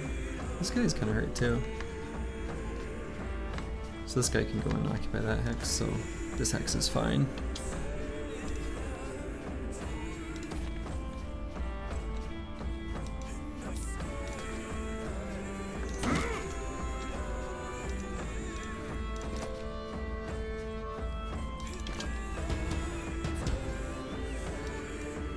Now we'll get out of here.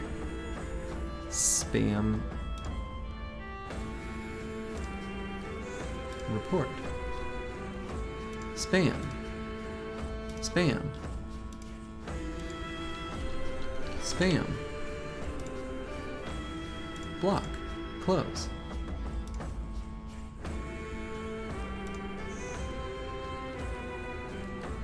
How do I delete a message? Whatever.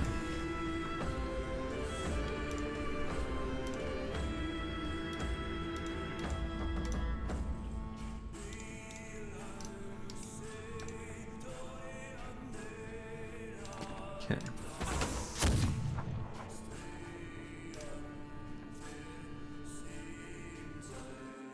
I can only time him out or ban. Dang. Well, I think I banned him. I'm just shocked you can't delete messages. I feel like that should exist.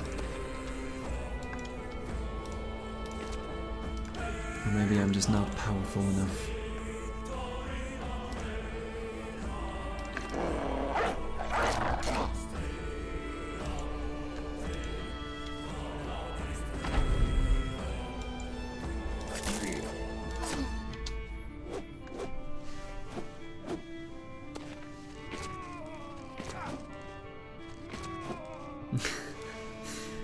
barbarians doing their little barbarian dance.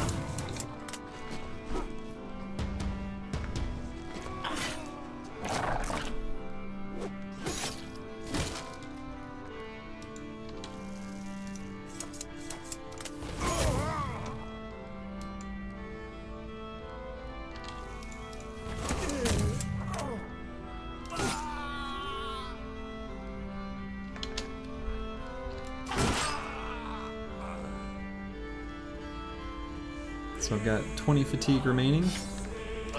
That's also kind of a cute little trick, is get the frenzy proc with the sword lance and then follow up with a hit of the heavy rusty axe. That's a pretty good one.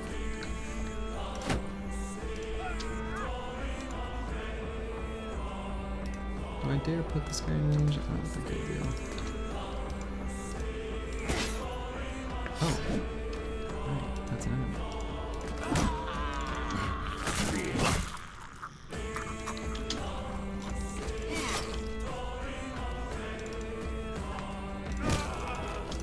In fact, you even have enough fatigue, excuse me, not fatigue, AP, to move 1 hex while doing the sword lance plus 6 AP attack. Do I ever take student? I do on some bros in some situations.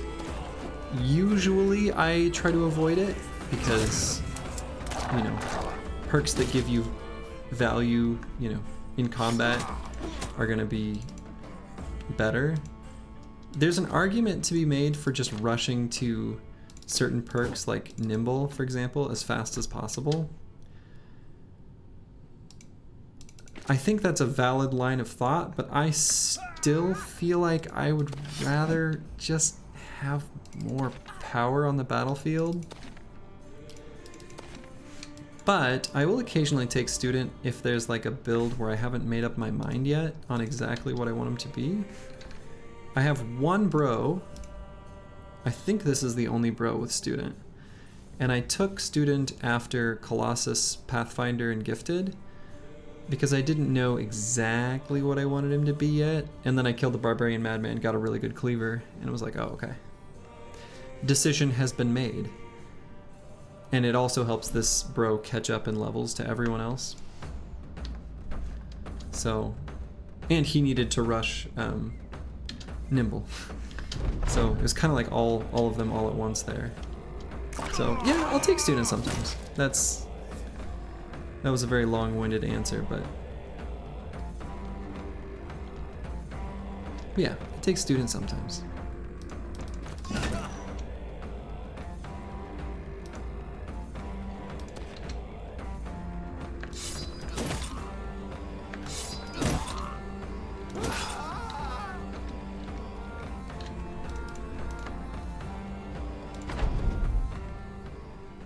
Okay. The barbs, I can't believe they would do that.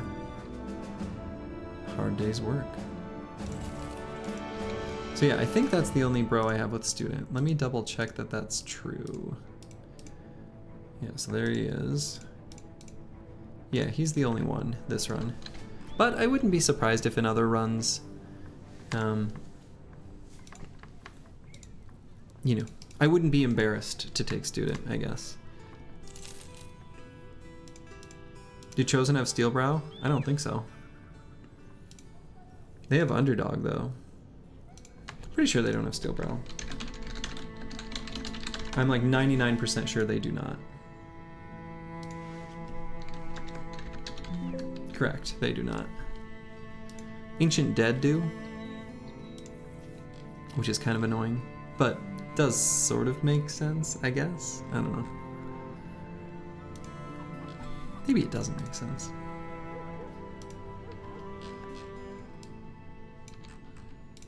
Okay, I'm not going to do a 3 skull that's that far away.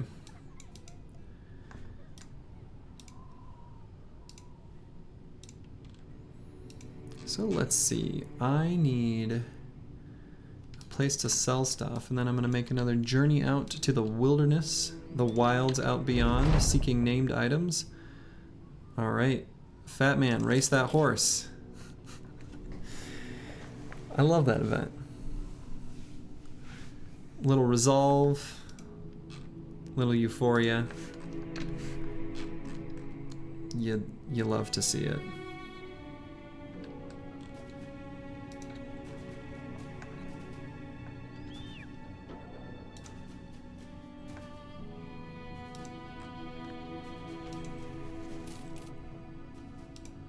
Okay.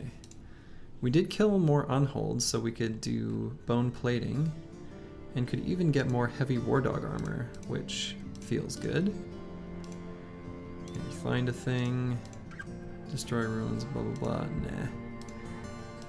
Nah. Hey, hello Kibio.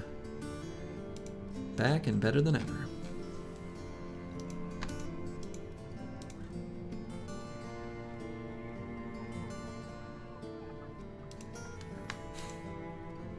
So I'm going to make the bone armor plating, and I think I'll get more heavy war dog armor.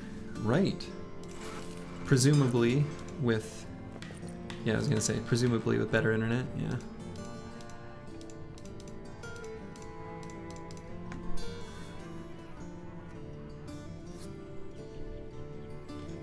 What country, if you don't mind my asking?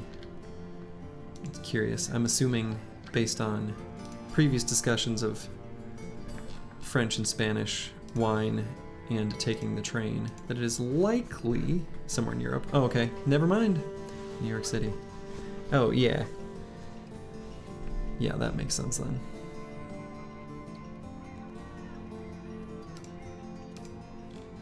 Yeah, I was...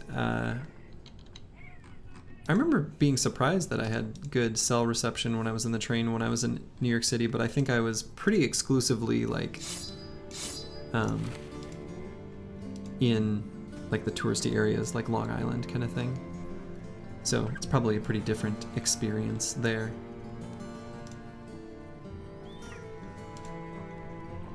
As far as reception goes anyway.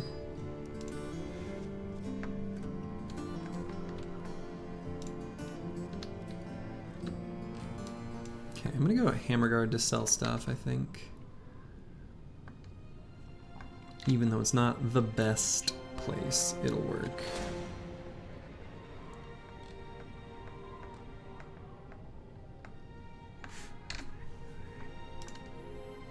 Got some more unholds. Don't really need to fight them.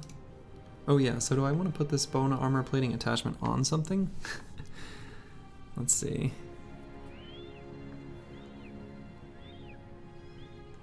Yeah. Yeah, that's fair. That makes sense.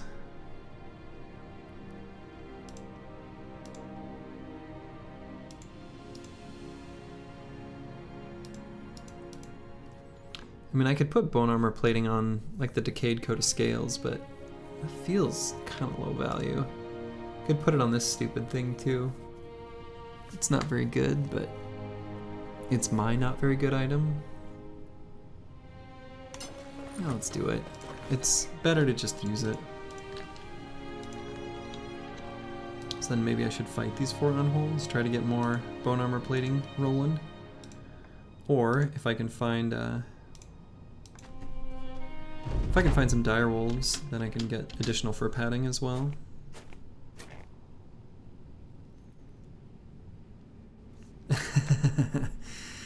Yeah, that's fair. I had a buddy who lived in New York City, and he is a professional singer, and as many professional musicians do, you know, traveled to the city to make it big, and was really trying hard and did not have a good time in New York City, even though he is certainly not a reclusive gamer. He's a very gregarious, outgoing, social, you know, type person. Not that gamers aren't necessarily, but you know what I mean. But he ended up not loving it. He came back to the Midwest. and has since done quite well for himself.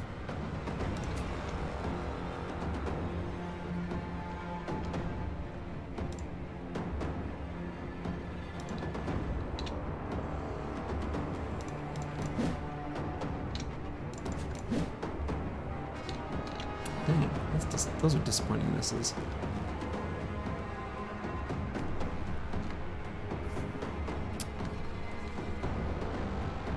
Probably still get in there and stab.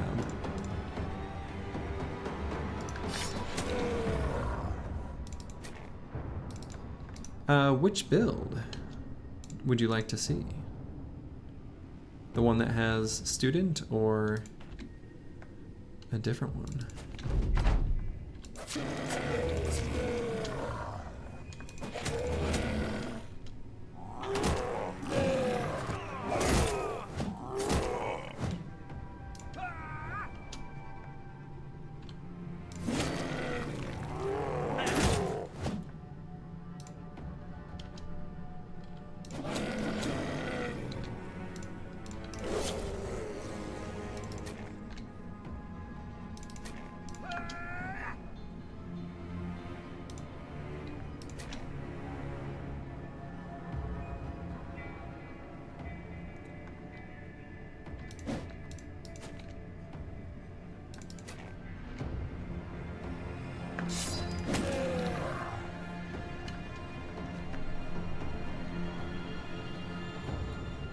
Oh, interesting.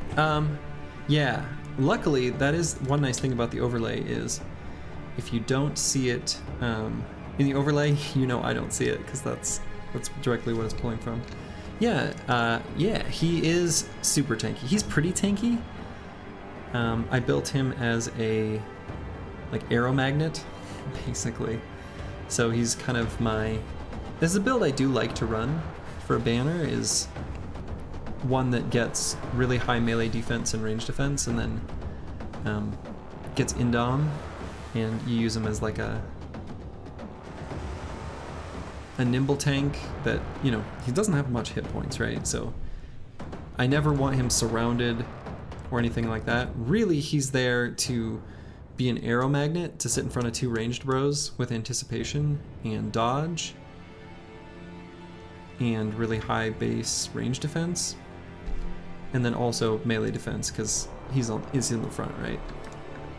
So this is the build. It's kind of a bunch of standard banner, you know, stuff in Rally, Fort Mine, and Gifted. But then otherwise it's just sort of a nimble, tanky nimble layout. Yeah, well, 9 lives helps a lot. Given his resolve, he's never gonna break. Yeah, I'd ideally like 100. Honestly, 80 is fine, because I'm never intending to get him surrounded. So it's still an amount that works.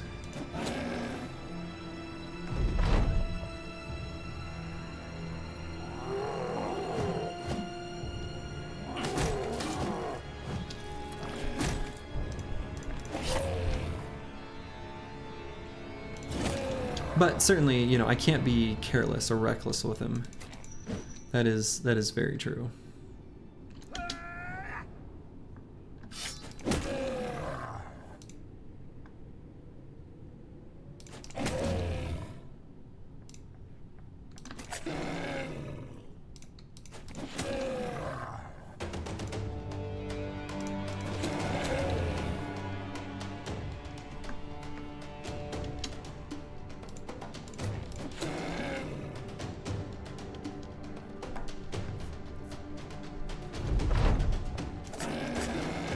Got this guy to break.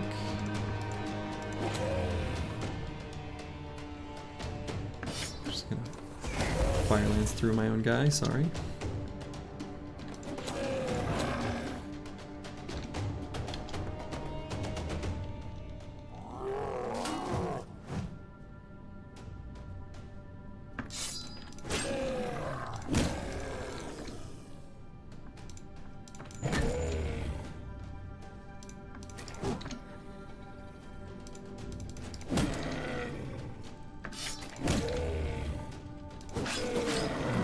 days there.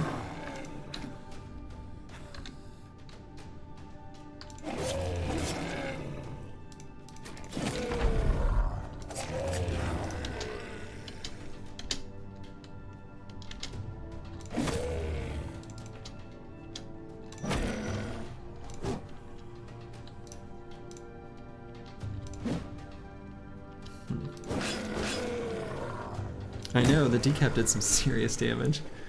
Yeah, the Barbarian Madman blessed us with a very high roll of damage on the cleaver. So, unfortunately the shield damage was the second roll on the named item, but that damage roll, chef's kiss. I think I looked, if I remember right, the max was like 78 to 104. But yeah, no kidding. I mean, max damage roll. Sure.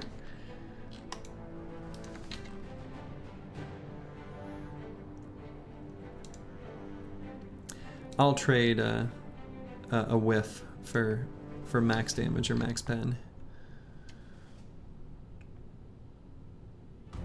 Okay, so gonna take the opportunity to sell stuff here. And then we're gonna make another journey out to the wild unknown.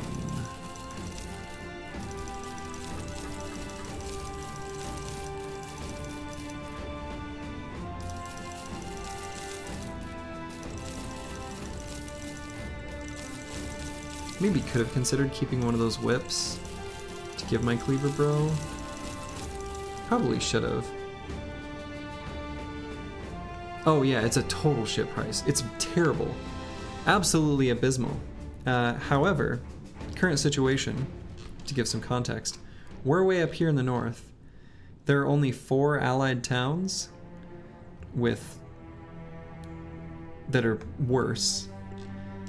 And then I made an enemy in the middle of the map, which I did before I knew the map layout. It was an opportunistic caravan that, you know, was just in a time where the company would get a huge boost from that. So I didn't know what the repercussions would be at the time. Sort of cut us off from some economic opportunities, but it was still the right move at the time. Like, I don't, you know, I'm not mad I did it or whatever, but yeah, maybe it could be the Noble War. I don't know what the crisis will be. I feel like I should have started seeing hints of it. Like noble armies moving around, or, you know, the stuff that kind of happens before the crisis actually breaks out. And haven't seen anything. So I don't know exactly what's going on.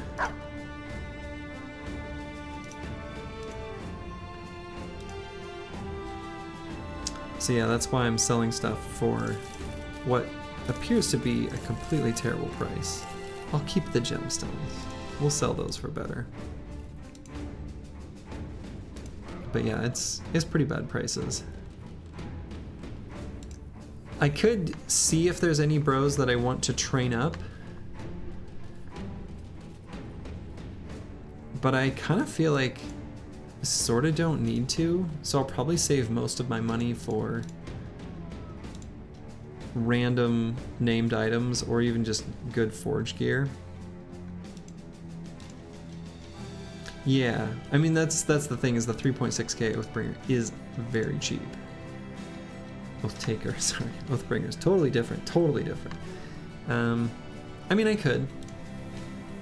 The other benefit to hiring him is it is an improvement over the nasal helmet if all I get out of it is just his helmet, which I think is 110, but it's the same -5 fatigue.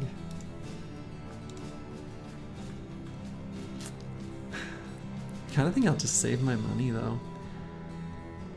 I don't know. I don't think I'm gonna train up another bro. I think I've got a pretty good thing going. And still a few kind of lower level bros that are in training. Yeah, it's never bad to have an extra polearm, but I think we've got enough. It could be But I don't know. I will sometime. I guess it sort of depends on your time horizon too, right? If I wanted to play a longer campaign, I could speculate on getting him and, you know, doing something, you know, getting someone better. No, they're not very good. I said great tank. I mean, he was great for maybe something. I didn't know if I'd make him a tank. He's a tank. A tank that I took a tempo perk of dodge on that won't provide much value. So I've got a tank that's not great. He's okay. I've got a fatigue neutral that's gonna cap out at 77 or 78 melee skill, who was a tempo bro as well that took fast. We've got another, I won't call this a tempo build because it's certainly not, but very low melee skill fatigue neutral, who, you know, we're making up for it with the Zerk chain. But he's got really good melee defense, and the chain bypasses shield defenses, and we gave him backstabber, so he'll be fine. And then yeah, our banner tank. This guy's really good. He's gonna end up with completely nuts melee skill once he's trained up. He's a relatively recent, you know, hire. Markward here is good. This bro is just good. He'll end up with totally serviceable stats. We had a Katal bro that lost a finger. So he's, you know, not the best. Cleaver bro's very good. Definitely gonna be a rock star in a lot of fights. And then these sort of gunner thrower builds. And yeah, still have Oscar. Living the dream. Oscar's still alive. I could give him the water skin, but I'm hanging on to it in case a bro that I like more falls in combat. And then Landrich here, who's kind of an initiative thrower, that my final two perks will probably be Pathfinder and Bags. Yeah, or Swordmaster Old, right?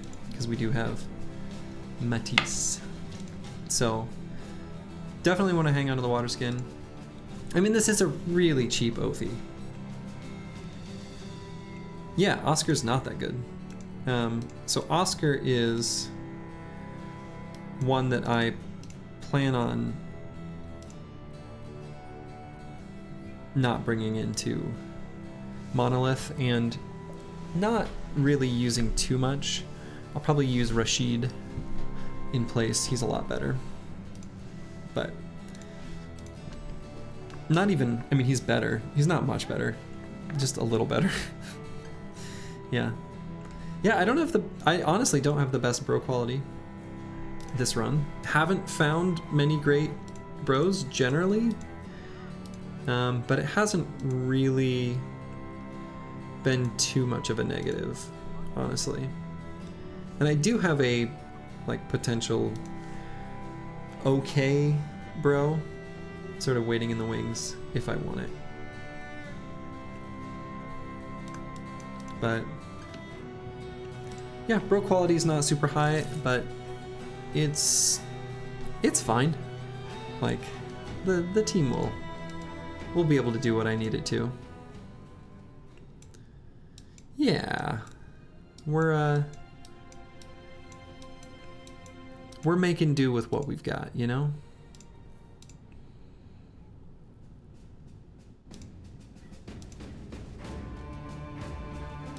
Let's see what he's like. So that's kind of what I didn't want to see, was a bro that was like pretty good, not incredible. He would be like another nimble damage bro.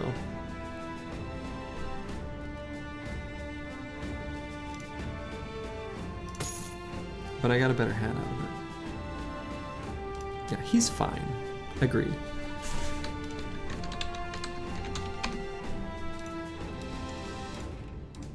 Okay, kind of the same idea here. And I got a hat, exactly. So I think what I am gonna do, and I hate to pay him compensation, but I may as well, I've got plenty of money. I'm gonna get rid of probably a couple of these. I don't think I'm gonna use this guy anymore. Or will I? Actually, no. This is a build that isn't gonna be relevant anymore based on my current lineup, with all the perks I've taken.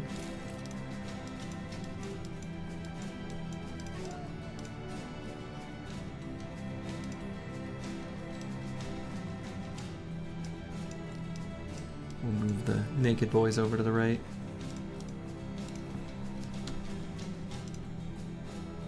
But I will still have them hold stuff that I might want to use in the future. Probably not that. Maybe that. Definitely that.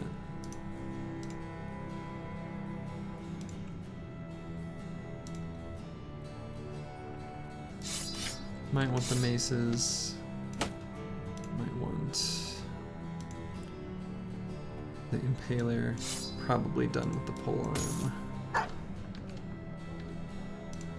Yeah, I mean that was fine. That was a fine use of the money. Gonna overbuy food a bit,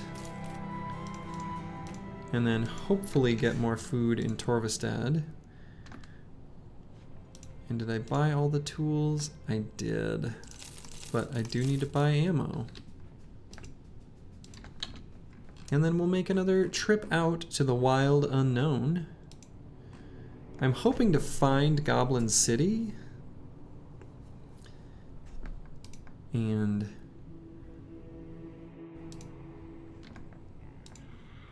then eventually be able to do it. All right. Okay. Oh, but I always take a look at brawlers. Look at his secondaries. I'm not going to keep them, but pretty cool secondaries. Oh, and I am going to sell this paint set. I don't need to paint anymore.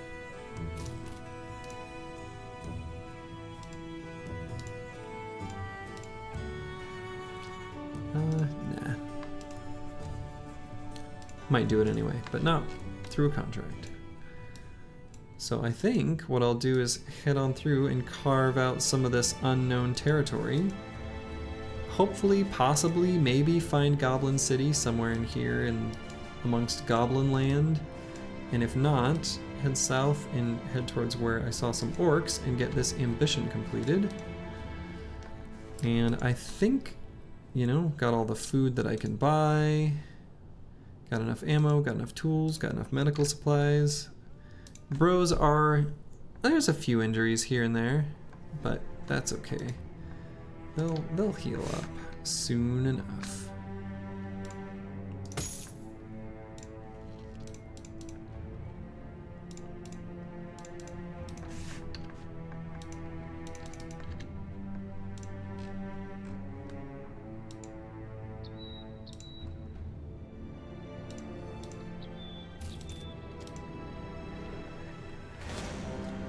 Okay, here's the barb camp, here's undead camp.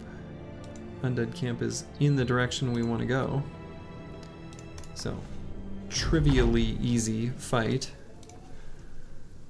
but will be good experience.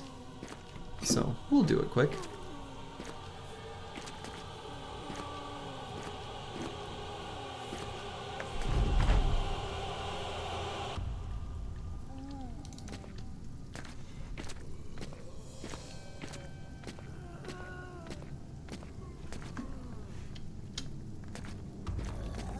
Do I wear watches?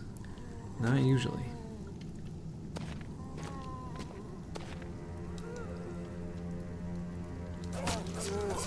Why do you ask?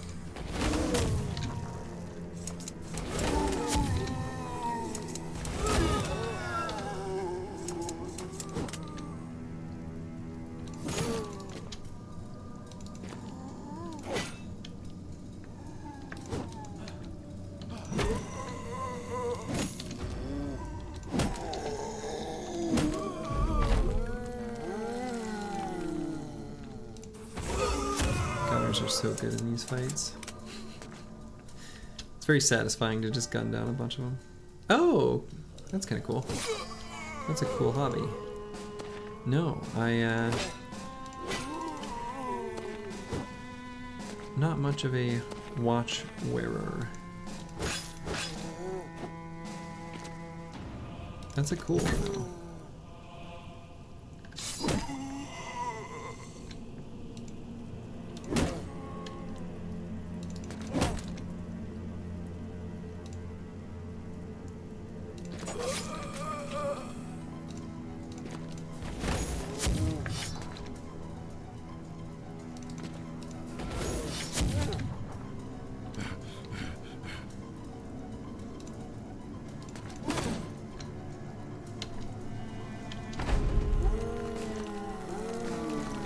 No, my main hobbies are basically just music. Music and video games. That's been my main two interests ever since I was but a wee lad.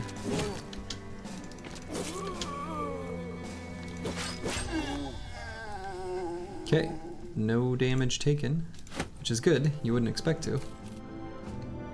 You hope not to take damage in fights like that. Oh, alright. Nice. Yeah, I do mostly covers of video game music. I've got a... actually, I think it should be linked below somewhere, but it's mostly guitar, video game music. I don't know. I don't think there's... Oh, well, there are a couple jazz tunes that that I have played. They're not my original arrangements, though. Though they are yeah. That's not even fair to say they're not mine. They're like cobbled together bastardizations of tons of other people's arrangements that I guess is kind of what arranging is, at least for standards. Sort of. There's not enough from any one person to give any one person credit, but I've got a version of Misty that I like to play sometimes. I haven't played it in a little while, though. The Errol Garner classic. And there's some, I guess, there's some Django Reinhardt stuff that I've learned over the years as well.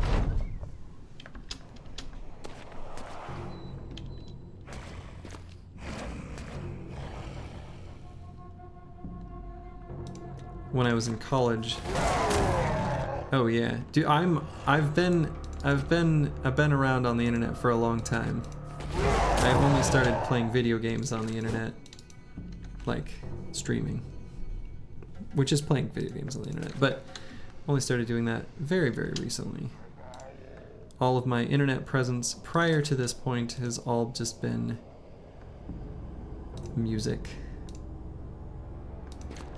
and music related things.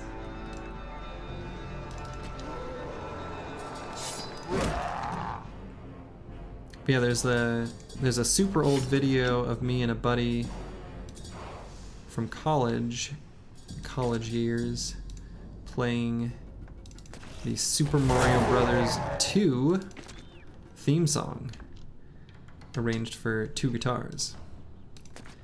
An arrangement by Adrian Holovardi. Holovardi? I don't know. He now makes like web API frameworks. One called Django. Yeah, young Slurg. I had hair. There was a time where Slurgy had hair, if you can believe it. You know. Hence the emoji.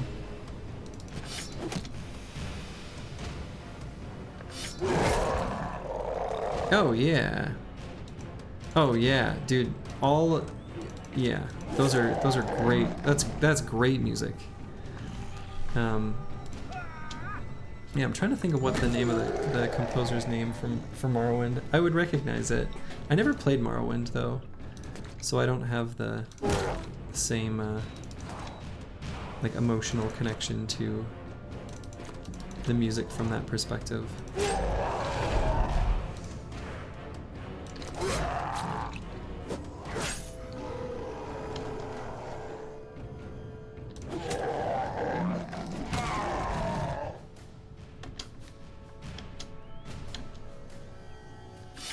But I know a buddy of mine when I was younger really liked Morrowind.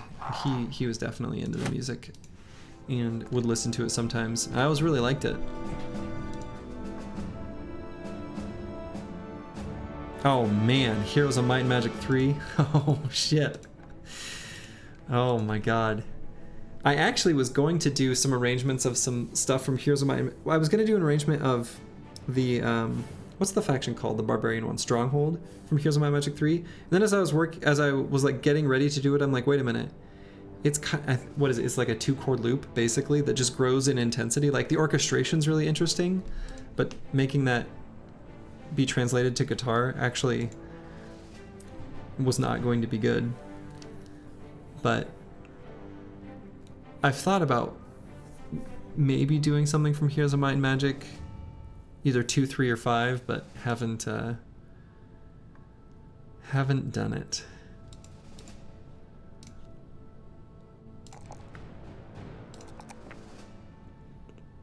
I will take a final hit point roll, get just a little more.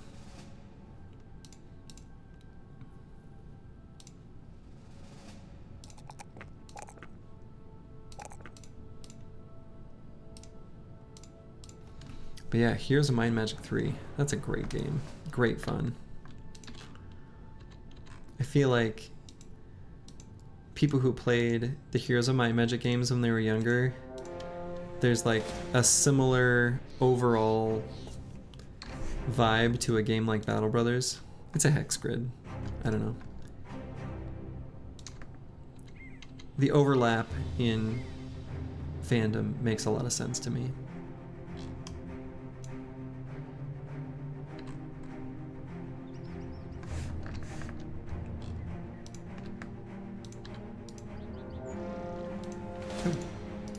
Wolf Raiders. Out of nowhere.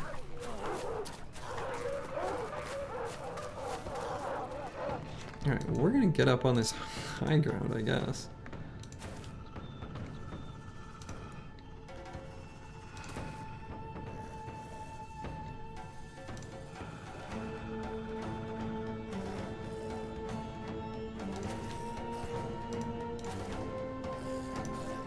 Yeah, luckily we're able to get to the high ground though, so it's all good. If that wasn't the case, this would be really annoying. Oh.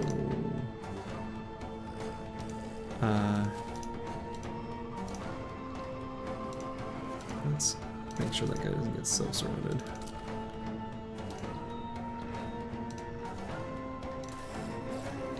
Should be fine.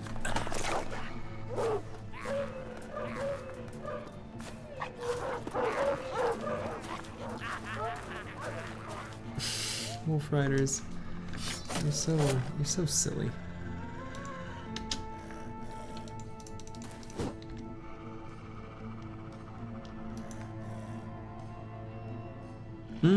Like a battlefield lookout. Yeah, that makes sense. I think that would be good if it existed. I like that. It would be like the tactician skill from Heroes of Might and Magic.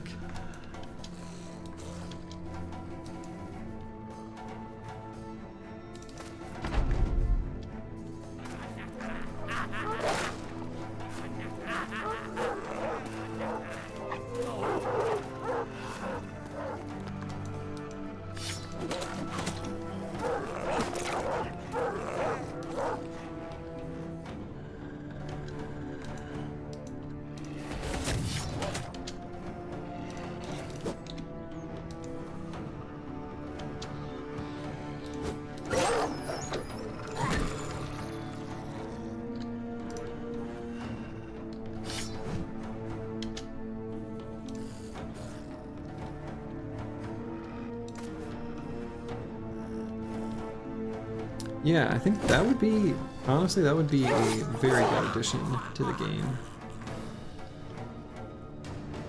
Would it be, you'd have to figure out a way of making it not too good. It'd be a tough one to balance, but I really like the idea. I've started tinkering a little bit with modding in the code base. It could be a fun, I don't know, thing to play around with making.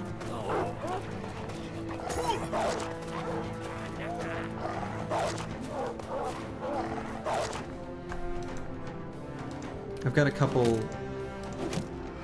mod ideas that are related to this grand challenge that I'm working through that I'm gonna keep under wraps for now, but stay tuned.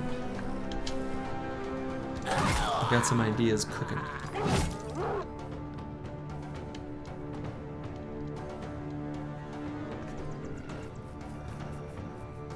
Yeah, it would have to be, I mean, I think the implementation of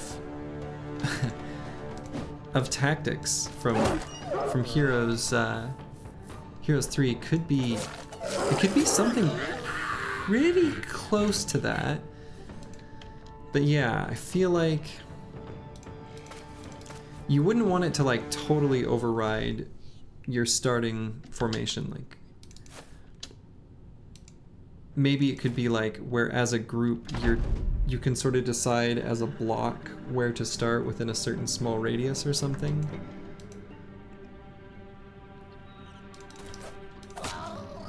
I don't know.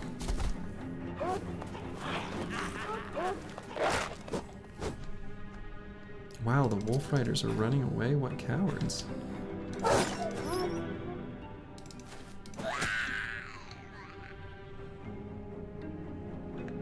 Generate 3 maps and you can pick one? Yeah! And maybe you don't even see exactly the enemy lineup. You just see where you're standing. And yeah, maybe like 1 hex around you or something, and you can pick one. Yeah, would be the simplest and probably the one that makes the most sense. Yeah. Yeah, I like that idea. That's cool. That's a cool idea. Yeah. Yeah, don't see the enemies, but you know. All right. Oof. I guess I'm gonna take the +4 resolve. It's really low hit points, but so I think given the really low hit points, last perk here is if I want to fight more orcs and barbs, should maybe consider Steelbrow.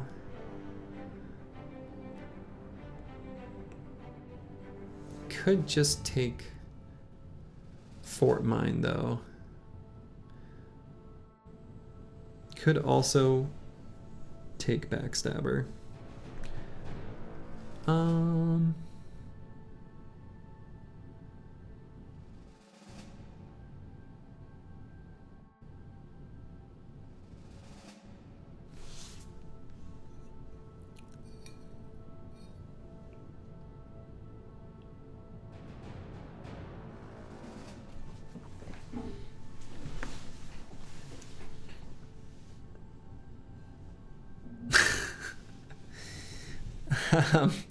I do. I do take a lot of different perks.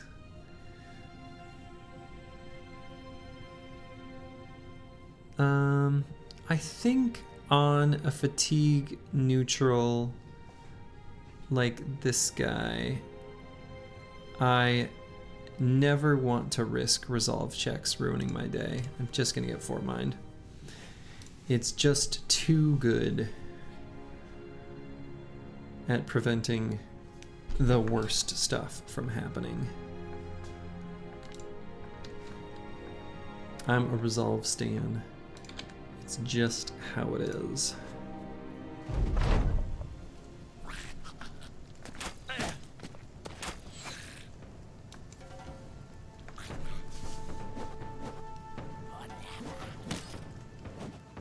So this is where my anticipation banner gets a workout. Actually, could have. I've got another armor piece with the. I could have swapped in, but all the shots that, you know, get directed at him, and some that are directed behind him, but they've got bullseye. But you know, have very low chance to hit him, and so he acts as the arrow magnet in the first turn or two of fight against goblins.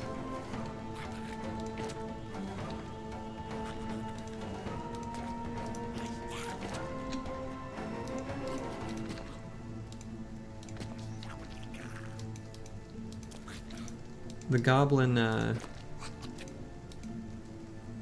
most enemy ranged units, their AI just absolutely loses their minds for scatter bonus, but also for attacking enemies with range skill, or like ranged enemies.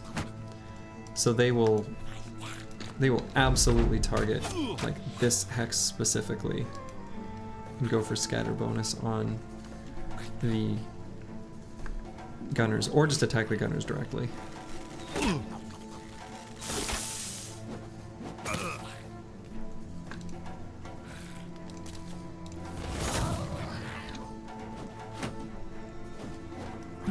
So that's why anticipation is doing work. Yeah, absolutely. Banner could be legit. I like the idea. It's tough to find the space for it, but I have done that and it is good.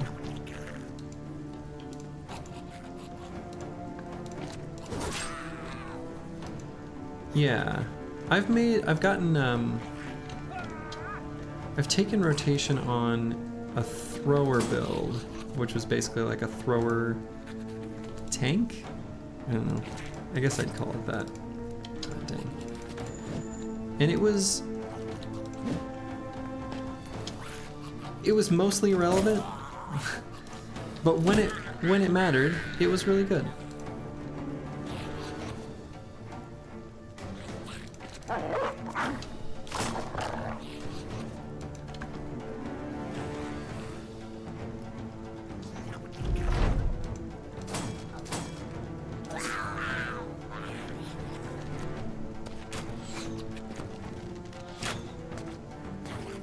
But yeah, I think I almost never take rotate, but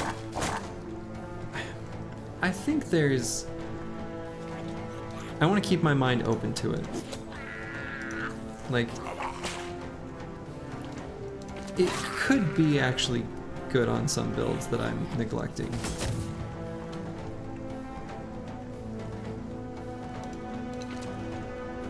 Yeah, dude, I live for the juicy handgun shots. Live for them. They're just... They are... That's my fave.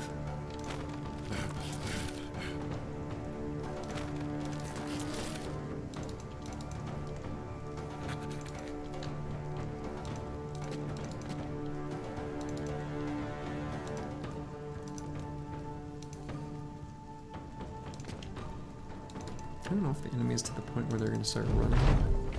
Yeah, okay. We're not going to let that goblin overseer go, though.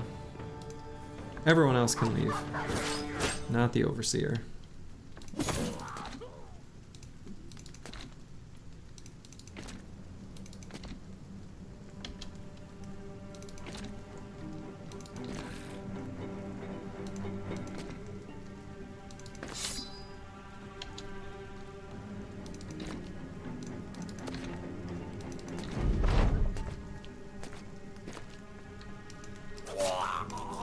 There we go.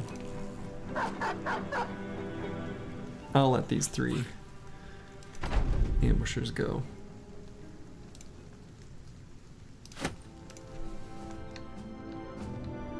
Okay, how's our tools? Tools are looking still good.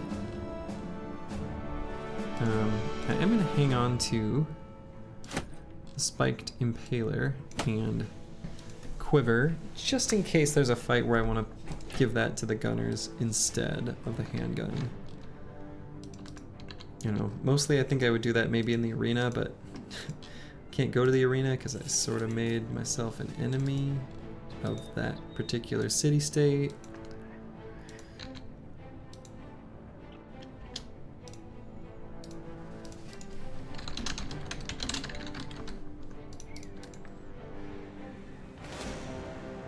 Alright, and we'll get our ambition completed here.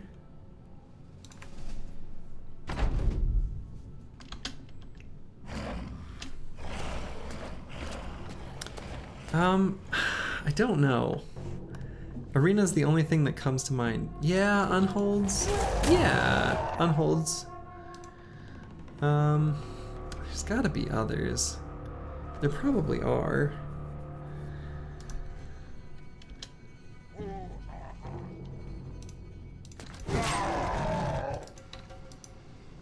No, I don't know. I feel like against Lindworms the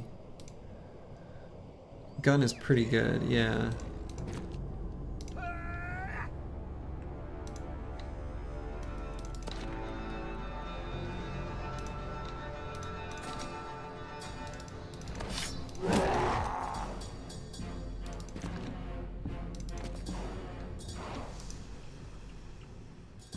Yeah, if you're fighting a sword master, like against a group of mercenaries maybe, but I feel like I'd still want the...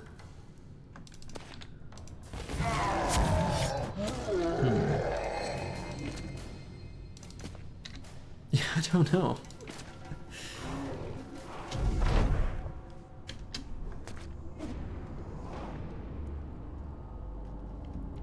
Yeah. Anytime there's like a group of enemies, the handgun is just so good, right?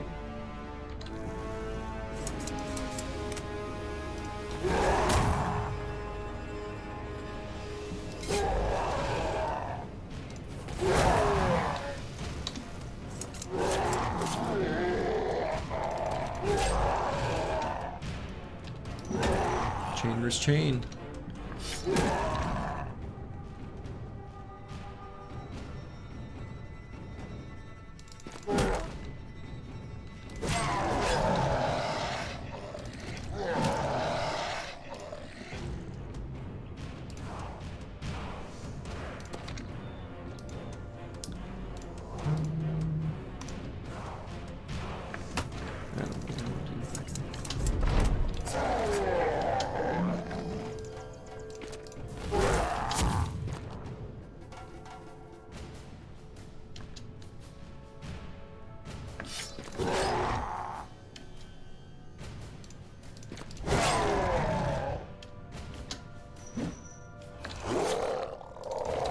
Off with your head.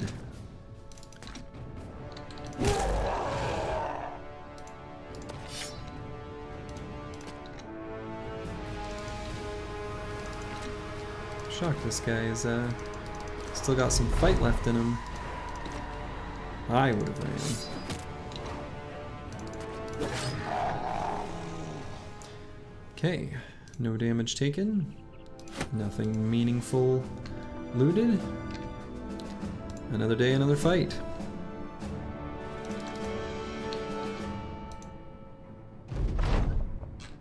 But we did get the orc trophy, and I'm probably just going to hand that right to my tank so that if I want to position him more aggressively against orcs, I can just throw him somewhere and trust that I can get Indom up next turn. Yeah, mostly I'm just looking to level everyone up and get some good fames. Yeah, probably. I mean, the thing is Monolith is still a fight with some amount of, like, let me put it this way. Right now, the squad could probably do Monolith and win with like 50% chance success? I don't know, I'm sort of spitballing. I'd have to sit and think about it, but it could maybe do it now. Once I hit level 11, I'll be at like 90% chance, but I'm going to keep pushing it within reason. Like I'm going to get to like where it's like 99%, and then I'll just go ahead and do it.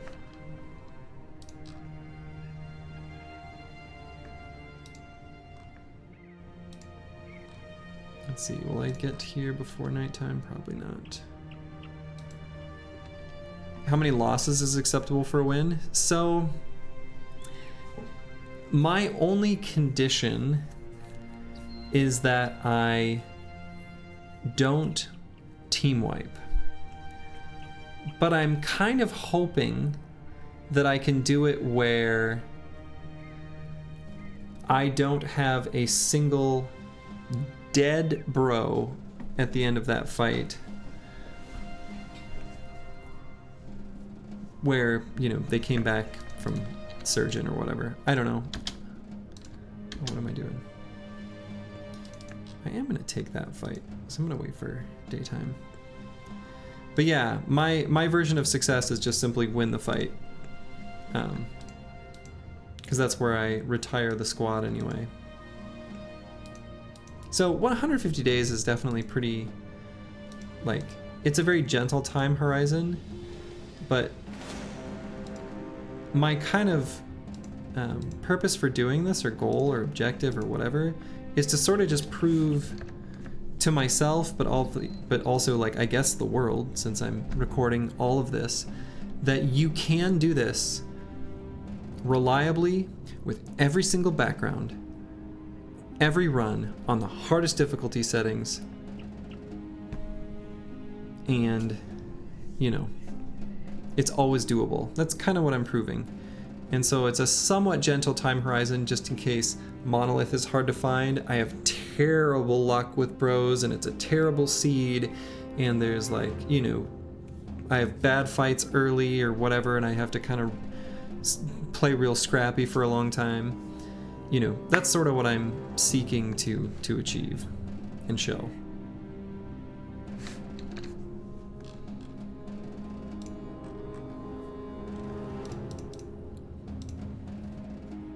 So, in some runs, in some origins, 150 days is going to seem like way too many. And in others, you know, quite possibly I'll be scraping by to kind of build up to it. This is quite the fight, actually.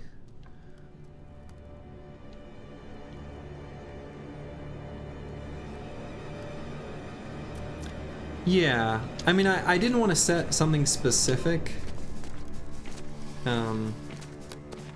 My goal, or what I hope, yeah, I know what you're saying. I mean, I kind of agree with you. It's hard to set like an exact number, because like often the tank that I send off to the north usually falls.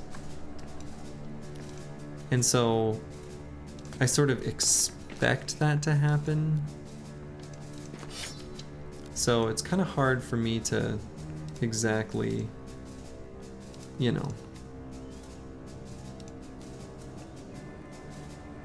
Yeah, exactly, that's the tank's job. So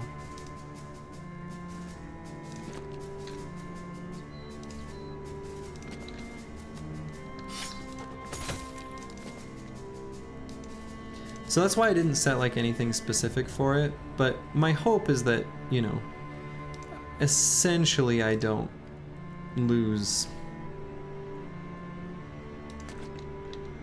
you know, keep losses minimal, maybe.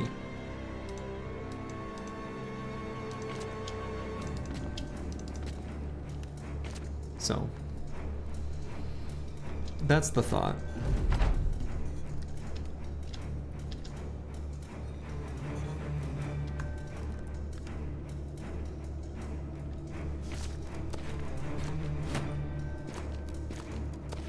Well, there's a random ancient dead way up there. Ancient honor.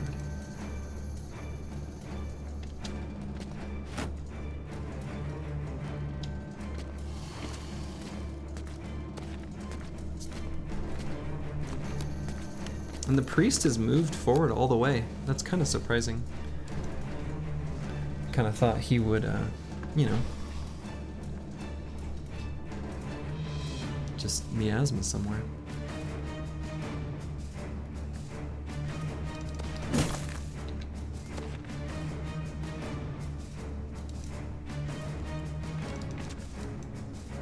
Yeah, I'm hoping to, actually.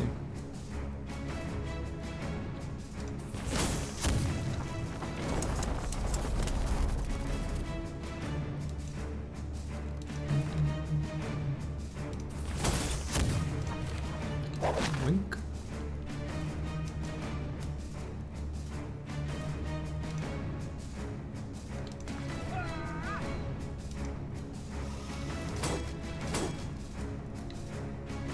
Yeah, it is like a mini monolith. That is true.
Got the Ancient Priest in melee. Although I suppose he has rotate, doesn't he?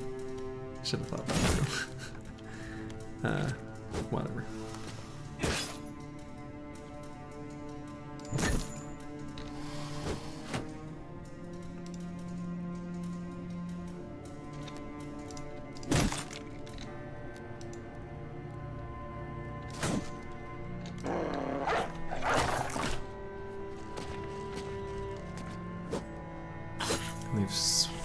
We've moved him to safety.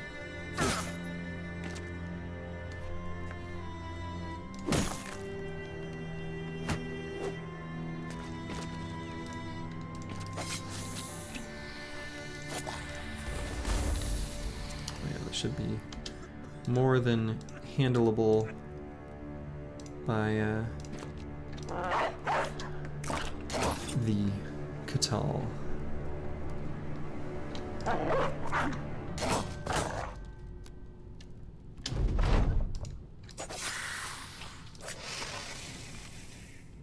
And it was.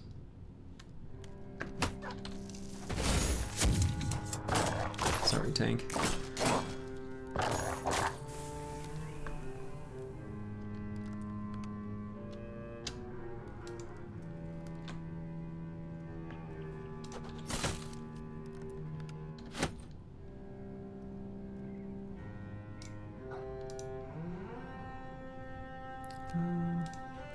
Yeah, why don't I just get in here and shoot?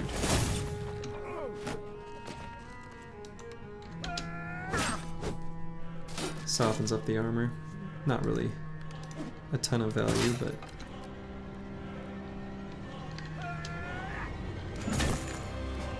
Oh, so close.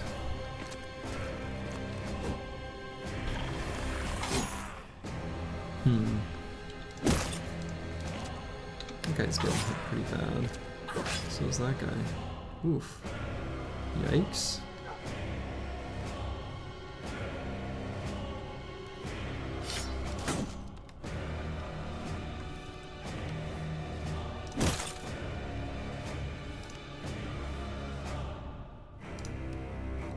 I wonder if it's better actually to put the dog and hit with the pole mace. No, I can't do that. Let's do this.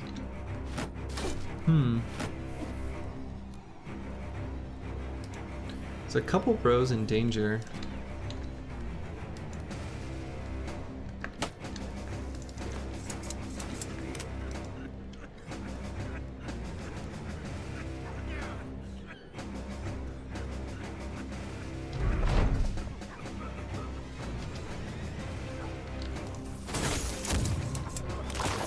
So I got an overwhelm where they are in danger.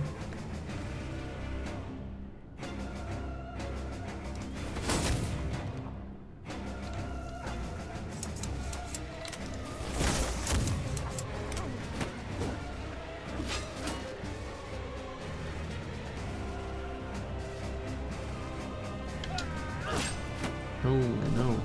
Oh no.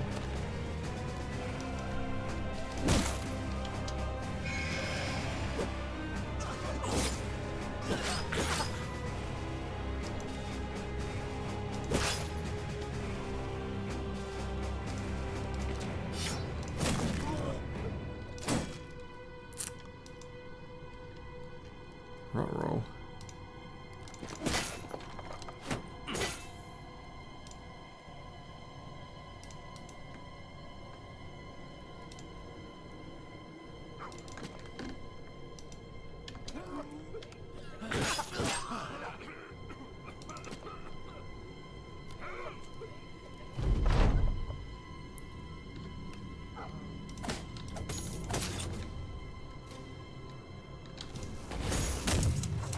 Dang, hit that guy in the head.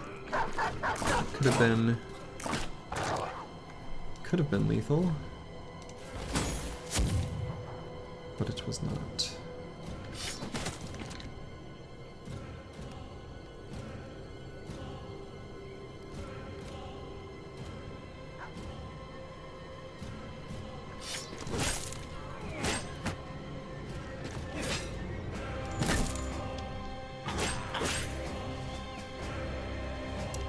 Not enough.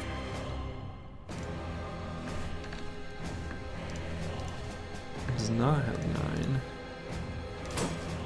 Not enough resolve for rally, or fatigue for rally.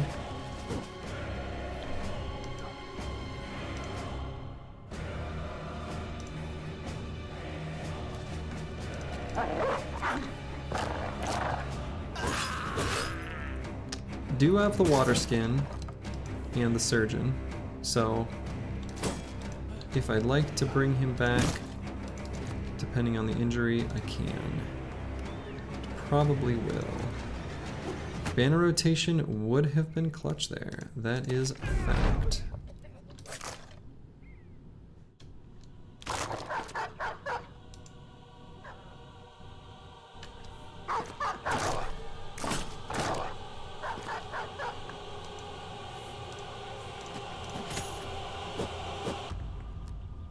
I also needed to... I did bring down the madman, yes. The madman has been defeated.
One thing I forgot to do before this fight, which was really dumb.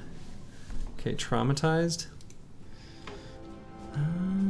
I forgot to bring out the, I've got some throwing axes. How's the shield? Whatever. But a bunch of, like, expensive stuff that sells. Very much a whatever shield, though. But it looks cool. The, like, stabby dagger fist. So, minus resolve and initiative. How bad is that? It's not terrible.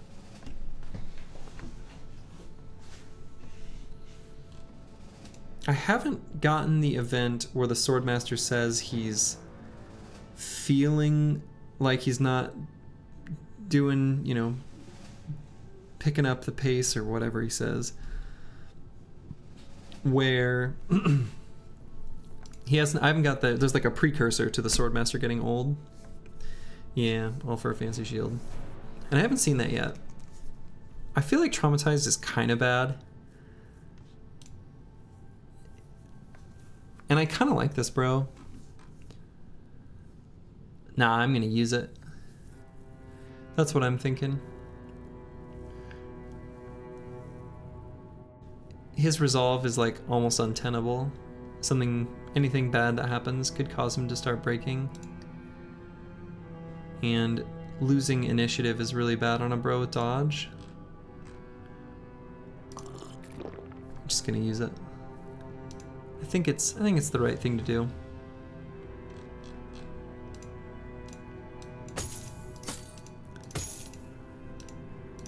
I'm all about value now, not waiting for value later, generally.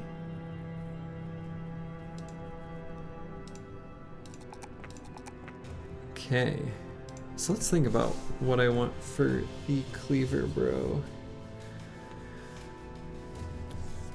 I feel like he's definitely a Zerk Frenzy.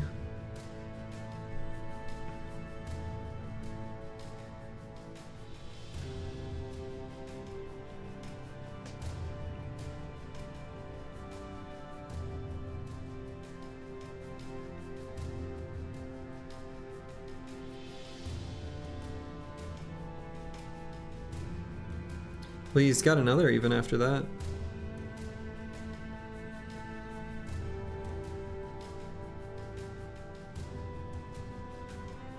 He's got another after that. Wow. Very blessed. Yeah, Zerk Frenzy 9 all seems good.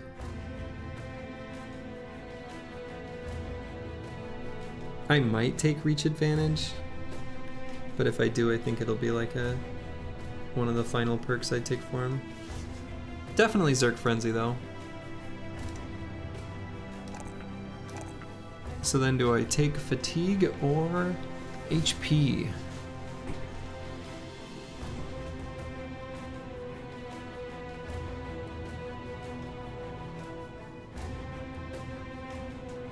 Yeah, I wouldn't hate any of those.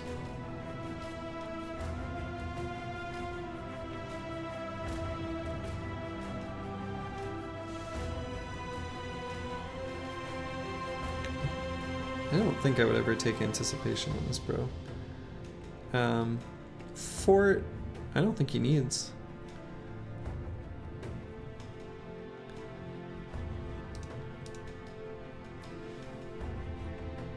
I could get Quick Hands for a whip, but I don't think I'm gonna bother with that either. I think I'm just gonna go like pure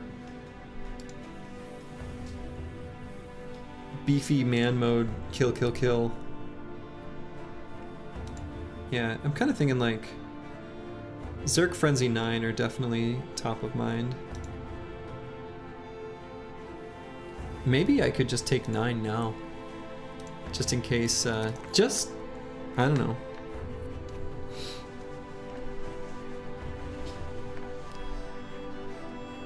And this would be an easy decision if one of these were lower than the other.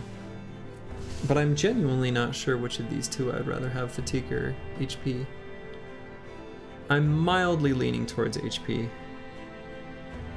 But nah, I don't think I'm gonna do Adrenaline and pump Fatigue. I think it would be fine.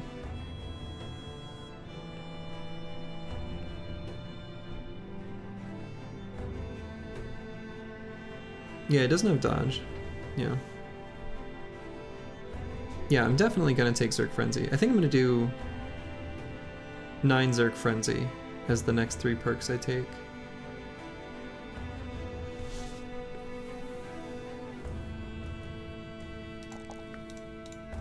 I'm still gonna grab 9 now, just for safety.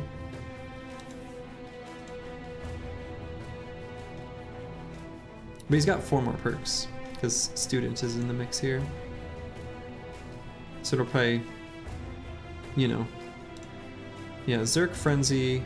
I mean, there's 2, but there's, you know.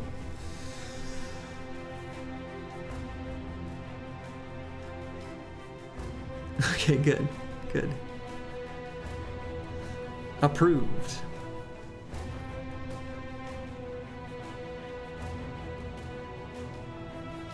Well, cross that bridge when we come to it. But Zerg Frenzy are coming up next, I think.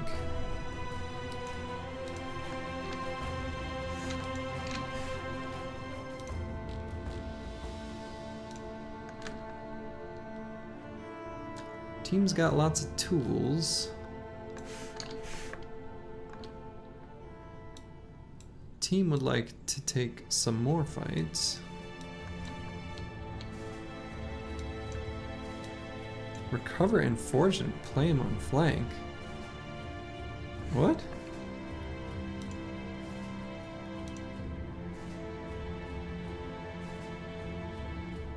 Recover 7 when the fight is already won. Okay. Alright, I get it. Alright. I was like, what the hell are you talking about? Now I get it. Is memes. Okay. Yeah, I mean that sounds right. Hammer flank, bro. You know, and has like 50 fatigue and they take recover, and I'm like, you realize that's a whole turn to gain. Whatever. Let them live their life. It is possible that I take recover on that, bro, as much as I am almost as anti-recover as it gets vocally. But I actually might on that, bro.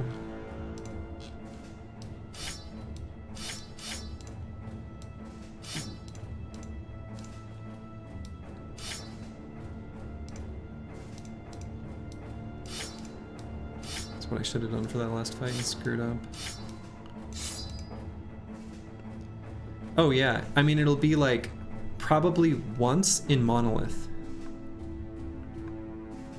That's my guess, if I take it. Maybe in another big fight or 2. I should update my objectives here. This is all way out of date.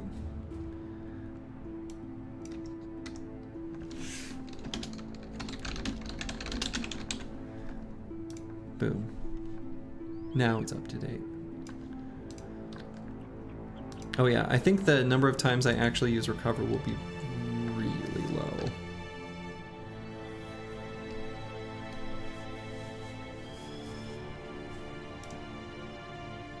I mean, you can compare them. I think it is different. I think he's more likely to proc 9 lives than recover.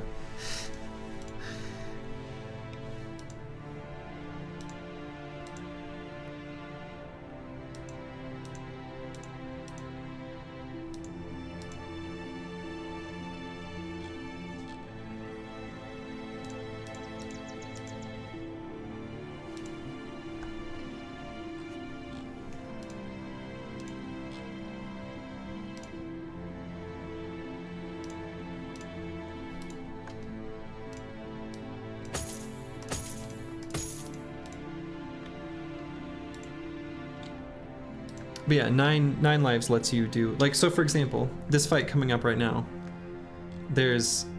I can put this guy in a little bit more danger even though he's hurt.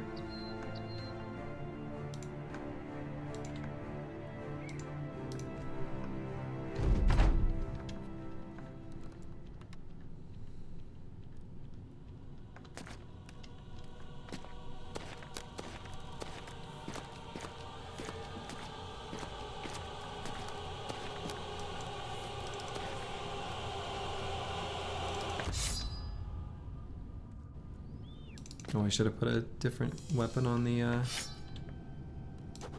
Catalbro.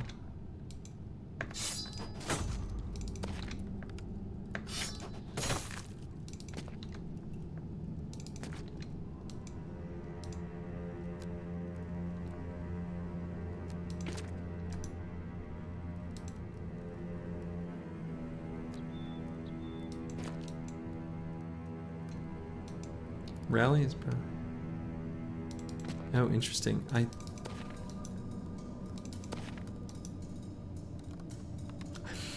probably kind of agree with you.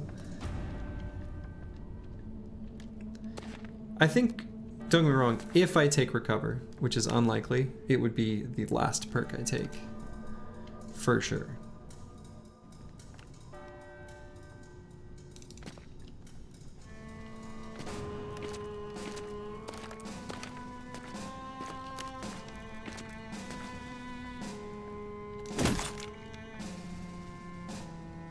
Yeah, basic, just for mono. Yeah.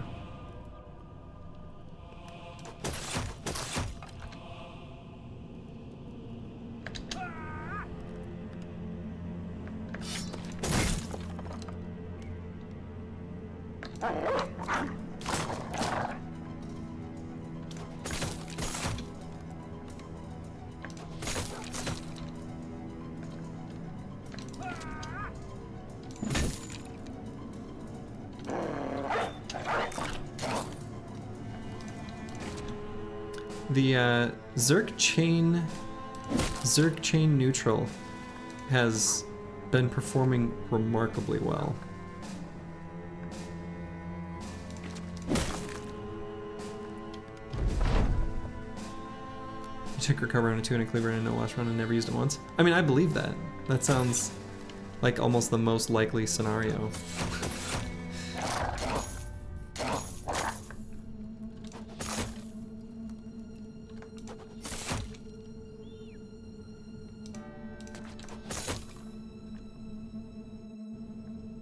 Ooh, that's sort of fun though. That's fun. That's good fashion. I can respect that. I appreciate a good fashion, bro.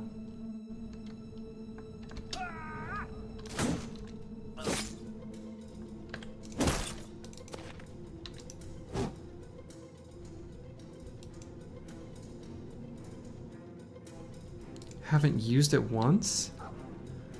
Excuse me?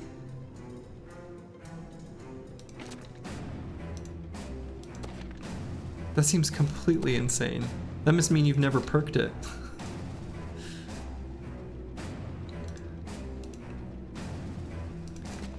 We're taking the perk. Perked it was a weird way of saying that.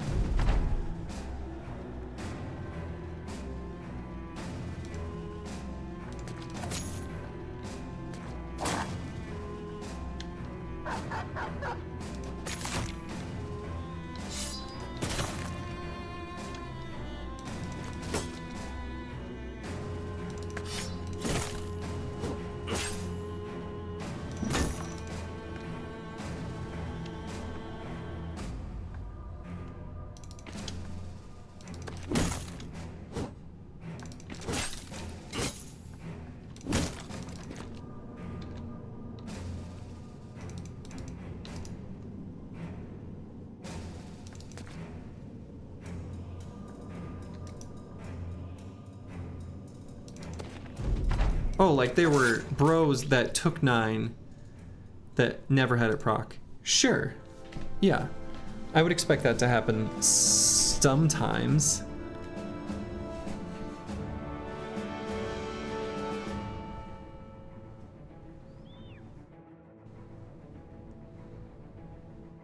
Oh, I'm sure I get way more than 15 personally.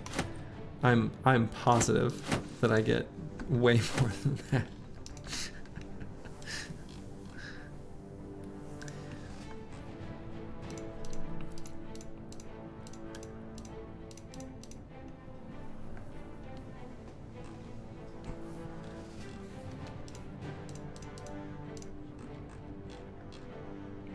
Okay, so this item I got kind of sucks, but you know. It's actually pretty amazing how kind of bad it is.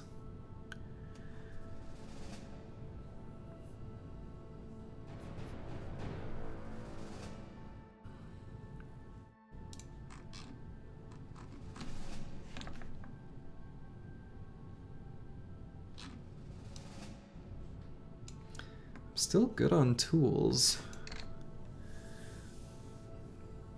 Still pretty good on food. Obviously gonna have to do the old gear switcherooski action, but that's fine. No idea where the hell Goblin City is. This was Goblin Land and I cleared so much of it. Maybe down here still? Yeah, I mean, regardless, I don't have to find it, but do a cute little orc camp.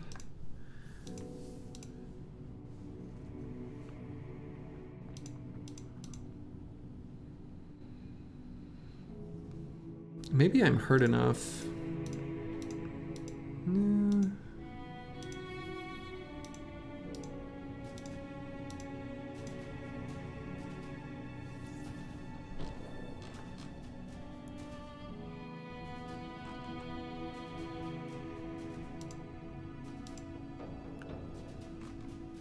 Yeah, I can take more fights.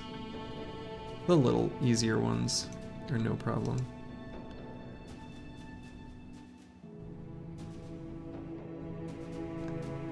Yeah. Man, nice! Congrats. That's awesome. Yeah, if you're able to walk any good distance, you'll recover in no time. That's awesome.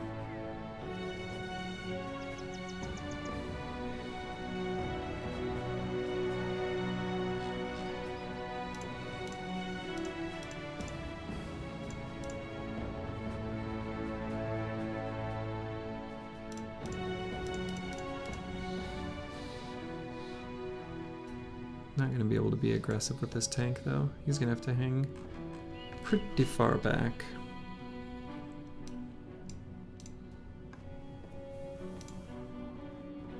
Let's take that guy out.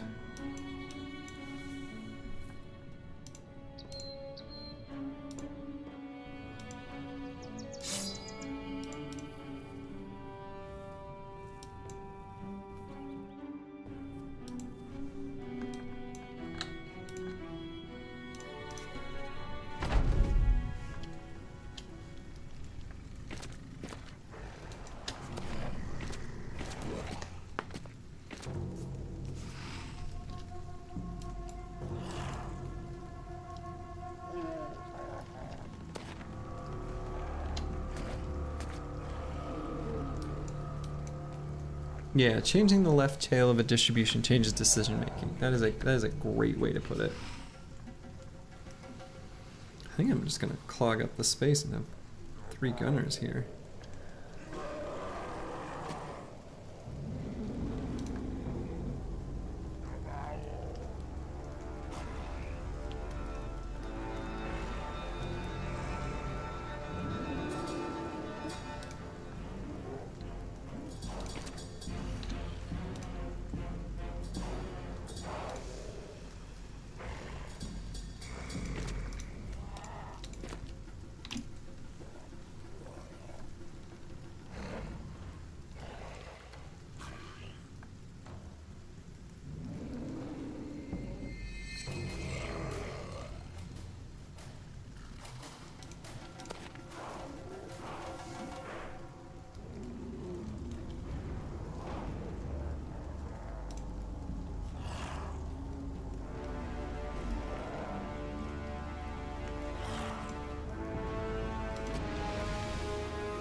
Blast him.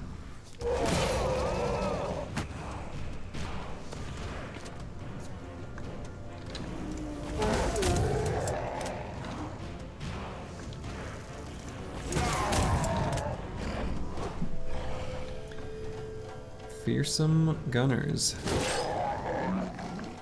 Gonna do what fearsome gunners do.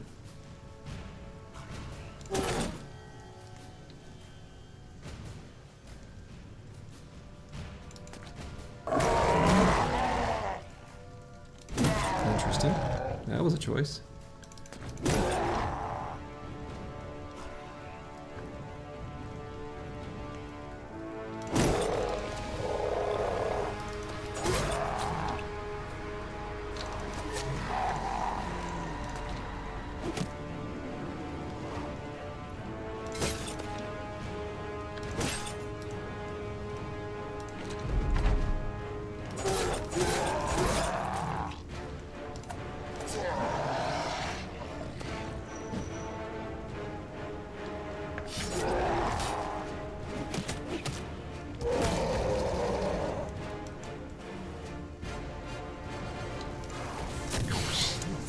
It's not working to click.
Okay, 87 damage taken total, so that's pretty nice.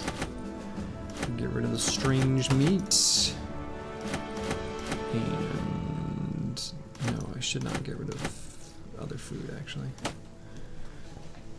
They did! Those orcs did get wrecked.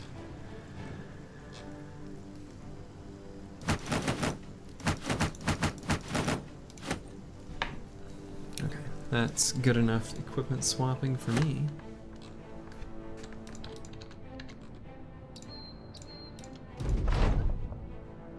Aha! I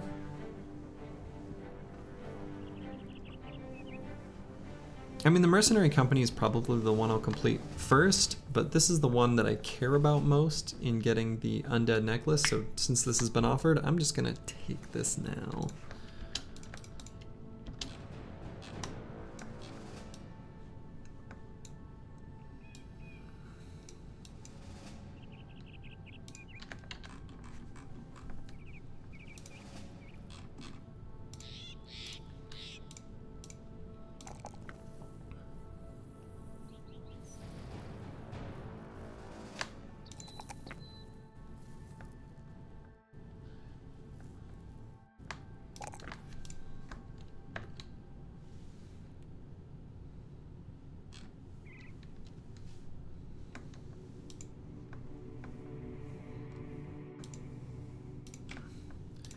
Yeah, for me, it's hard to beat the value that 9 Lives provides in the idea of a win streak run.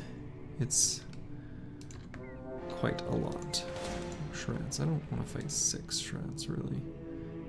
Oh, alright, whatever. I don't need to touch that stone pillars. It's just a signet ring anyway.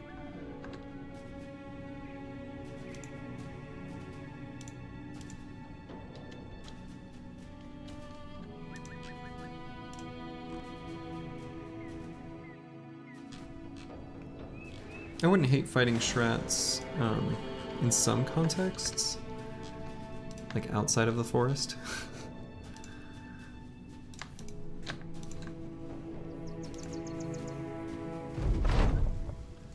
More orcs.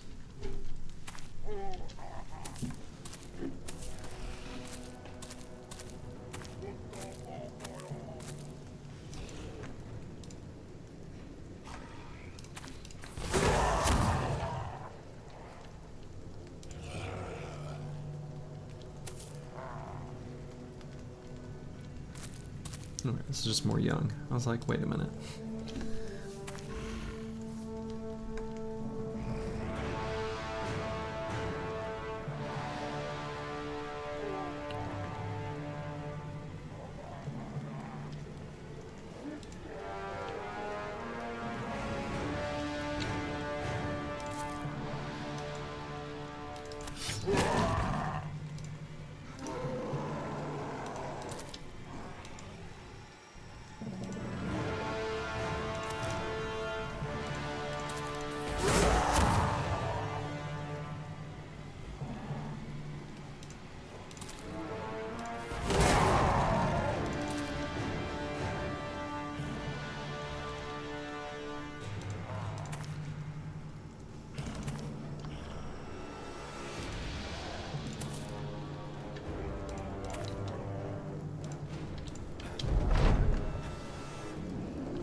Bonk.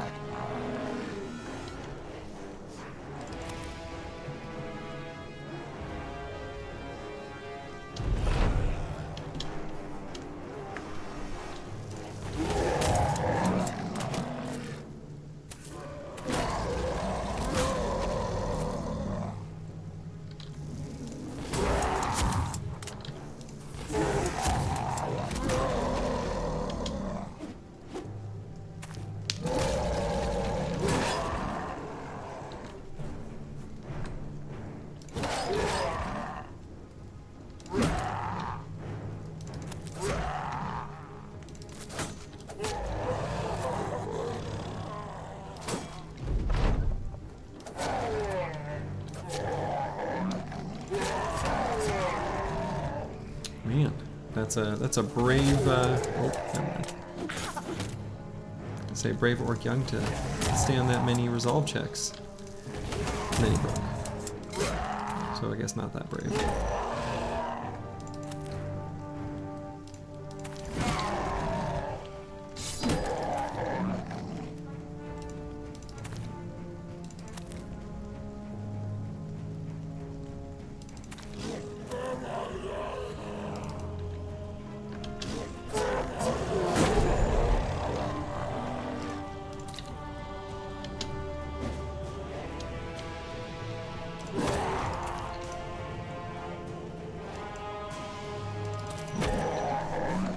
Yeah, Sergey, we're not, I mean,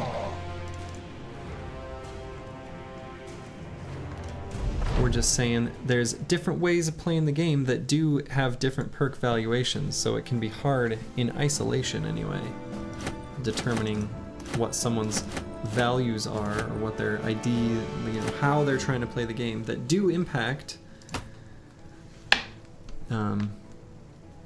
perk valuation quite a lot.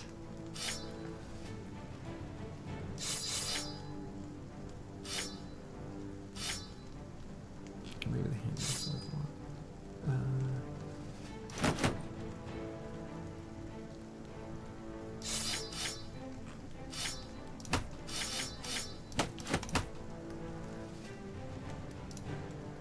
yeah, that's good enough. Winning in this game is an illusion. Boy, is the only winning move not to play? Oof, tank finally hit the dreaded 1 in melee defense that I think he's managed to dodge for a long time.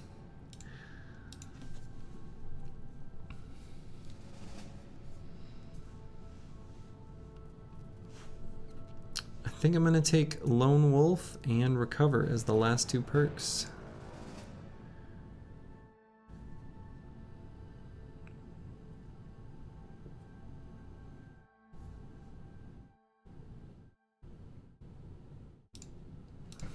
He's not gonna end with all that much fatigue. He's not that good of a tank, actually. But we're working with what we've got.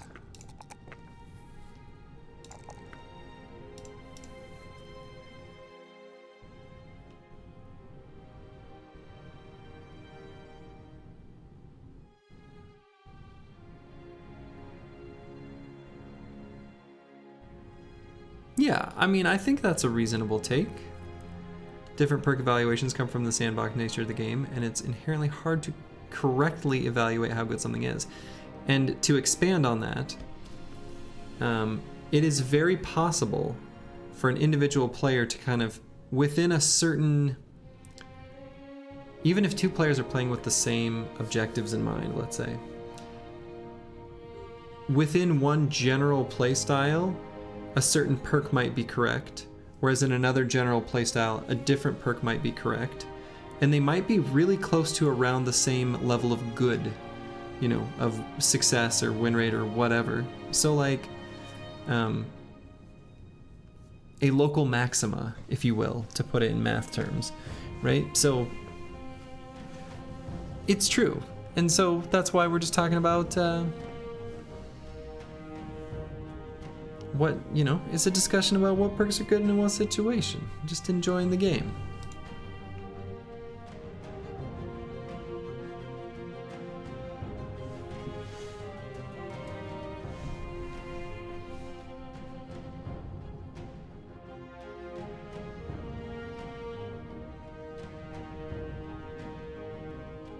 Yeah, exactly. General comments are always going to be including a lot of hand waving away of details. You can't say all of them, that's impossible.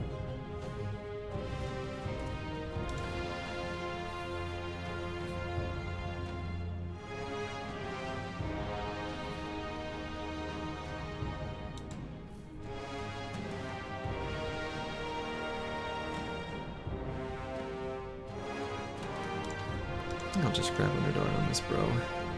It's the next perk.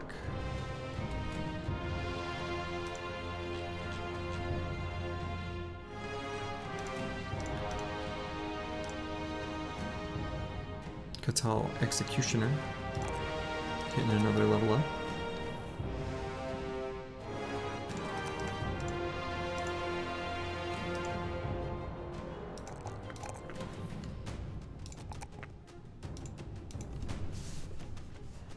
Final perk for this guy.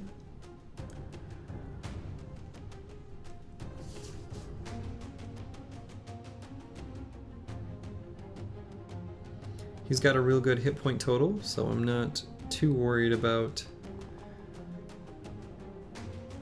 his health pool before his armor is destroyed. So I'm not thinking probably not Steelbrow. I am thinking of maybe just taking Fearsome.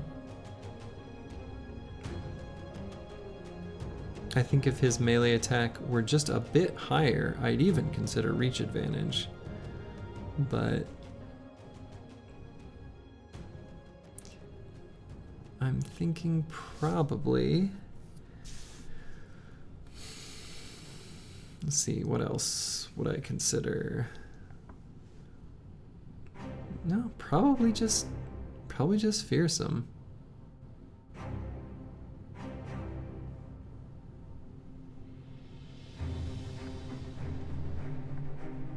Yeah, Fearsome can't be wrong is Second mastery for better reach weapon? That seems pretty narrow, right? Unless I find a named alternative, that seems... I mean, I agree that the pole mace is not good, but the pole axe isn't... or long axe isn't that much better. If I had a named variant of like a different reach weapon, I actually think that would be pretty legit. He could take anticipation. I was putting him in the central location here for goblins. That's where he was prior to rearranging for the undead fights.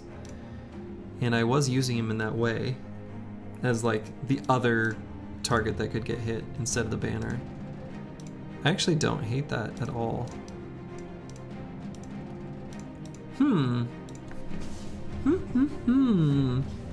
Let's do it. Let's do it. I like it.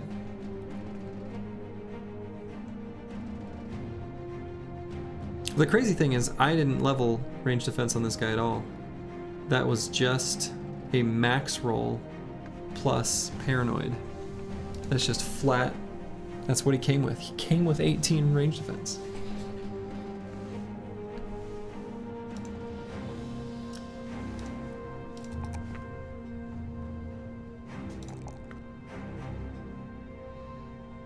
Yeah, the 3 fearsome guns are definitely like they're doing work. That's for sure.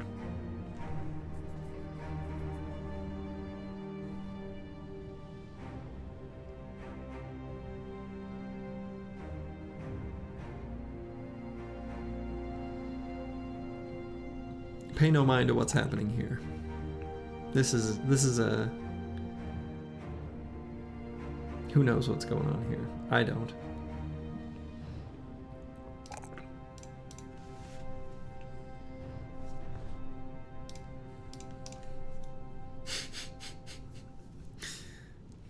I don't know. But I definitely want a Pathfinder in this guy, that's for sure. I was really missing it. And then last perk might just be bags.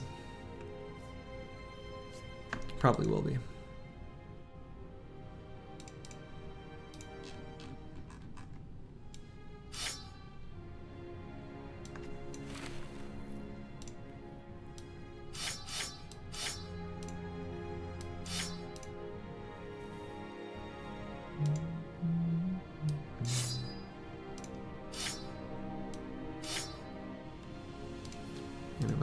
Any other dogs? Surprisingly, no. Make my way back to civilization. The one-shot spears take 0 ammo because they disappear.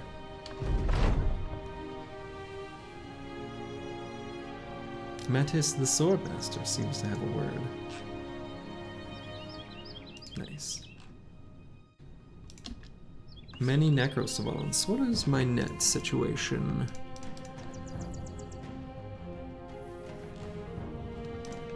Oh, yeah, they're nice when you have bags. I don't know.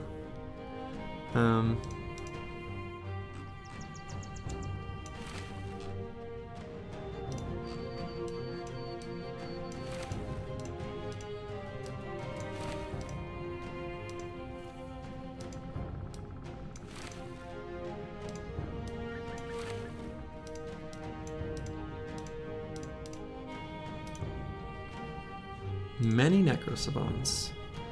Let's do it. I think I'll pull out the tank because it's kind of hard to get him to be relevant in that situation. I think I'm just going to make kind of a little block where I'll put the Catals on the edges where I kind of want them to be the ones surrounded. So maybe put them like here and here.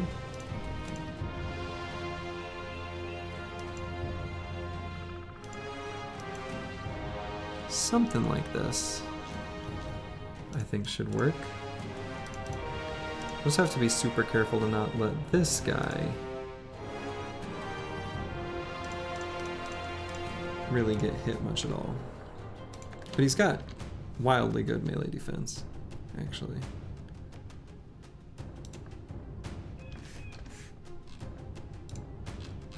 Anything else I want to do before this fight? I don't think so.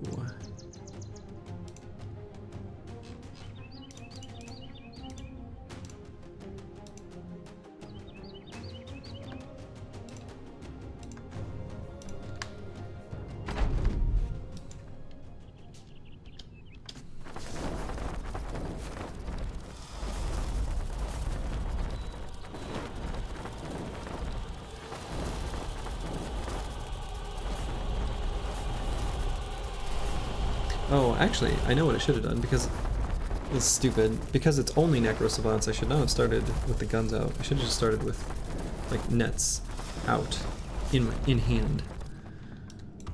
That's kind of silly, but anyway.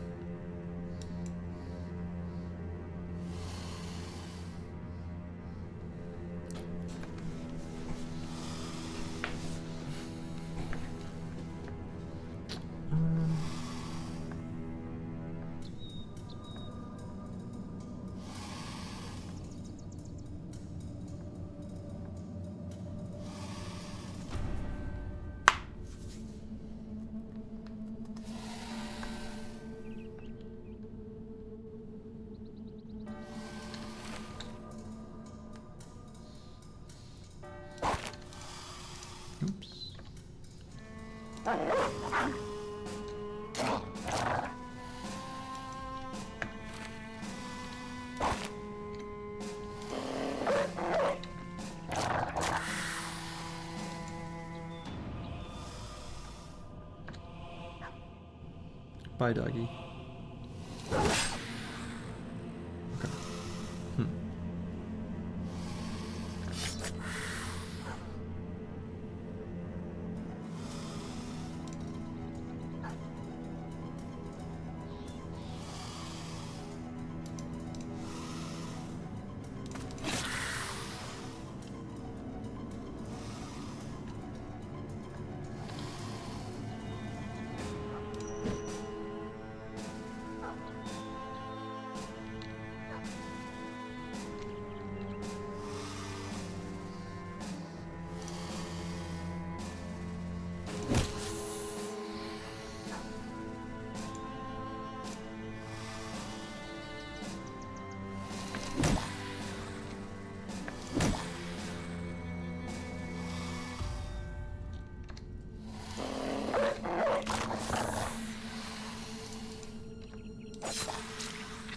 Oh dang, that wasn't lethal.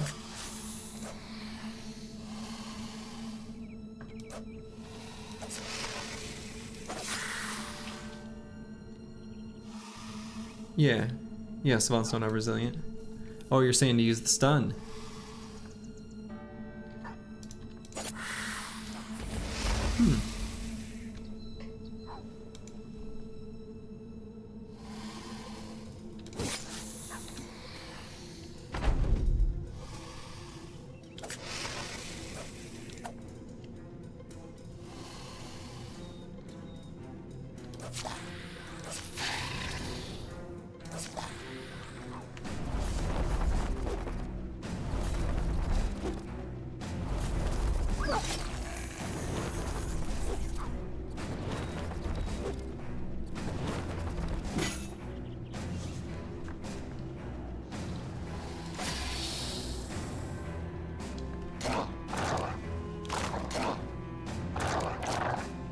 Just try to keep my doges alive as best I can.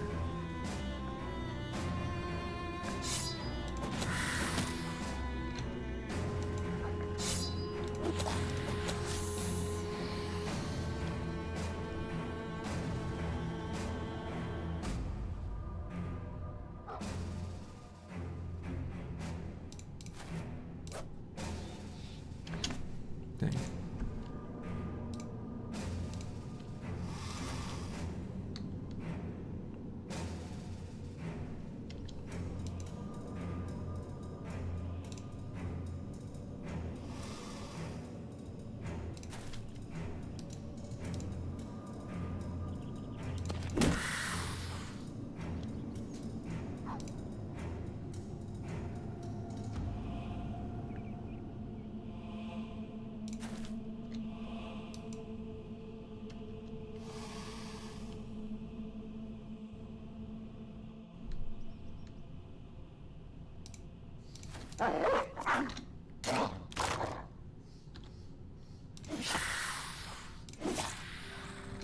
So much damage.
Memes.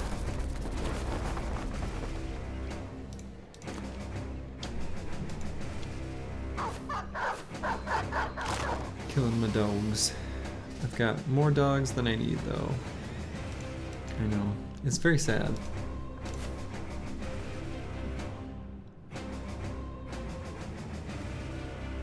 Hound the Warhound? Oh, look over there. Look over there. Oh wow, look over there.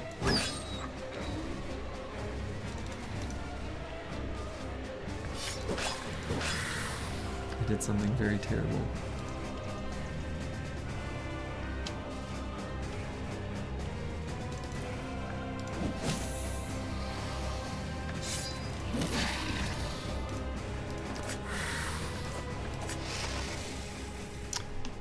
Well, fortunately, I missed both of them.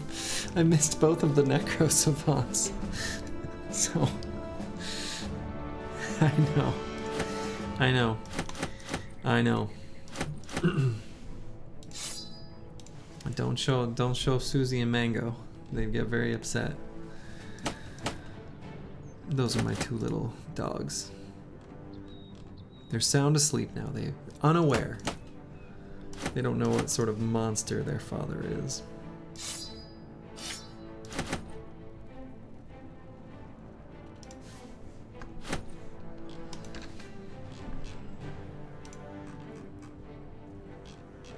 And all I got was some stupid coins. I don't even have the inventory space to swap around the dogs to get them back.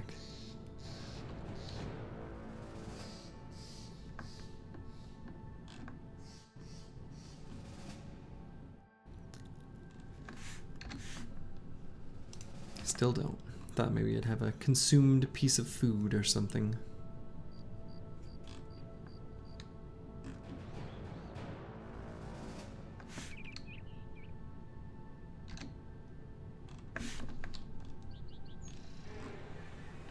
Supply caravan?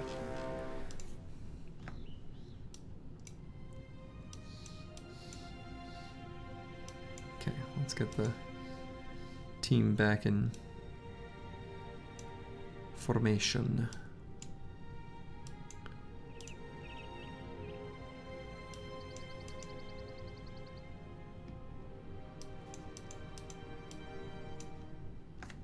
Something like that. That might work.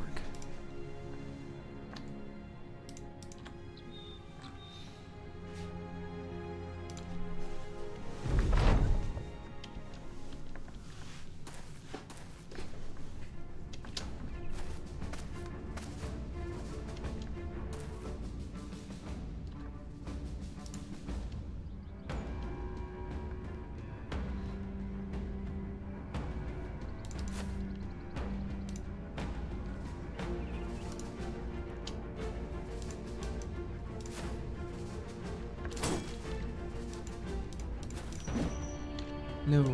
Zerk Chain, you have failed me.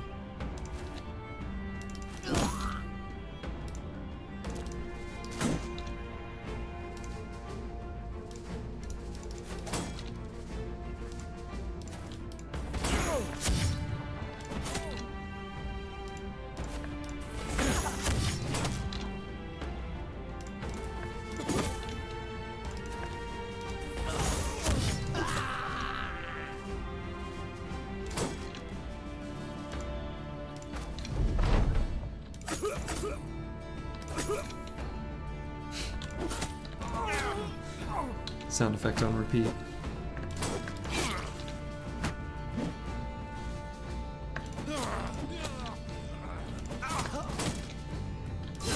Goodbye, nobles. Get Zerk chained. No, or don't.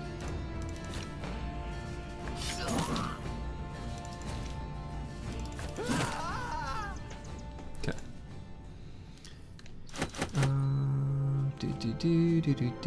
Get rid of some stuff. It doesn't matter as much as the other stuff. And I'm finding little tiny scraps of food, and I'm putting them on the ground for you. What else do I get rid of? Yeah, ancient tower shields are not worth too much. Guess they're basically the same as the heaters. Is also basically the same. Yeah. The bolas. Okay, that's good enough.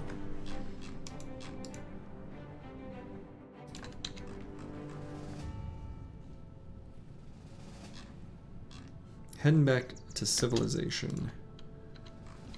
We'll get to Dragrafen and sell a bunch of stuff. And then actually are pretty good on tools, which, to be fair, is at least partially thanks to this guy. The scavenger has given us a bunch of tools, it's true, in that particular journey out. Ambush trade routes, you'll love to see it, at least some of the time. Okay, let's get,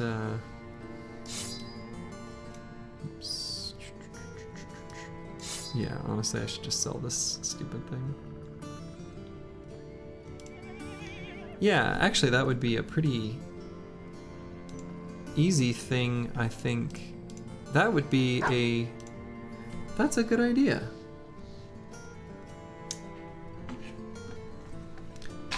If that mod doesn't exist, I might make it. I like that idea. I've got some grand mod ambitions, but little ones that I would actually run. I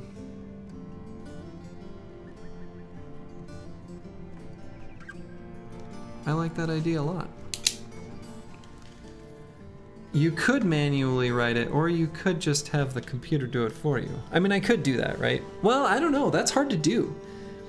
Because how can you tell if there's like 2 stacks of tools? How do you know what was from destroyed armor and what was from just what the camp had already?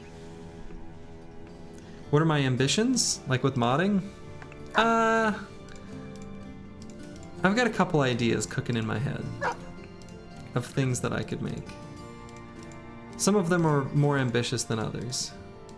It kind of depends on how much time I want to spend doing it, how much time I have, how much time I want to spend, you know. But I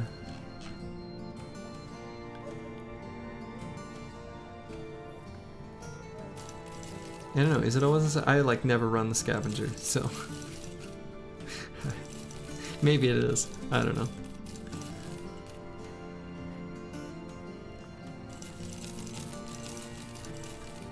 Let's see, do I even keep this thing?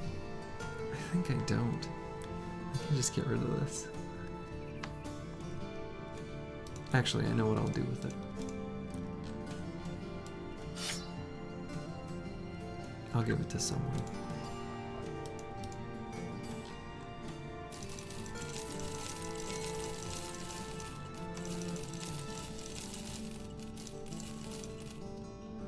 No. No, it's not a spear. It kind of looks like a spear though, actually. I've been duped by that graphic thinking it was a spear all excited. Yeah. If a spear had those stats though, can you imagine? Imagine how insane that would be? A spear with that damage line? It'd be beautiful. But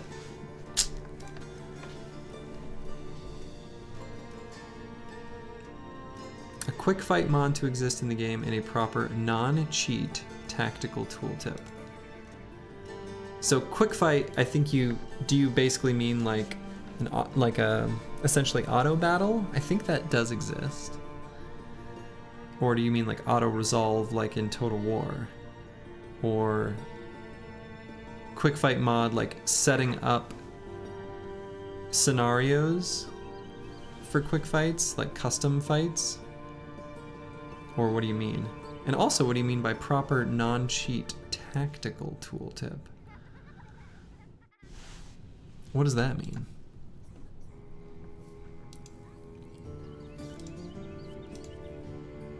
Auto-resolve fights against zombies. Yeah, okay.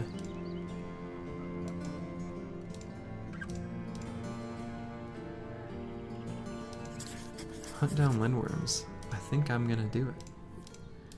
I'd hunt down lindworms.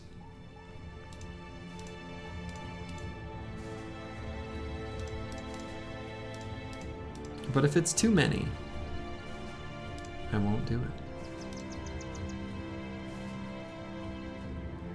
Like current tactical tooltip, but without information linking.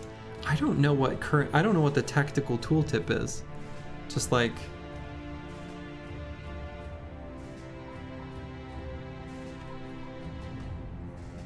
the tooltip when you hover over an enemy? Or what do you mean?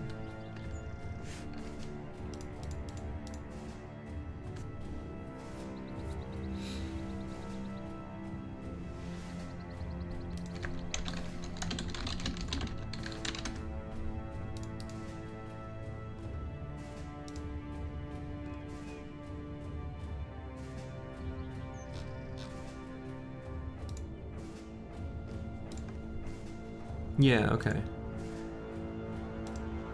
But without information leaking.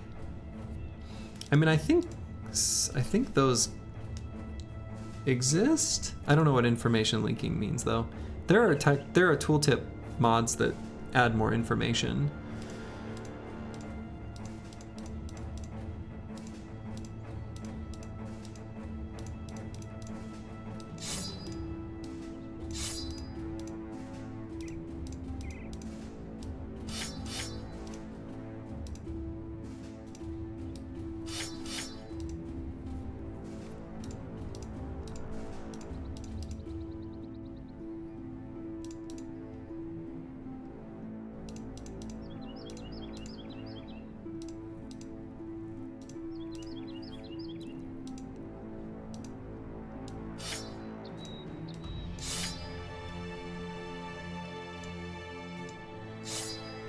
I do have a lot of need for two-handed flanged maces. I got a lot of weapons to upgrade, actually.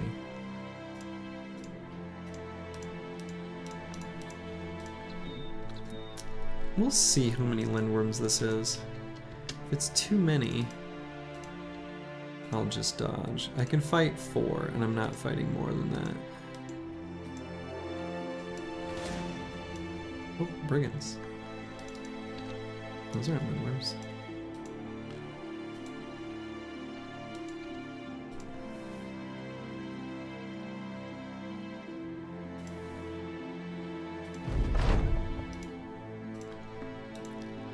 Oh, lindworms. There they are. 3! Okay, that's totally fine. I will still wait for daytime, assuming I even get to them before daytime.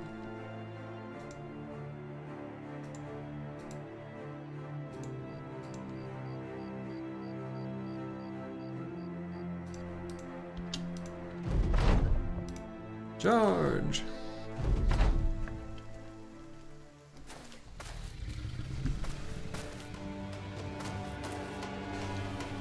Okay. I'm gonna back up a bit just to have them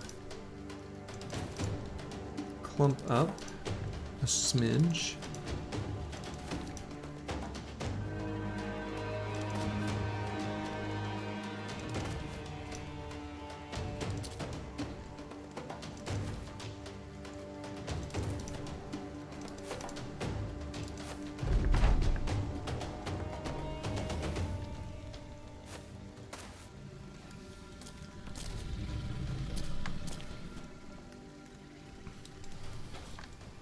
So I could stop here. So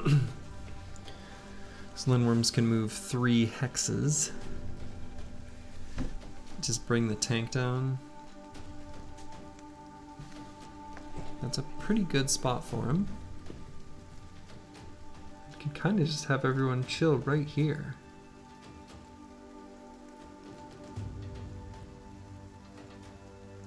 Oh wait, no. They can still get an attack on the tank. Okay, we'll back it up one more time.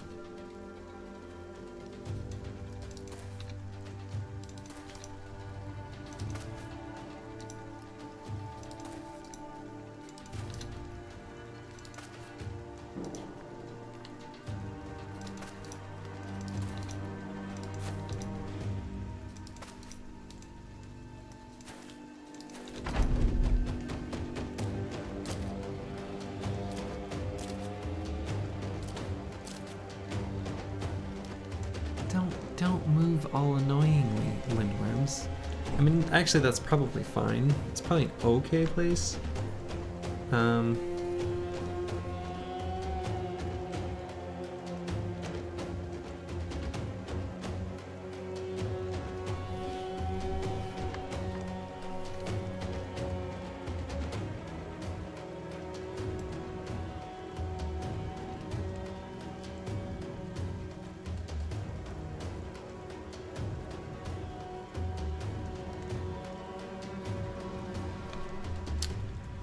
Actually, I'm gonna do just a tiny bit. One more turn of chillin'.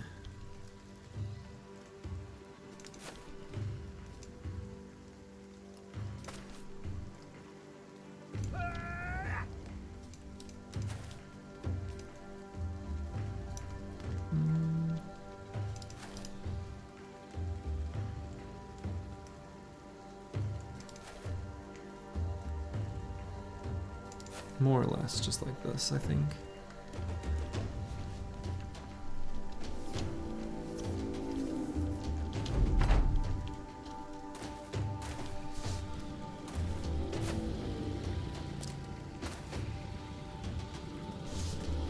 That'll do.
I was thinking about a cool mod idea that would show expected hits versus hits in each fight for you and enemy, so you can tell you were lucky or not. It's still a bit of a vacuum statistic because some hits are more crucial than others, but still.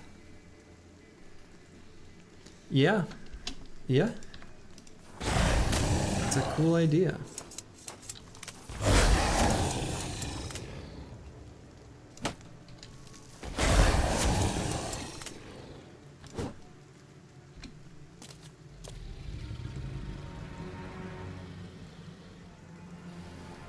You dislike my brute force approach against lindworms. Why? Why? What do you not like? You don't think this is strategically good? Or what do you not like about this? Let's say this seems kind of like I'm just blasting them.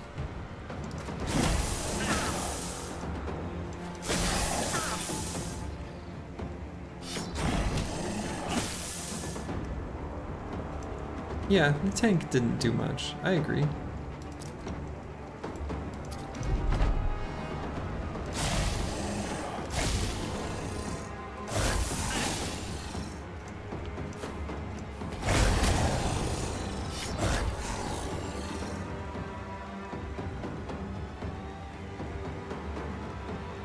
Yeah, I mean, I don't know. This seems like this works pretty well.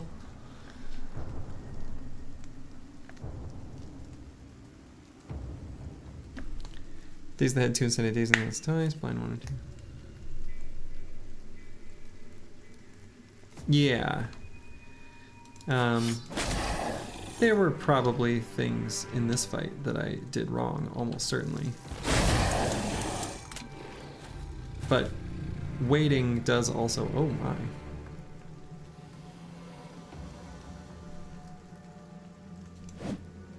This was not clean. I mean,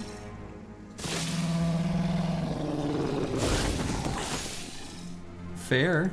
Yeah, I mean, that's...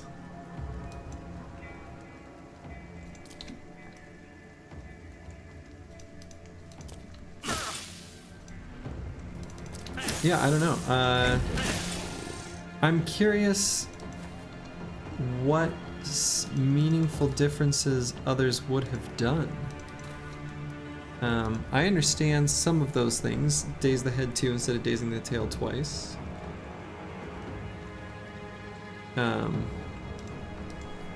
That one makes sense. I think the cleaver waiting, if I wait till after the landworms go, is not right.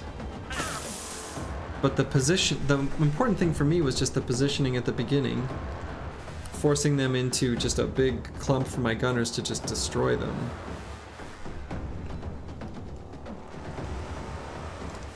My tank is also like not that tanky.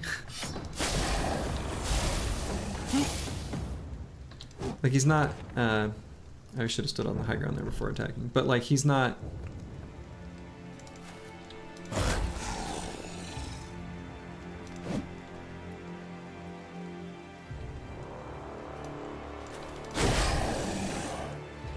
My tank is not the strongest of tanks, really.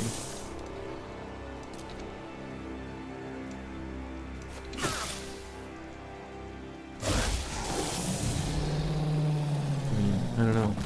I thought that went pretty well. And I don't think it was like luck, right? I mean...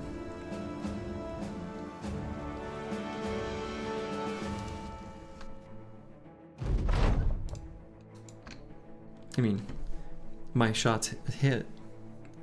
Yeah. No, you have, don't get me wrong. I agree. That definitely I was carried by bro gear and quality. That it's that's a fair statement. It's I wasn't offended, sorry. I just mean like I still thought that was pretty clean. To me the most important thing was just the positioning, right? Of getting them like where I arranged my squad. I spent a lot of time in the first like 3 turns getting them into the shape that I wanted. Got them there, and then just blasted them. So, was my tank in a spot where they were like surrounded and at risk? No, but that would be worse to me. So, yeah, because my bro quality actually is not high, really. Like, these are my bros. Like, this is a whole squad of a lot of like tempo builds that I've just kept around, you know. So we got a Zerk chain neutral, for God's sakes. This guy's actually been doing great.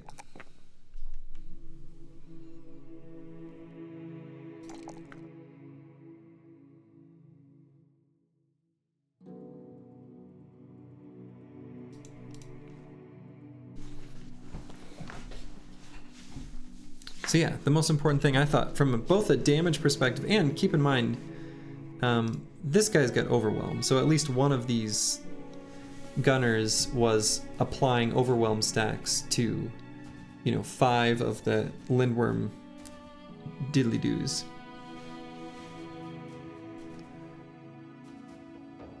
Yeah. I have done that. That way of fighting Lindworms is how I would do it if I didn't have 3 gunners. And that is how I do sometimes do it. You also need a really good tank, because they have the Lindworm attacks have like insane damage, like insane armor piercing damage. So, and they can down a tank really fast if they get just some hits and then blow through his resolve. And then they're screwed. They're surrounded and they're dead. So this one was like spreading the damage out around my team for sure. And I got a lot of acid damage to my armor, which is honestly not that big a deal, right? But you can tell there's like clumps of armor damage from Lindworms, which definitely cost me tools, but yeah, some of the things like making sure to daze the head and the tail are, I'm sure there must have been a situation where I could have done both and targeted the same body part or something. I wouldn't be surprised if I did. And if so, that was a mistake. But yeah, Overwhelm Gunner is definitely the best way to deal with Lindworm. Just don't get hit, 5-head, you know? Just don't get hit.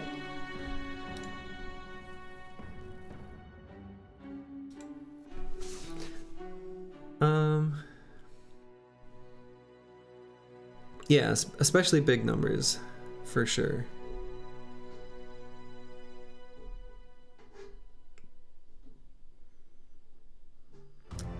What perk do I take?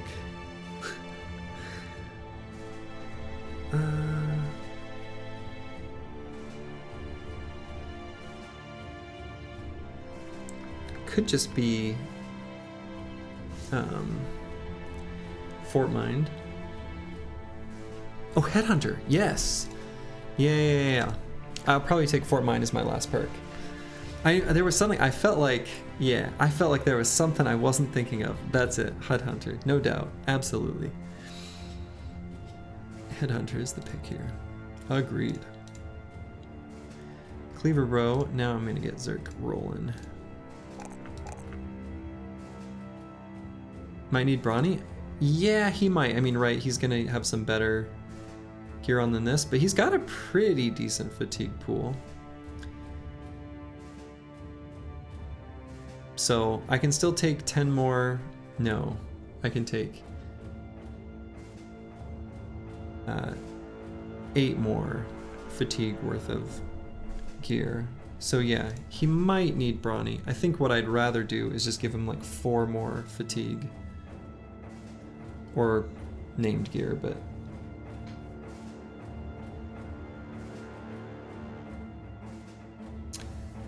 with Zerk Chain, Killing Frenzy puts him in one-shot range of Ancient Legionnaires. So I could, I guess, give him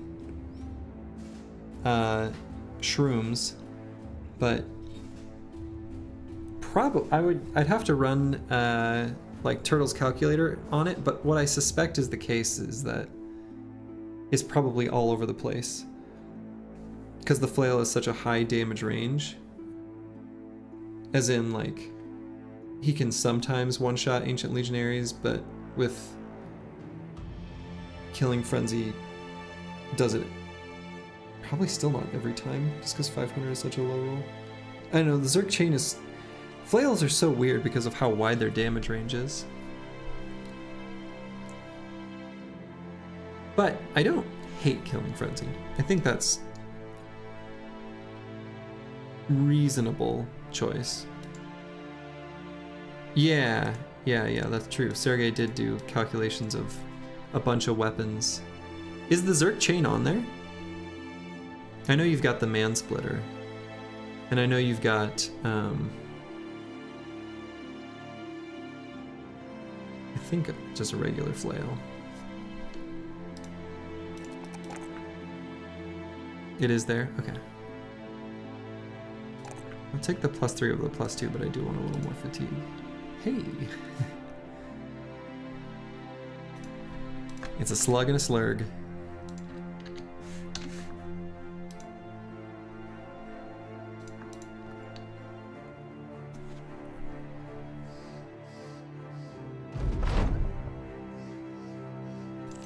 Oh, sure. 100% head hit chance because of Headhunter, basically. Sort of simulating that you're gonna make use of it. I'm not gonna bother with that. Let's go caravan to Copenhagen. There is an armorer there. It's a short little journey. I've got a bunch of money. May as well. I don't mind. War is upon us. The Gilder, he ain't no old god. That there is a heresy.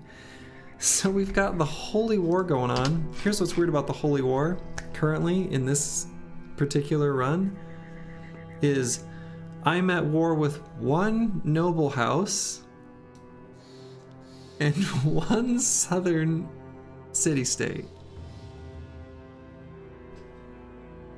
Hide your kids, hide your wife.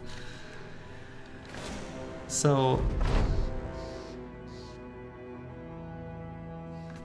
Oh, the woman shouts for help.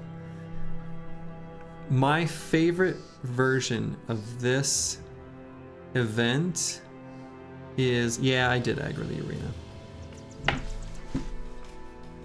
I know. My favorite version of this event is the cultist who, like, the people trying to burn the... And this is so good, because, you know, he's my banner. But the cultist version, where they say Dovkul is angry, and then the people who are trying to, like, light the lady on fire, like, their blood starts spurting out of their mouths, and it's, like, really graphic and kind of crazy. Anyway. I know, Briggies, you won't fight me.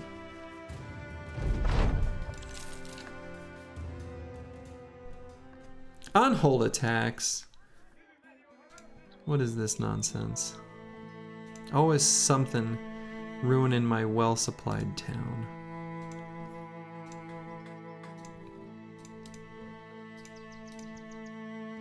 Yeah, I know you got on-hold problems.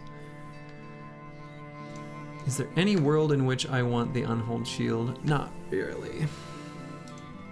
But I will take bone plating. Also the acid flask, other than literally just the, like, Kraken. Does anyone have any use of the acid flask? Like actual... Every time you see a miner you get excited?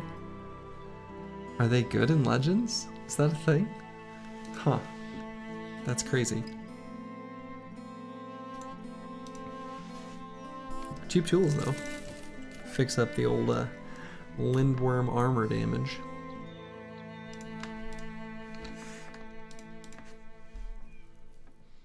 If I can manage to fight some unholds, I could use these Lindworm scales to craft Lindworm scale cloak.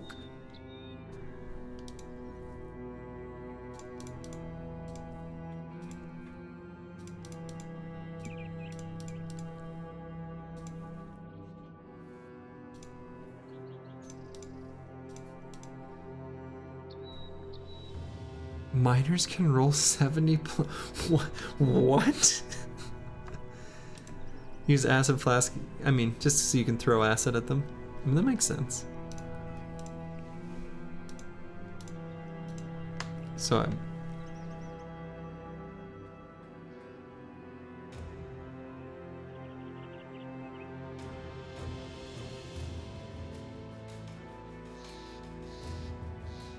that's crazy.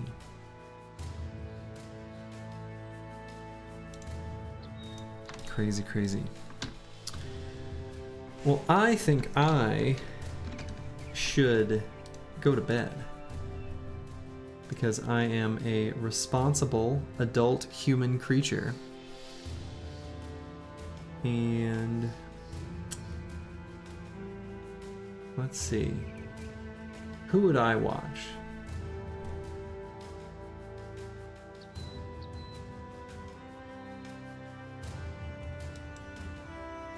What if Slay the Spire was XCOM Long War? Interesting. Let's see what my buddy Jorbs. He's a fantastic fella. I have no idea what he's playing, but what if Slay the Spire was XCOM Long War sounds pretty cool. Well, to all of you, have yourselves a wonderful evening. Ta-ta.